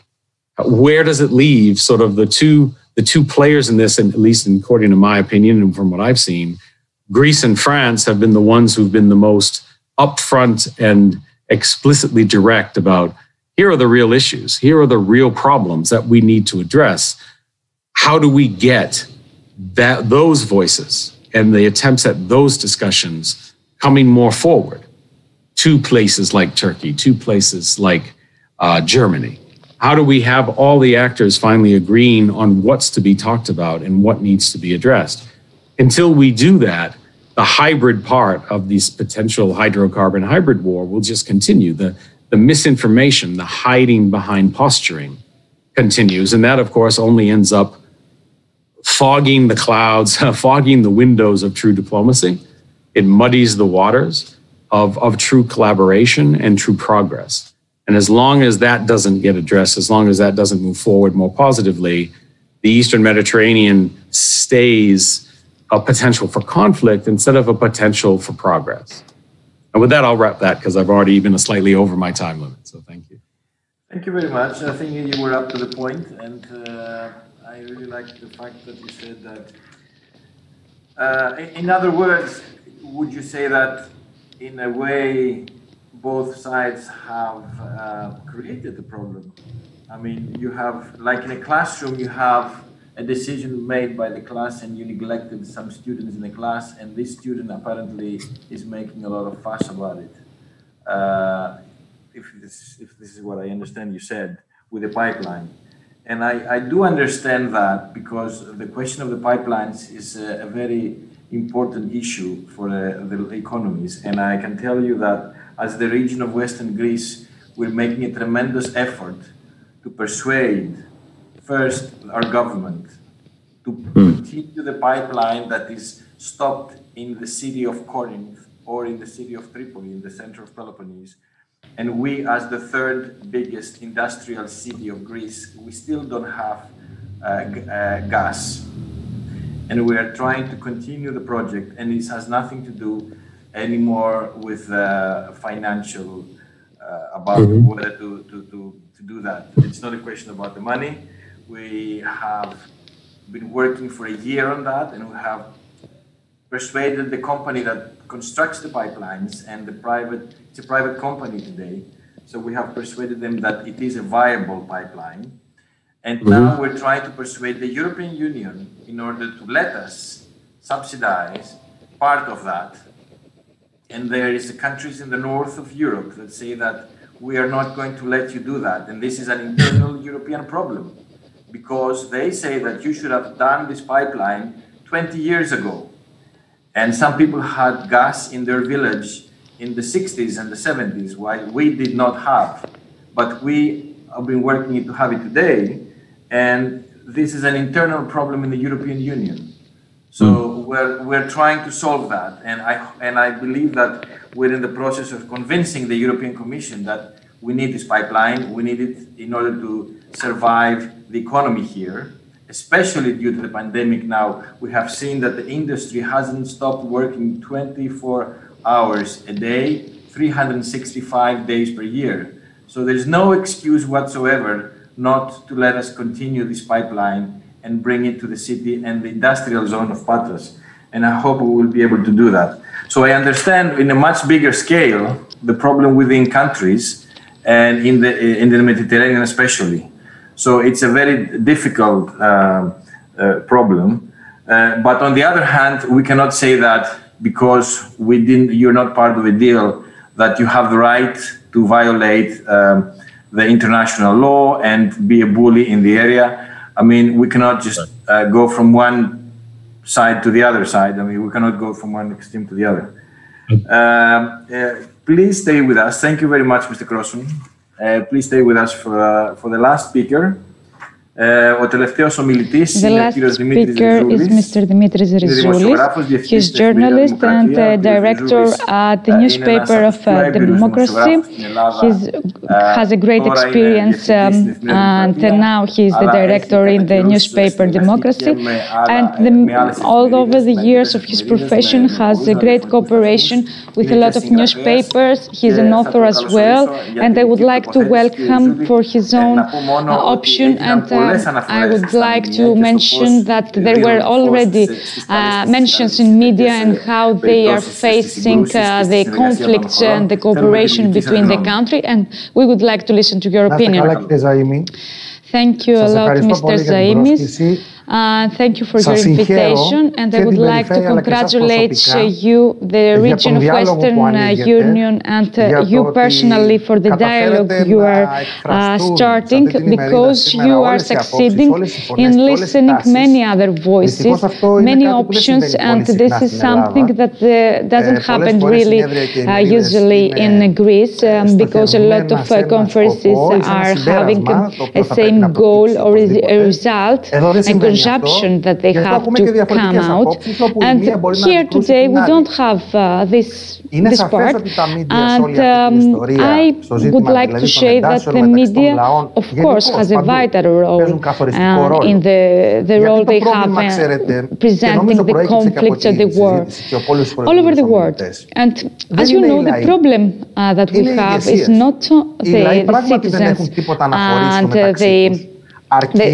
people that staying in the country, but the problem is the politicians who they have to know what is really happening, and not just to get informed by a misinformation that is propagated through the media due to the politicians that make them presented like this, because we don't have wars that we used to have in many years ago. We don't speak today about traditional wars, but there are many kinds of wars. As for example, we can say there is mistaking some data from one country to the other through the technology. And there is another war that we are doing through the media, how we can persuade the common opinion, how we can persuade the democracy in many countries. And many countries in the Western have the same opinion.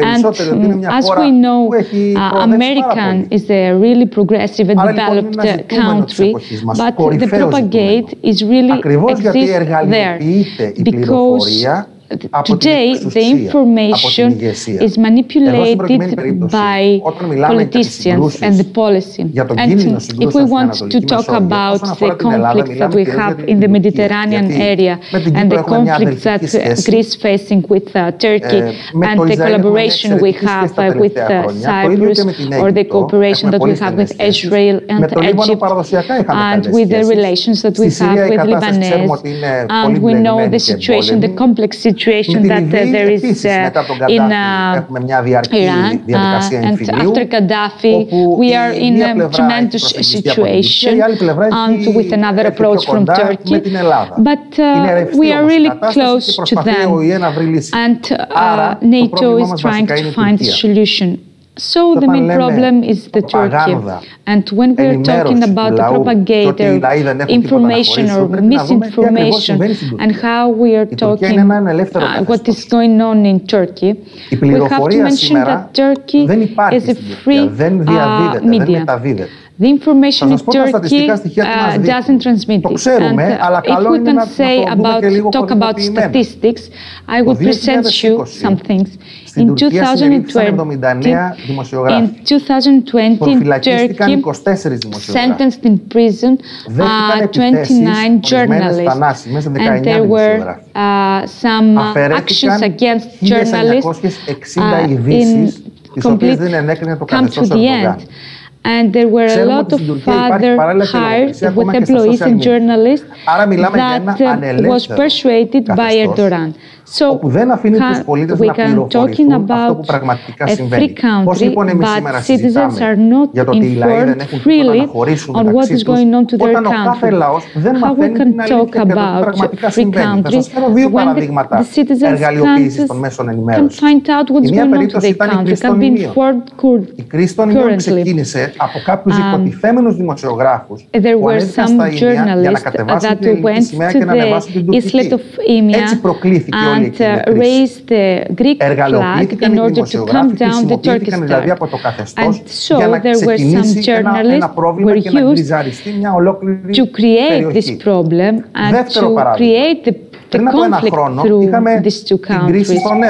1 year ago, we have the crisis in Evros with all these refugees were coming into Greece. And you know then in Turkey, what was going on was that the mass media, maybe they had the order from the Turkish government, talked to the refugees that they could go to the Evros borders. And so as you can see, the information can be a great tool and great weapon in order to succeed and to aim in some goals. And of course some specializers in that cases were talking previously, and they would agree that in the last year we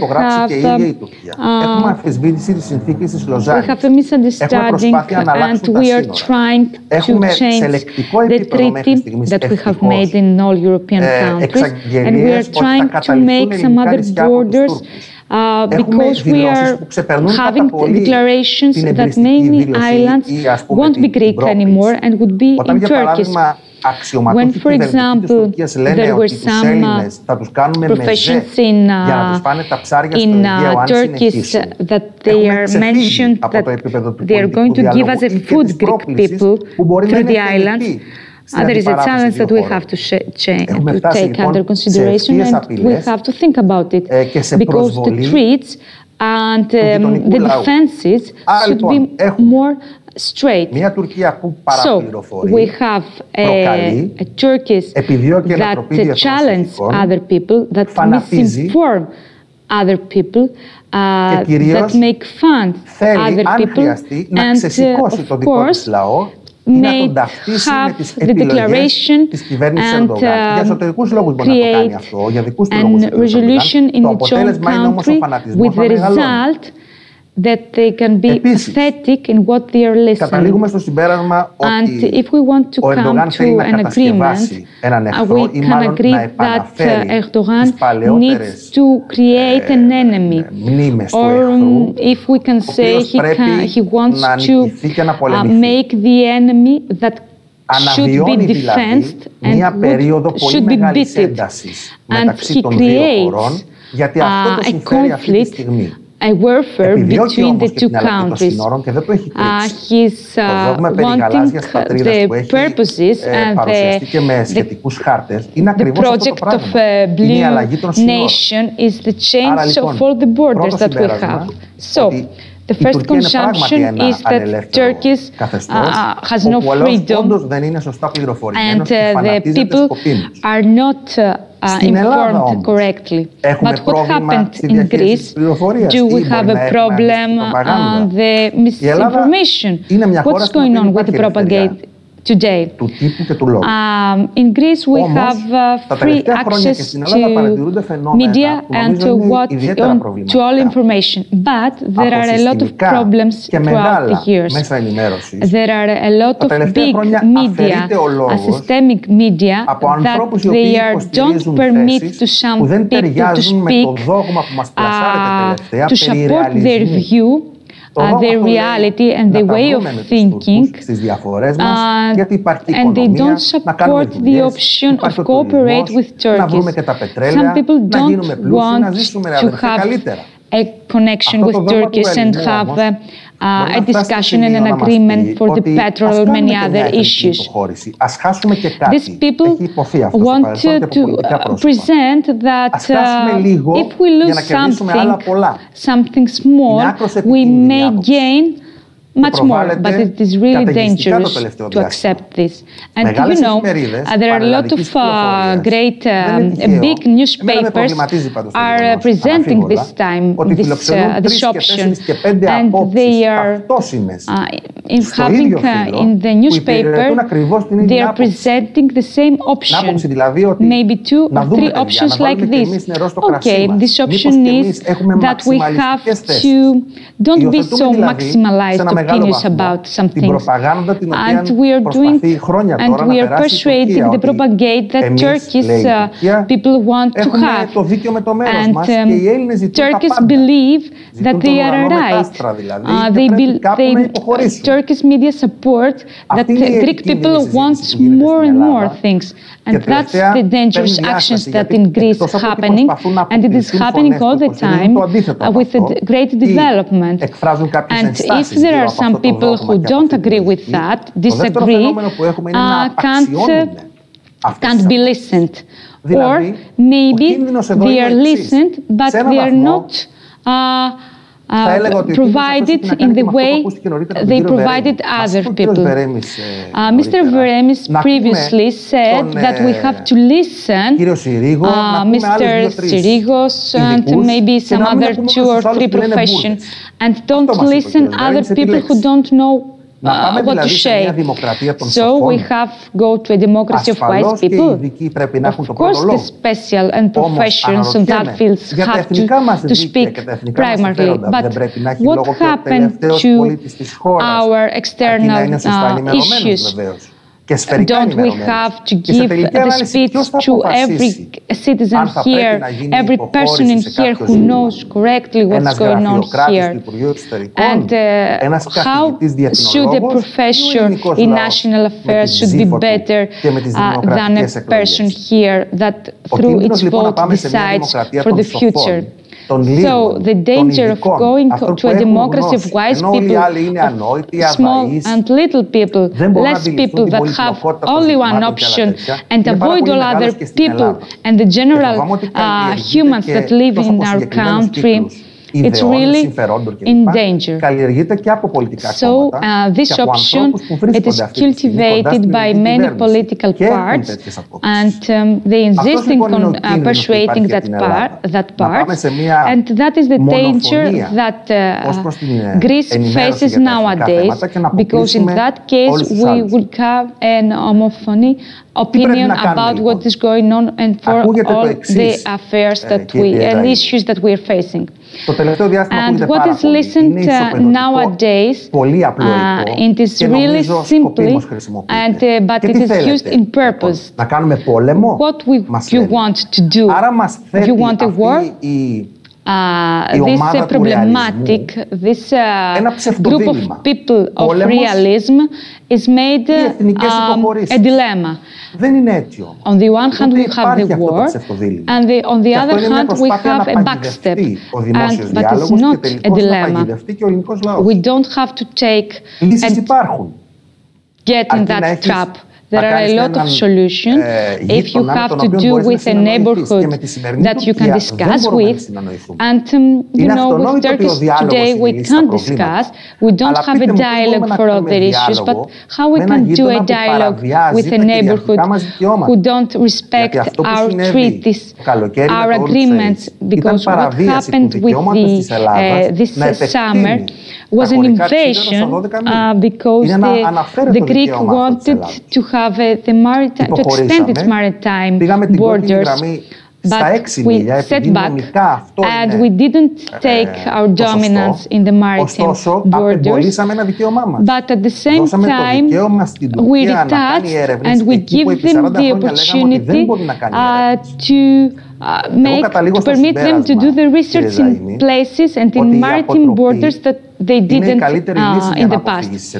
So, if we don't want to have conflicts and don't have to make some dominance in order to have a peace between those countries, but at the same time give them the courage to go on. And if we have to do with a governance that is really belligerent, you give them the opportunity to make them exaggerate and defend them even more. Previous years, the national point and option was that if you come to Greek and Aegean Sea in order to research, we won't permit it. And all these years, this policy had good results. And this threat to war against Turkey give us the result of not having any conflicts with Turkey. But nowadays, the democracy that permits to the research of Turkish people, I don't know what the result will be. But there are a lot of nationalists who support that this policy will not have a correct result, or maybe we have much more worse class than we already have. And I would like to add, Mr. Zaimi, that in Turkey we don't even have a free opinion, but Mr. Erdogan would not resist its own journalists not to speak, but he wants to make any other journalist internationally not to agree with him.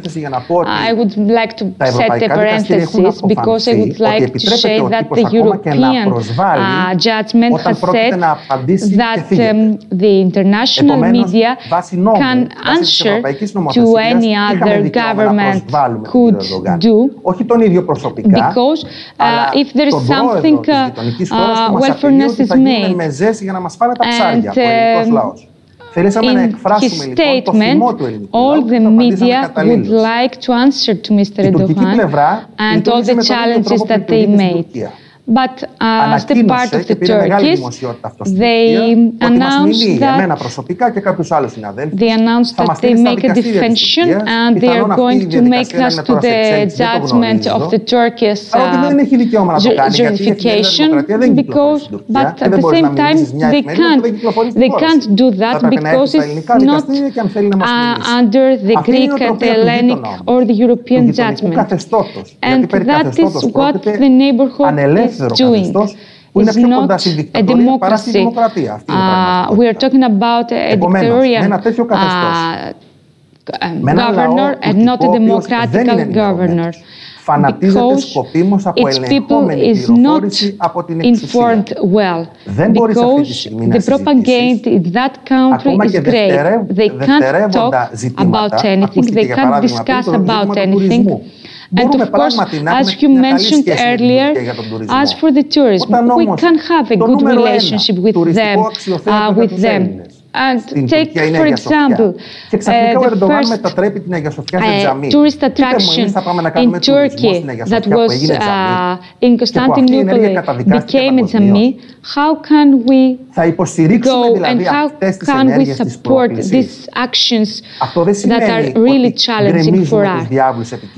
That doesn't mean that we can't communicate, but at the same time we can send a message that we, under this consideration, we can't sit in the same table with this illogical situation, the illogical action, but we need to see an Erdogan that was as he was 5 years ago, that he was really logical and he could understand and he could discuss with us without challenges and without threats on what he wants to do for our islands.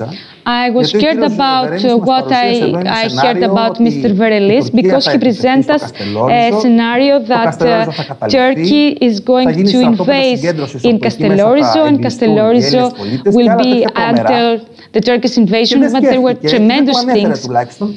But he didn't think that might not happen and that might have a conflict with Turkey and we will be the winners. That might be another option of these people. And that is an option that many people take, and we have to create the fear to people in order to accept some national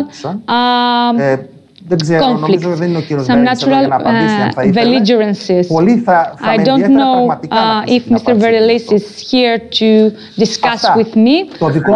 So my consumption, general consumption, was that when we are talking about the great nation, many years ago, we had many challenges in order to defeat whatever presents by Turkey. Mr. Zaimis thanks Mr. Rizoulis, and he's really representative on what he said. He had a lot of questions, but unfortunately, we may have no time to discuss it, but the main question is how we come to that situation, from that great aggravated situation, a step before the war. As in 10 years ago, we used to be friends. We were transmissions, cooperation in many things. How these things happened and changed in that case, there was something, a strategy that created the problem. There was an action that was made all this problem. It was our fault, our policy, the Turkeys. What was that who made us being like this today? The relations would be changed today. What's your opinion? Mr. Rizoulis said that Mr. Erdogan had some internal problems, so he missed the confidence that people gave to him. So he started creating an enemy, a common enemy, and at the same time he has decided that he would be the great leader of Turkey, and that was his vision, because he doesn't do this against Greece. We can see what is going on with Syria, in Israel, and suddenly he had the help of America and of course the Russian, that he was a great force, and so he felt that he was the leader, the great leader of his country, and he believed in that, and that's why he was trying to make it true, and that was the best way to present his success in his country, to present in his country that he was successful, a successful leader, and Turkey was a successful nation. And you know that this jealousy and And this type of action, we use logical implementations in order to understand him. If the neighborhood doesn't think logically, we can't do anything. If it's our blame, it is something that we can do, and we had a step back, permitting him to do some things. But we didn't give him the opportunity to believe that he is the great leader. Because he thinks so. Mr. Zaimis mentioned that Mr. Erizoulis had a great discussion, but at the same time creates a lot of problematics on that issue. He would agree that the fanatism is not helpful in any case. Either it is created by some governments or any other countries is not helpful at all. Of course, the propagate should be expired out of any country, and so the journalists should play a vital role on that, and every journalist should keep the critical point of view that has in order to support the view and the option the newspaper has made, but at the same time, each journalist should respect the information and the newspaper line, and I think that it was true many years ago. And of course, politicians should have the same option.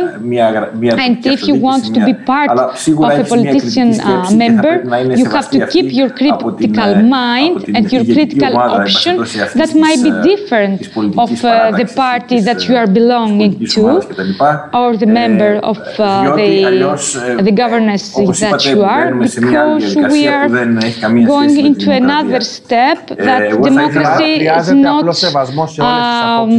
not an option. Mr. Erizoulis believes that we have to respect all options, and we have to respect and criticize all options without on thinking in a logical way. But we need improvements, and we need to have the arguments of that people who support the option. Greece is a country that has free media opinion, but at the same time there is a criticism on what they are saying. Mr. Zaimis disagrees with him, and he insists that in many decades nowadays, the democracy that we have today,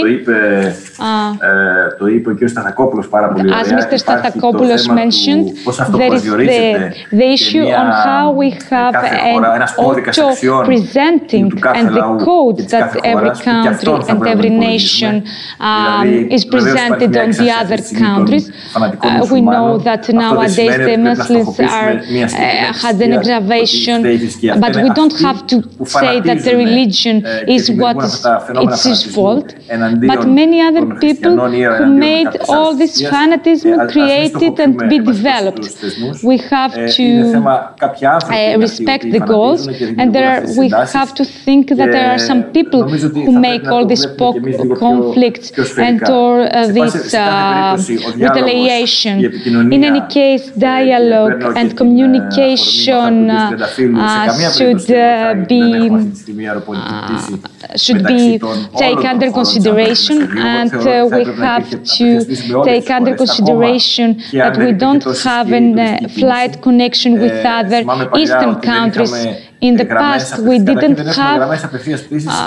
have in some European countries. We don't have immediate flight connection with some European countries. Of course, we are doing some airline connection with all the country in our country. But I think at the same time, if there is no connection with this with the main and the vital countries of the European unit, we don't have the opportunity to fight the fanatism and all these conflicts, and we can't burden the lines between the disagreement that we have. That doesn't mean that we don't have more right than any other people. We have to set it in another discussion. And at the same time, I think that the civilization and the dialogue are the main weapons that we can face and cooperate with other people.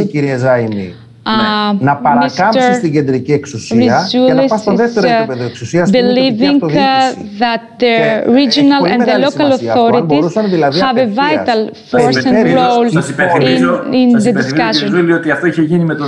And he believes that the region can take action on that. And Mr. Zaimis is talking about the example that went in the Constantinopolis when the local authorities took action against the seism that happened there. It was an innovation.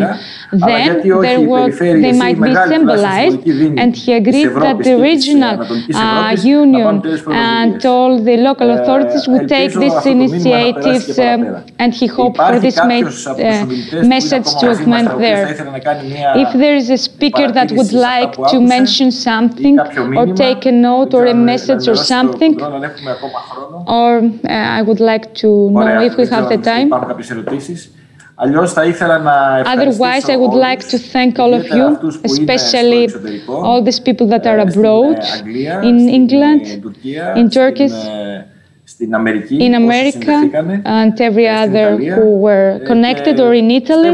And I believe that we have the opportunities to go on this dialogue, a discussion that we had today, and specialize it in more specific issues like culture, tourism, environment, that was already mentioned, and not be so constructed with the conflicts and army situation. Thank you so much.